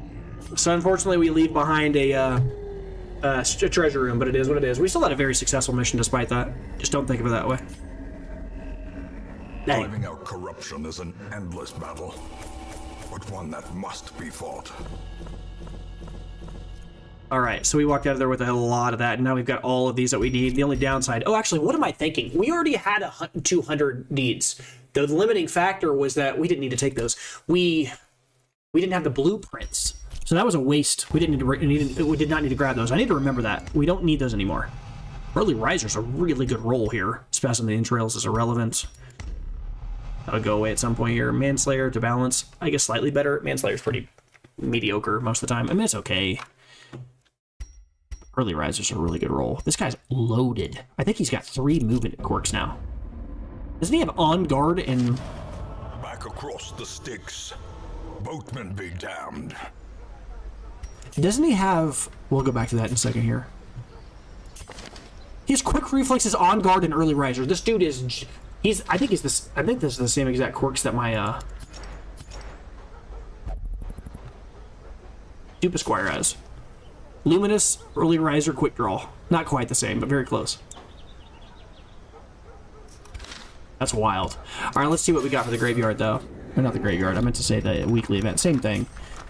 Is this Moduit? No. This is the second time that U's come back. Like, Moduit was our first Antiquarian, the Antiquarian that the very first one I ever had. She died, but this is the second time U's tried to come back from the dead. No. You have nothing. Like, what are you, level 0? You have nothing going on. Get out of my face. What do you got? Guilty Conscience. Junk. I don't care about that at all. Oh, I remember you. Yeah, you had Natural Eye. We liked you. We were very disappointed that you died. Resolutions were something that we like having locked. Natural Eye is something we want to have locked. Clutch Hitters, whatever. Nymphomanias or whatever. Hippocratic's good. Right, so she died. I can't remember why she died. But we did use her to beat the Swine King. If I remember, though, Eagle Eye, Tippler, Risk Taker, yeah, she's loaded. I don't think I want another... Because I've already got these two. And she is disgustingly loaded. Torn Rotator with Early Riser... Natural Swing, Beast Slayer, yeah, she's loaded. She doesn't need anything else. She's really good. And then she, like, I mean, is this better? I mean, Eagle Eye plus 5% crit to reading skills, I think is really, really good, by the way, on this class particularly. It's the only class in the game I think this is really good on. I mean, that's totally wrong. I just lied. I would win. But... Now, I guess I say that, I mean as a primary damage dealer. I already gave a huge defense for why I think Eagle Eye is a lockable quirk on the Occultist, because I said before, I think his ability to crit is just insane, and their random stress relief is pretty solid. I actually do think Eagle Eye is a lockable quirk on the Occultist.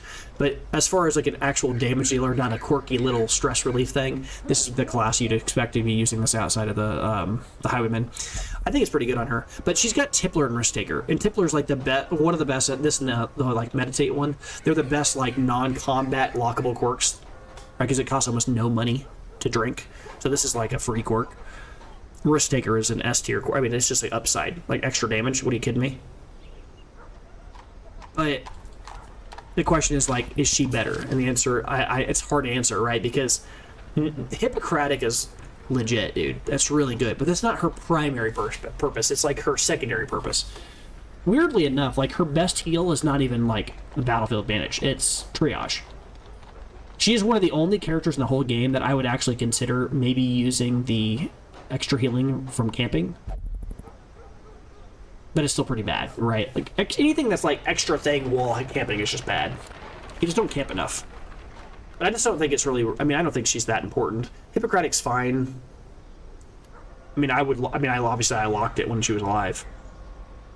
The only real argument here is she's already level 5. But that's also an argument against her, right? Because Hippocratic's good, and Natural Eye's good. She's already got pretty high accuracy. Calm's not good. Leucophobia's not good. Resolution. So she's already got some decent stuff, but she's like a level 3. She's like at level 3 quirk locks, but she's already level 5. It's like she doesn't have a lot of time for her to pick all these quirks and level them all up. The only way I bring one of these characters back to life is if they had like there's a few characters I'm looking for. One of our occultists, and then we had this one character named Centerpont. She was our the very, very first character I ever locked any quirks on, I locked 2 on her. It was a grave robber, because I got very lucky and she had Luminous and Early Riser or something absurd in the first few weeks, and I spent some money to lock her, and I kind of kept her on my back pocket. And then we went and fought against the Prophet with her, and then she died because the Prophet happened to drop like the ceiling on her twice in a row, which was unfortunate. We didn't have a healer. We just didn't have one that week. Which is, maybe bad decision on my end, but it is what it is. Yeah, I don't care about bringing any of those people back. I just don't think they're that valuable. Dupe Esquire, another guy named Dupe Esquire. We can only have one, so I'm not gonna get this guy. We've already got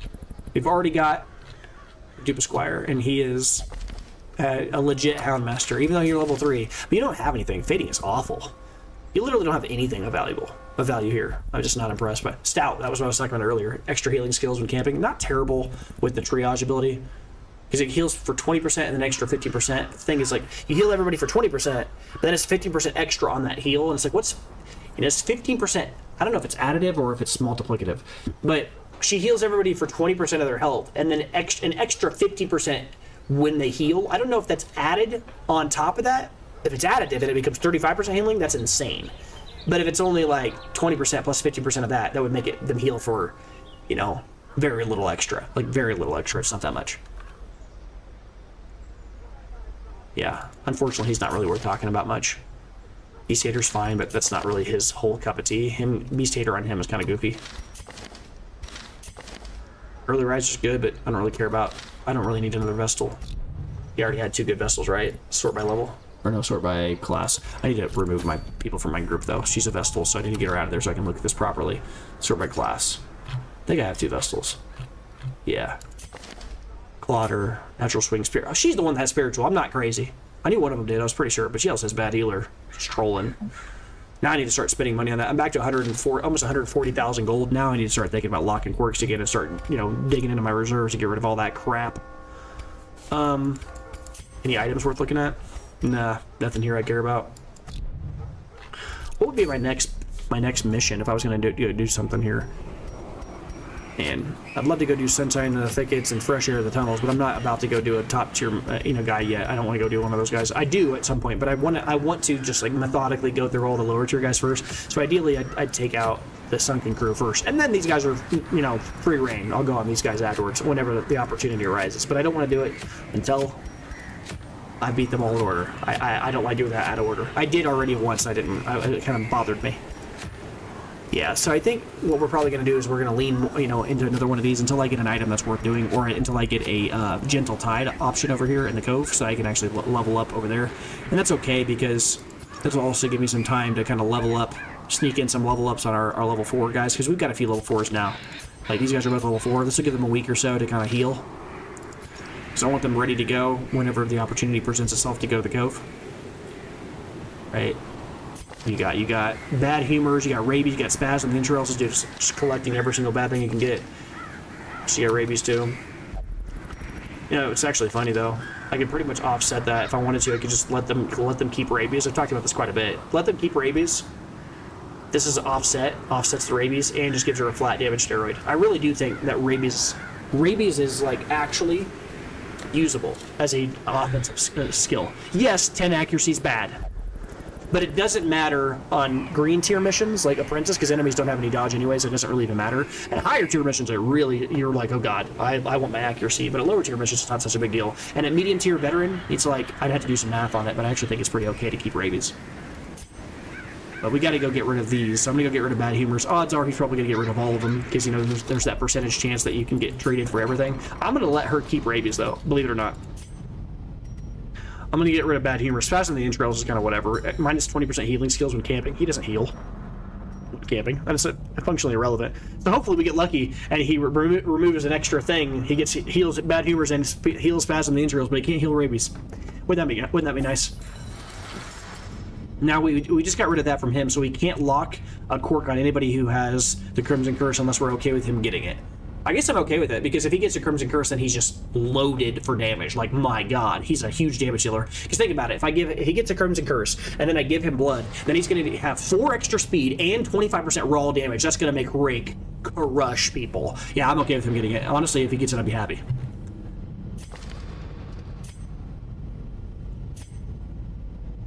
Who do I want to put in there?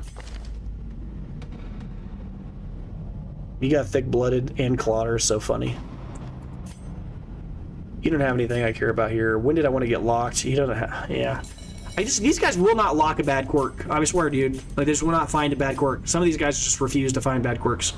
I still got to get rid of the Plague Doctors. I'm going to let either Deviant Taste or Love Interest, whichever one locks is the one I'm going to keep, and then the other one I'm going to get rid of, because obviously they both are together. If they both lock, he can't remove his... Look at this. On guard, quick draw, luminous, early riser. This dude is literally so fast. Plus 12 speed round 1 is the most absurd crap. What? Hippocratic is kind of mediocre on this class. Kind of funny. Stress Eater. Ugh, he locked that. It doesn't matter that much. It's just kind of dumb. There's a lot better ones you could lock. We don't want to see Fragile Lock and Ruin's Fob. Those need to go. So maybe you're worth removing some quirks from, or negative quirks, and they're not that expensive since you've already got 3 good ones. Yeah, that's okay. I can pick you. Again, I don't care if he gets the Crimson Curse, or if this guy down here on the bottom gets the Crimson Curse. I don't care. Let's get rid of Ruin's Fob. It's more important than Fragile. Ruin's Fob, when this matters, can really matter. Let's get rid of that crap. All right, for you, look at this. Look at the quirks on this dude. Huh? Huh? feel like taking this guy out of this game and bring him into Dark Souls or into Elden Ring and have him go fight the thing from the stars, or whatever it's called. I guess the thing from the stars is this game, but we know what I'm talking about. The final boss at the end of Elden Ring, the big goofy golden dude. Fragile's not good. I don't like minus 10% health on my tank. That'd be a good one to remove from. Oh man, is Anscott gonna get the Crimson Curse? He might. I don't really care. He's, you know, doesn't matter. I'll just bring him with us. Alright, Patrice doesn't really have anything going on. She has Nocturnal, which is annoying, but I can get rid of that in another way later on. If I, you know, maybe I'll use some kind of a thing to remove it on a Curio or something. Shoot, man. Oh, actually, I was thinking about locking... I know that's kind of weird to put money into these characters, but I was thinking about removing her Ansi. Right, because she's locked some really good quirks. But not locked, but, you know, I randomly... Even though she's not, like, a normal character, I can't use her during normal missions. I'd like to get rid of Ansi, because it's just passively adding to her, even though I'm not doing those missions. But these other ones, she's got some really good stuff going on her. Hot to draw, on guard, all that's pretty solid. Let's help her a little bit. It might seem a little strange, but... I actually don't know if these guys can get the Crimson Curse. Because they have the Crystal Border. I'm not going to lock one of these. I could spend the money. I don't want to do that. When I get a little bit more money, then I'll do it. But these guys are not that important to lock on. I just want to get rid of this annoying one. This one annoying one. Alright. Oh, yeah. You have something. You have Bulimic? Oh, yeah, I don't care about that. Minus 1% healing skills when camping. You don't really heal when you camp. Anybody else have anything I don't care about? Yeah, I think we're good. Alright, let's look and see, like, mission-wise, what I'm thinking about doing here, if there's anything I want to go and look at, though. I do think that the next thing, if I'm going to go and do anything, the next mission, if anything, is going to be the Winemaker's Reserves again. It might seem a little strange that I'm doing those and I'm burning through so many of those, but there's just no real... I don't really care about any of these items out here right now, and I'm doing those missions specifically because I'm gathering... like a bunch of free money without any serious downside. Most of the threat on those missions is that you'd get the Crimson Curse, but since a lot of our guys already had the Crimson Curse, I'm just basically like, my guys are wet and I'm being rained on. Okay, cool. And all these other locations have much more challenging enemies out of the box than these enemies, right? At a challenge or a championship, I did that's the 4th time this stream. Champion level mission, these enemies are just not as challenging if you remove the threat of the fact that they can give you the Crimson Curse. They just don't do as much damage. I don't care about that. So, and I just have infinite blood sources when I go in there with these guys. So I'm going to go in there again, maybe level up a few more guys, take Ghostface, get her to 6. Might even take like, oh no, I can't do these 4s. I can't do 4s. I need to keep these guys out because I want them to go with us to the Cove. I don't want to over level them. I could be super greedy and bring like a level 3, one level 3 with us to a level 6 mission, but the thing about that is, if I do that, I can. It's fine. But if I was going to do that, there are certain classes that are easier to cheese that with. Like, you can do it with like a Grave Robber, because the Grave Robber has the ability to constantly spam Shadow Fade. Right? You can Shadow Fade and like get out of the fight a few times. And if she's low on health, you can kind of like save her a few times. So if I did that, I could. I mean, I could go like this. I go like this, bring a level 3 to a level 6 mission. I mean, it's not impossible. She's going to level like crazy, but she won't deal any damage. I don't know. I might leave her, though, because, I mean, I've already kind of said that she's fine as she is. Like, look, she's going to deal Eldritch Hater, Thick-Blooded. You know, she's going to crush already when we go fight against the... When we fight against the crew, she's already going to deal a lot of damage. I mean, I already have my crew, right? It's probably going to be these 4 right here. It's going to be these 4 that are popping out. I think this is the crew I'm bringing when I go fight against the Crimson crew. Kind of sounds like an interesting enemy. Maybe wouldn't that be an interesting mod? I bet there's a mod out there for that. Wouldn't it be really interesting if there was like a mod where like there's a percentage chance that, you know, if you let the Crimson Curse go long enough, it could like infect the boss at a location, and then they could be like a Crimson variant. Kind of horrifying, honestly. The Crimson crew. All right. We just can't justify. There's also a non-zero chance that if I were to bring one of these weird level 3 ones, like, think about this. What if I bring this level 3, and because this is a level 6 mission or whatever, champion mission, level 5, what if she double levels, and she just goes to 5, and I can't even bring her? That would just feel right awful, wouldn't it? Maybe I guess I could bring you, this Highwayman. There's not really a downside to bringing you. I mean, besides the fact that you're clearly, like, under-leveled. But you do have level 4 abilities. I could do it.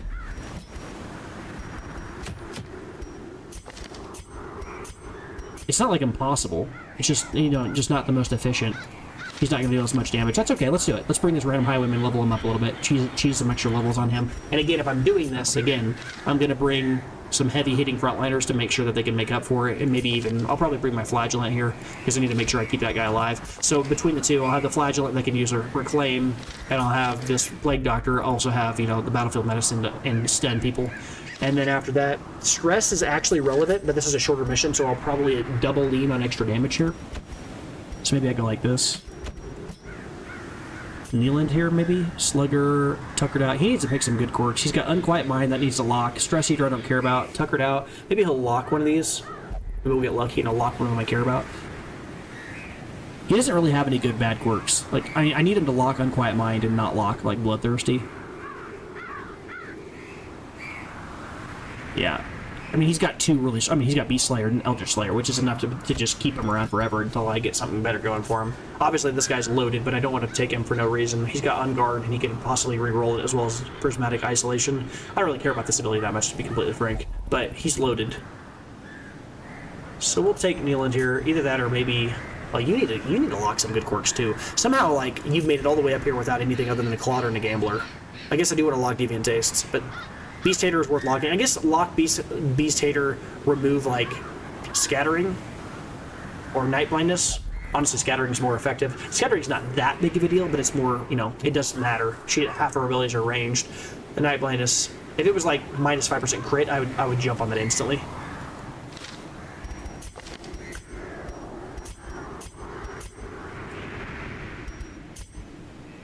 Yeah, I think this is fine. Weird bringing a level 3 to this mission, but it's fine. Alright, let's go do this real quick. We don't have a healer on this squad, which is fine, but we'll just bring extra food like we normally do here. Not fully outfitted with trinkets. I know that. I usually do that on that next screen, but I know some people freak out when I do it that way, but I don't think I've ever entered a mission without items, like ever, so... I'm pretty fortunate about that, pretty anal retentive that I don't do that. I check it over and over and over again to make sure I don't screw that up. Usually pretty careful about that. Extra accuracy, you're going to need it because you're, you know, underleveled. I don't know if that... yeah, because you're only level 4 in your abilities. For you, we give you extra accuracy, of course, and probably just focus ring. I'm just going to give everybody extra accuracy. Who am I kidding? You're going to be stunning people. So then that means also I should probably be giving you the extra stun versus Bloodsuckers. We already got some value out of that last time. That worked out real well. And we will probably be stunning more than we would normally do because we want to make sure Mr. Level 3 doesn't die on a Level 6 mission. Where's that Blasphemous File? Am I blind? Am I blind? I already have it in... Not the right item. I was looking for the other item. Where's the other... Oh, there it is. The Dazzling Mirror. I am blind. I already had it installed. I already installed it. Alright, talked about this quite a bit. You know, there's a few choices here. I really think extra accuracy is in general pretty solid here, but I don't have... I'm just thinking about whether or not... What are you... You're Crimson Curse, but you're not... Again, you're not Bloodlusted. Of course you're not. Man! I was thinking about bringing the Sanguine Snuff, right? Extra crit, extra dodge.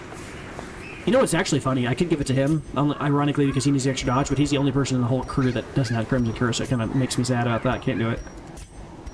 Oh wait, if you're Ghostface, you're not built for stunning. I need to buy your stuff. That's fine. It costs a little bit of money, but Ghostface is usually stabbing people. It's about time she could come around and actually learn how to use her regular abilities. You don't need extra... Oh, no, you're not the one that... You are the one that needs extra speed. The extra raw damage is fine. Berserk Charm? I don't have... Oh, wait, what am I talking about? I forgot I had an item.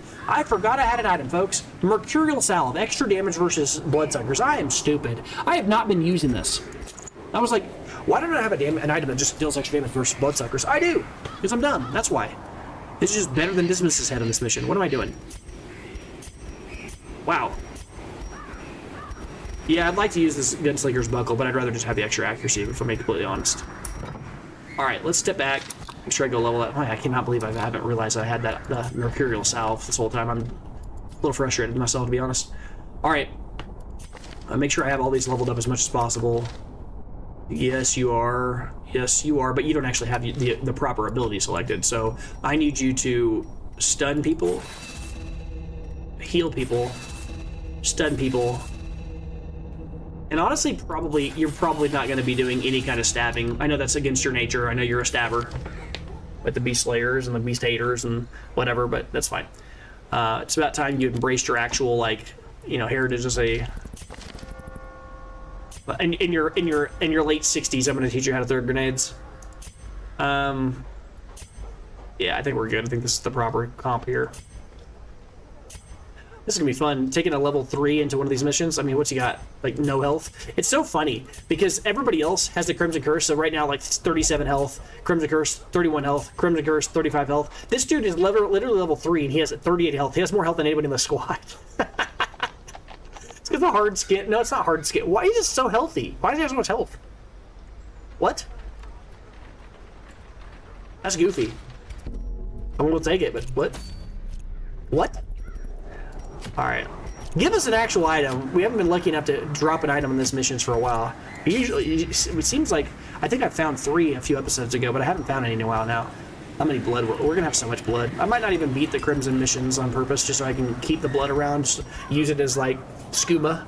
Run around on blood cocaine, slamming people. It's so effective as a buff. Like, I love it. Alright, food, as I said, shorter mission, but I'm bringing extra because I have a literal child on my team. Bandage 2 is fine, 2 anti-venom, I guess, is fine. Whatever. Some herbs, maybe 1. Bring some skeleton keys that I forgot last mission. Cry, cringe, and our torches. Short mission, so I don't need much more than that. This is actually probably overkill on skeleton keys, if I'm being honest with you. Yeah, let's go. This is fine. You have everything. You have a heal. That's what I really care about here.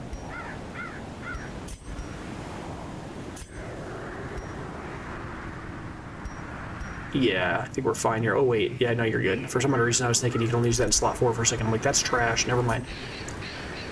Never mind. We're good. Yeah, let's go. Okay. The other heroes braved these swamps and marshes before you. Oh, I think that's a reference to the characters who you save. Alright, for a second I was like, did I forget blood again? No, we're good. I did not. Alright, now this is where we'd use the bandage if my guys let us do it. Okay, cool. These bones hold riches. Waiting to be spent. Okay, I guess I'll go ahead and give you the blood. So I don't want you guys randomly stressing people out for no reason here.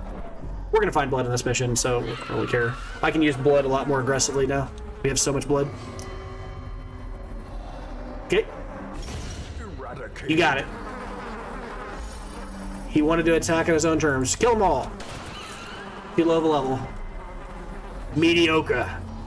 I'm gonna buff the Hound Master. The Hound Master has the highest percentage chance of actually wiping these guys. Well struck. Heck yeah. Feels good. It is the weapon that cuts on its own. Now, those guys weren't bloodsuckers, so Mercurial Salve didn't do anything there, but you see what I mean? Like, giving them an extra buff was nice. I'm gonna step in this hallway, see what's out here first. Okay, nothing in this hallway. I'll go back. We'll come back and look at the other half of it in a minute. When we make our way around. Oh, nice. This is a stress relief for you. Oh, never mind. That's the small egg sacs. I always mix this up. Alright! That was a find. I mean, we already have the Guardian Shield, but that's a lot of money. And it's like 2,500 gold or something immediately. It's not quite jute tapestry levels, but we'll take it. I need to burn a torch. Alright, finish. No, it's Rhinoceros. I don't care about the frontliners. I want to kill the bleed stackers. I can't speak. I want to kill the bloodsuckers. They're the most annoying enemies. Alright. Yep. That's why you give them the Crimson Curse, right? Like, not literally, not intentionally, but that's why you give them the blood, because sometimes whenever they have an act out, if they've got the bloodlust, if you've given them the blood that they require, you can actually get a buff. In this case, she removed her own stress. Yeah, you can do that, but like my dog's gonna attack all of you. Oh, come on. I was hoping we could attack before that happened. Dirty. You're gonna attack the one person who has no Crimson Curse. I see how it is. See how it is? Hit him for 10. Slap him in the mouth a bit for that. You're just gonna keep attacking the low level character, huh? Sure. Alright, our turn. I'll go for a stun here, and these guys can't be stunned. They have really low stun probabilities here. Still probably worth it, but I'm just gonna go lean more into the damage, the raw damage on the dog. I think the dog is just stupid on this mission. Impressive. Wipe your team. Kill this one. Yeah, I think we just win instantly now. They all just die from bleed. One. Slowly, gently. This is how life is taken. You ruined the sequence. I was gonna just count down. Yeah, they're just dead. You ruined the sequence. 2. For death by inches. 3. You're supposed to go last, dude. You're so slow. Why? A trifling Nice. victory, but a victory nonetheless. I'm gonna drop the bandages there. They're just not high value compared to. All right. Quiet hallways here. That's fine. You can remove traps, right? Pretty high probability just at base. All right, do we have... We still have medicinal herbs. Okay. Wow. Bro, that's a lot of food. I guess we dropped the... Holy water? Take the money? Guess I'll just use it. I mean, I'm gonna keep the dog treats. Let's be real. That's a huge damage steroid. Come on, give us a scout. I was hoping to get a scout there. Oh, that was the wrong play. I should have looked in that hallway to see if the wine was there first. Wrong play. Okay. Okay. Good lord, dude. That's so much random stuff. Okay. I'm gonna drop a stack of food, guys. This is stupid. I don't need all this food. What? Yeah, this can go. The money, it's probably worth taking over the sapphire. I know I'm gonna find another sapphire the second I do it. Okay, I'll drop the dog treat. I guess I probably should have kept the dog treat and dropped the anti-venom, but whatever. I'm trying to keep the sapphire in case we get lucky, but... Oh, person in the back is worth interacting with. We use some blood, maybe we'll get lucky and get a rare item again. Okay. Joke's on you, that guy likes that crap. Alright.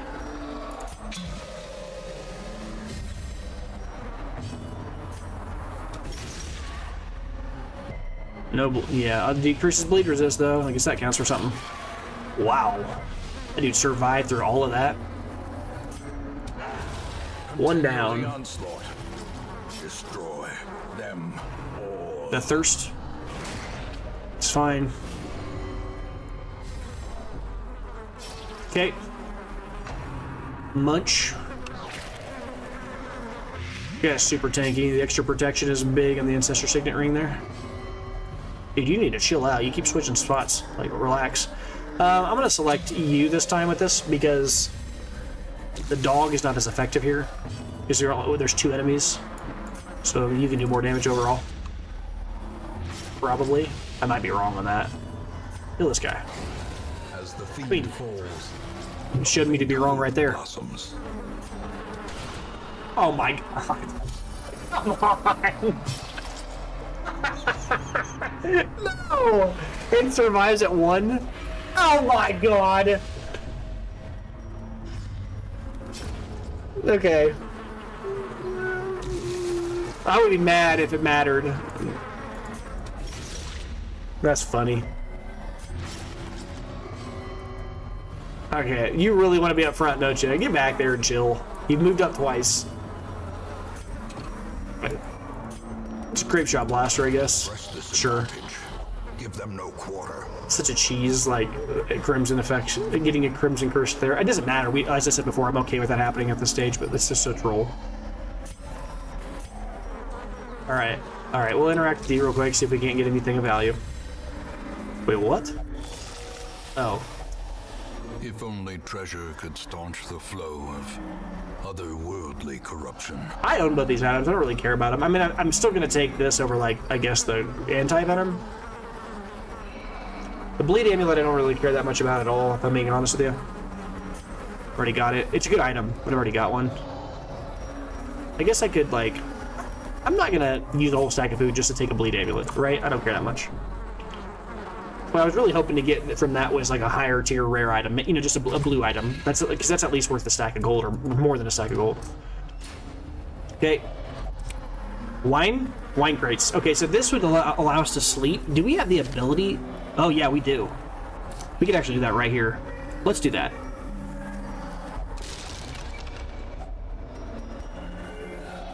So if we do this, what are we dropping here?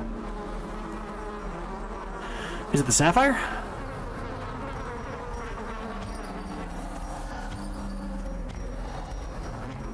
I have to keep the blood. I have no choice, right? I guess that's not true, not strictly speaking. The blood doesn't matter as much because I've got infinite, and I'm also going to find more before one of our guys gets all screwed up. It's going to happen. I guess it's the Fortune Amulet. I don't care about that.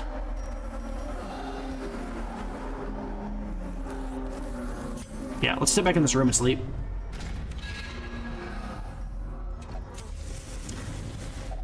All right. Spark without kindling is a goal Sure. without hope. We got enough food, it doesn't really matter. And then we will just, oh wow, that's not what I meant to do at all. So, minusing 50 stress off you is not really relevant here. Let's just remove stress here. Let's do the, I could do like therapy dog, but like this guy doesn't have enough stress that it matters. Removing, yeah, let's just do these two. Let's just go Hound's Watch, decrease our chance of, being surprised. I don't even know if it actually prevents a nighttime ambush because I don't think that can happen on these missions, but extra scouting chances are great. Removing stress is kind of irrelevant here. You can't target yourself with that. That sucks, so I can't remove any more stress from you. Do you have a disease?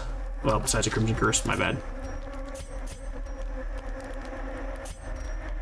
I guess you can heal him. That's not no value. Alright, that's fine. Worth it. I mean, we walk out of there with, like, you know, no worse for wear. Everybody's stress is like lowered. Less random items we don't like in our inventory. Oh wow, is this the winemaker's reserves immediately? Okay. A handsome reward Sure. for a task well performed. Okay. Okay. I'm really hoping to find a special item. It just hasn't happened yet. One of the set items just hasn't. Man, the stress, man. Leave this guy alone. A singular strike. The crit was nice. Remove a little bit of that stress. He's getting extra stressed out because he's lower leveled, you know? Alright. Let those dogs... Let loose the dogs of war over here. Double crit was clean. Nice job. A devastating blow. That was good. Midnight Minuet is actually really good because that means that she dies next round. She didn't... The Thirst, which was what I was afraid of. Cool. 7's a lot. Dude, get out of here.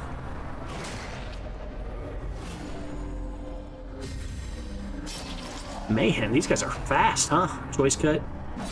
Nice dodge, though. Nice dodge. Get out of here, idiots. Their formation is broken. All right. Maintain the offensive. Oh, this is gonna be nice. This guy's gonna feel a lot of confidence from this attack. Confidence surges as the enemy crumbles. Yeah, confidence surges. The enemy crumbles. Exactly what I was saying. He's gonna feel it. All right. You get to go here. Question is, do I actually go for like a heal on somebody? Do I have any? No, I don't. No, I can't. I was gonna use a reclaim. Okay. All right. Seize this momentum. push on to the task's end. No, so this is an interesting question. Like, I guess it's not as interesting as I said it was. Wow, that hallway is just empty. But I was going to say, interesting question-wise, do I take one portrait over 4 food? I think the answer is yes. But the real question is, do I take 1 portrait over 8 gold? Or 800, not 8 gold. 8 gold is a yes. Honestly, I don't even think the question matters, because I think I'm probably going to end up dropping them anyway, whatever I take here. Like, if I take 800 gold, I'm going to drop it for the blood, right? Or am I going to keep the gold over the blood? I guess maybe I will keep the blood, or keep the gold over the blood at this stage. We got so much blood. Or maybe I drop the torches. I don't really care about 1 portrait, do I? I'll come back here. I'll at least get some information about what's going on down this hallway before I drop things. I don't want to spend blood on that and then not have the space for whatever she drops. Okay. This might be the end of the mission, but we're going to treat it as if it's not. I'm going to keep fighting afterwards. I still think it's the Houndmaster, even though there's 3 targets. Let's go for increased damage, because this large flesh eater is going to start decreasing people's damage. I'm going to undo that. So I'm probably going to attack everything but the flesh eater to start here. Rise QT 1, 2, 3. Hey, what's up? Alright, sure. What's your favorite comp? You mean in the game in general? I'm a big fan of bleed comps. Like, I mean, I'd say if I were to pick like my favorite crew of guys, I really like the Flagellant. Flagellant's probably my favorite character, but I like the Flagellant, the Houndmaster, the Jester, and then after that, like, you pick a person I don't really care. Those 3 guys together are just so disgusting as a comp. I think their ability to deal with, you know, almost every single enemy type in the game is just there's very few enemies in the game that can deal with that comp of 3. Obviously, enemies that are, you know, resistant to bleed notwithstanding. But what I'm saying is, just as a general crew, they've kind of got all the bases covered, right? They've got, like, enormous stress relief, they've got execute, they've got damage over time, they've got multi-target, so if people have dodge, there's a chance they still hit somebody. They've got huge heals, like, you know, the Flagellant can heal people on the team. I just think that comp's pretty strong. Flagellant and what? I didn't hear the other 2 you said. Maybe I was speaking too fast. I apologize. I like the Flagellant, I like the Houndmaster, and I like the Jester. Those 3 together I think are pretty strong. There are other characters I think are incredible in the game. Like, don't get me wrong, I think the Plague Doctor is disgusting. Like, unparalleled damage and, you know, from Blight. There are other characters in the game that are obviously cool too. I've talked a lot about, I mean, every character in the game, I've spent a lot of time talking about it. I don't know if necessarily I would say that, like, I have a specific favorite comp, but I definitely have certain characters who I think go better with other characters, right? Like, as an example, it's pretty obvious that you can use the Jester pretty well with the Grave Robber, because the combination of, like, decreasing bleed resist and then keep on stacking bleed afterwards is pretty powerful. Or the ability for the Plague Doctor to immediately remove any bleed from Reclaim feels pretty cool. Like, there's some really cool synergies there. Alright, we'll go for another damage boost on the Houndmaster. I just don't see any reason to put it on the Flagellant here. I wonder why people don't like the Pest Man. The Pest Man? What do you mean by that? I wonder why people don't like the Pest Man. What does that mean? Alright, that guy I think is dead. If he bleeds out, he's dead. Cool. And slow death, unforeseen, unforgiving. I'm gonna hit the big guy here. I don't remember his name. The Pest Man. Let me think. 39 damage. Chill out. Teetering on the brink, facing the abyss. I gotta kill this guy, because I can't take a chance that it kills my Plague Doctor. Wow, and you don't even get to heal yourself? Wow. Okay. Stun him? Nice. Doesn't even matter. Alright, now I'm gonna reclaim here.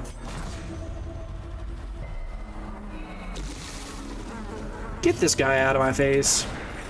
Oh, and he crit! Oh, he crit! My level 4 guy crit. Champion. Oh, the Plague Doctor. Yeah, so, who I'm literally talking about here. I think the Plague Doctor is really strong. I think the Plague Doctor's got one major issue, and that's that it was made in the original release of the game. So she doesn't have like the same synergy of some of the other abilities. Like if you look at the Flagellant's abilities and you look at the Shieldbreaker's abilities, there's a lot more cleverness in the design. You can feel the DLC character. I'm not saying that they're more powerful, which you can make an argument for that, and I wouldn't fault you for saying yes to that. What I'm saying is that you can feel that they are more well designed. Like the Flagellant's kit was clearly designed to kind of make you question what your preconceived notions of how this game is supposed to be played are like, right? Like you would assume, I don't want my character to go to death's door. Nope, joke's on you. Yes, you do.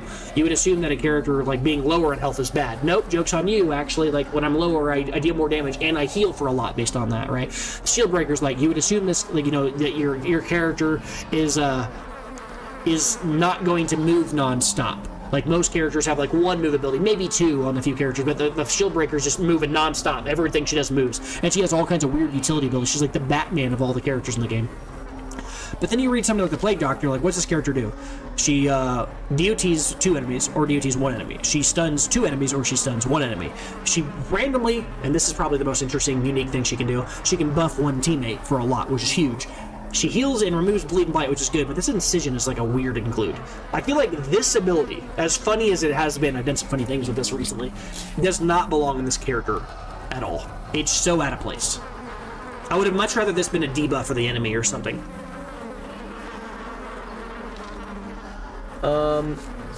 You don't like the healer who makes people bleed. Big buff, big stun, big range. No, I do. I think the occultist is cool. I just think that people overhype him because the big heals are good for dopamine hits, but whenever you heal for 0, it feels real bad. I mean, it feels real bad, and it can sometimes like absolutely end a run.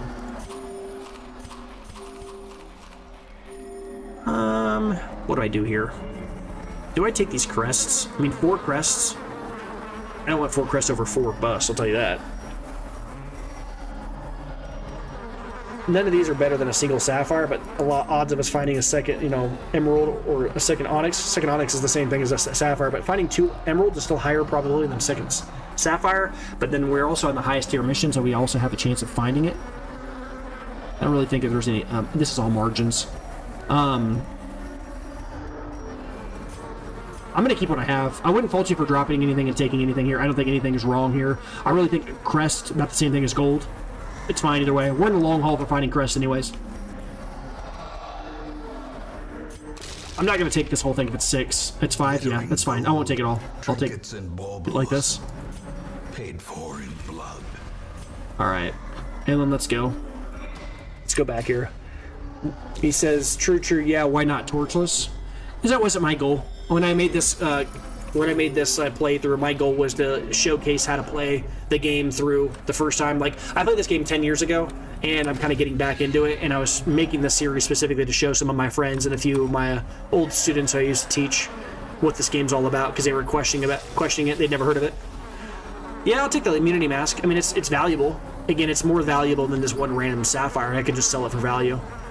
I could also then, I guess, argue getting rid of the gold for the sapphire. This still has higher upside. The gold could stack to higher. I understand that, but yeah, it's about pain and suffering and overconfidence. Yeah, I mean, I think torchless would be fun, but I'm not really trying to like play a challenge run. I was really making this series to teach people about what the game was, right? So it's the same exact. The reason I'm not doing torchless is the exact same reason I'm not doing a modded playthrough, because it's not showcasing the vanilla game, and that's kind of what I'm trying to show the people, my students and friends who wanted to see this game originally, what this was about. The fact that I'm streaming this and putting it all on YouTube and putting it on Twitch is more just secondary. It wasn't my primary purpose. I wasn't really streaming this for everybody else. It was more for them. Other people have just showed up and started watching, which is cool. Never really. That wasn't really my initial goal. I don't know how much I care about the blood. Like, do I care about the blood? Mission's over. I guess I dropped the keys.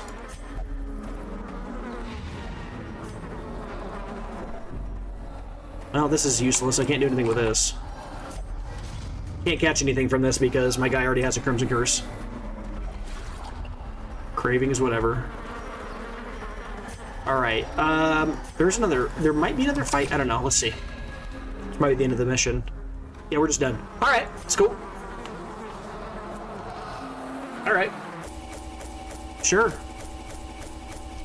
All right, so we walked out of there with a lot of crests, which is what our goal was, right? We just want to make sure that we gather as many crests as possible. I mean, it's secondary to what I really want. What I'm really wanting to get, I really want to gather as much as we can. Those special like set items, we just haven't been lucky enough to find any here. Look at that. He rerolled thick-blooded for early riser. Okay, dude. This guy is so loaded on quirks. I don't know what to do. Like, he has everything.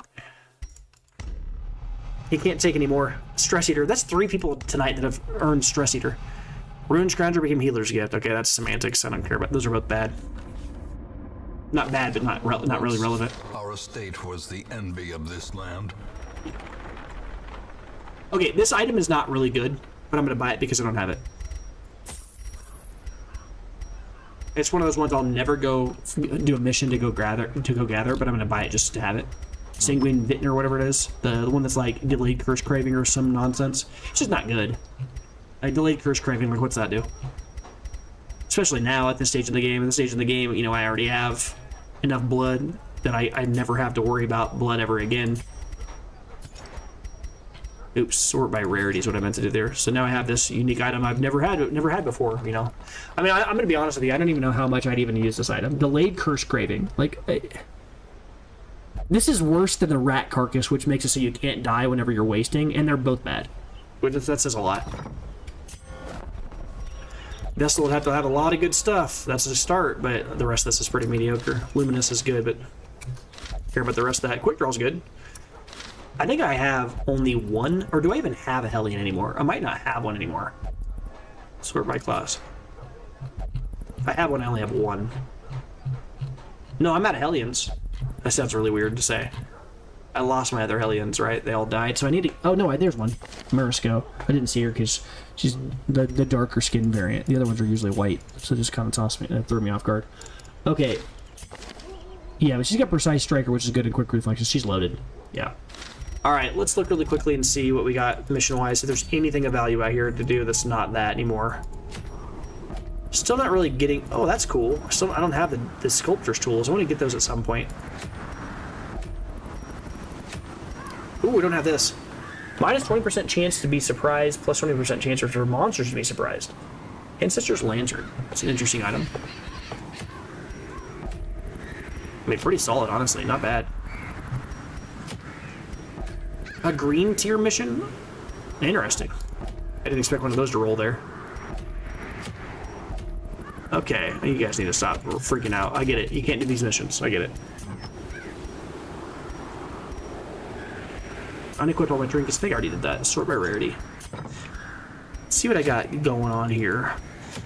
I think realistically the next thing I mean, this is probably what I want to do just to go collect it. I'm at the stage in the game now where I'm basically just trying to collect rare items I don't have. There's not really oh, I guess I want this too. Ancestor's Handkerchief. I don't have that. I have the Mustache Cream.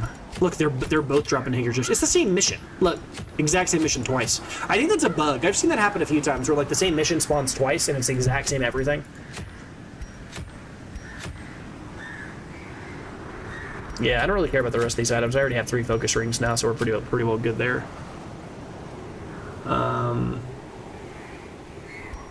So I think from here, I think the next natural thing. I mean, I do want to take the Sculptor's tools. I do want those. I do want to get this. I think that's probably what I'm gonna do. It's probably the Ancestor's Lantern. But look at this. What's going on over here? Hold on. Got a message here. One popularity buy views on... Wow, I don't care about that. You said no cute mods for character. No, I don't have any mods. There's no mods. There's nothing in this. I'm playing the game entirely vanilla. There's nothing special. I don't have anything. I'm playing the game like it is out of the box.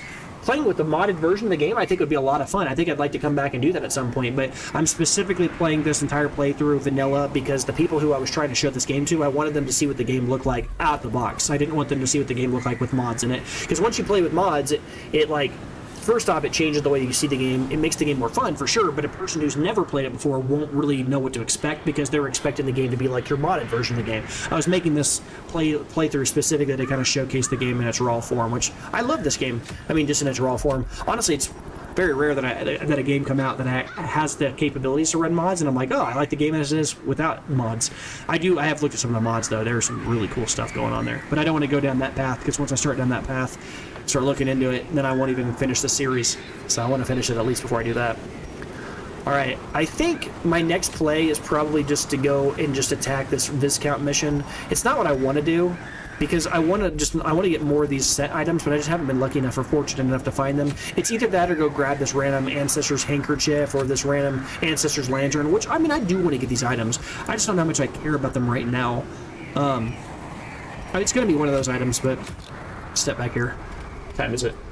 Oh, I've streamed for 4 hours and 40 minutes. I need to let my dog out. I'm going to stop this episode. I'm sorry, folks. I know that that's probably abrupt, but I think it's probably a good time to stop. It's 11 at night. I'm going to get off here, and then I'm going to get on tomorrow again. But this will give me a chance to like mentally reset, I think. So I'm sorry to dive. I know there's a lot of people enjoying this in the chat. There's kind of a quiet chat right now, but there's like 7 silent observers kind of chilling out. So I'm going to do my outro and talk about my other channel. Or my channel, my YouTube channel, and if you want to stick around for that, you can. If you don't and you want to take off, I get it. I understand when outros are going, it just sounds like a bunch of shilling and all that other stuff. But yeah, good night to you as well. I'm going to go ahead and say goodbye and tell you about my channels and all that stuff, and we're going to see you hopefully maybe tomorrow night. If you want to jump in, I'll be here tomorrow night. I plan on being here tomorrow. I try to play like Thursday, Friday, Saturday. Sometimes I play Sunday. If I didn't play Thursday, it just depends. Last night I didn't play. So, all right. But thanks, Rise. I appreciate you being here. And everybody else that's been in the chat, I appreciate the heck out of you guys staying here. I mean, you could be doing any other thing. You could be watching any other channel. You could be doing a number of other things. But you chose to sit here and watch me be a dork and try to figure out how to navigate this game I haven't played in 10 years. So I appreciate the heck out of that. So, and I appreciate the conversation, Rise. Thank you for all the conversation. And everybody else who's been silently watching as well, from Black Fire to Fish Paste, all the random people who have talked and chatted. So it's cool of you. And if you want to subscribe, I mean, that'd be awesome. If you don't, that's fine too. But I'd love to just have you around. If you want to just come and chill and talk in the chat, it's cool to have somebody to talk to in the chat, even when I'm just casually going through here. Because sometimes I get the chance to get asked questions that I'd never thought about, and it gives me an opportunity to talk about something, which then leads to good video content, which is cool too. So either way, I'm going to do my outro, and that's going to be it. So, all right, that's going to be it for tonight's episode, guys, or today's episode. If you'd like to see more content like this, shorter form content, things you'd see in like a YouTube Shorts feed, or like 10 minute to 15-minute long videos you'd watch over your lunch break, you can go over to The Blue Titan Space Gaming on YouTube and subscribe to that channel. Those have high edits. Think of them as like highlight reels of what's been going on. A lot of edits, memes, funny things like that. But if you want to see longer form content where there's no edits, all the ugly back behind the scenes things, my dog jumping up on me while I'm playing the game, somebody knocking, somebody delivering a pizza, talking about things that have nothing to do with the video game itself, you can go over to The Blue Titan Space Gaming Space VODs, where you can see the full VOD with no edits, anything like that. The videos are sometimes anywhere between an hour and a half, sometimes 4 hours and 45 minutes if I lose track of time. You can see the full VOD there, and that also has the playlist from beginning to end. Every video, every single failure, every success, everything we've done for this entire playthrough. Again, that's The Blue Titan Space Gaming and The Blue Titan Space Gaming Space VODs. And if you want to see my Twitch is The Blue Titan. Simple on Twitch. I made that like over 10 years ago, so I somehow managed to get a simple name like that on there, and I'm not going to change it and add gaming or anything like that. I'm going to leave it as it is. So, but yeah, so I appreciate your time, and until next time, make sure you bring some blood in case your guys get craving. Take it easy. Bye.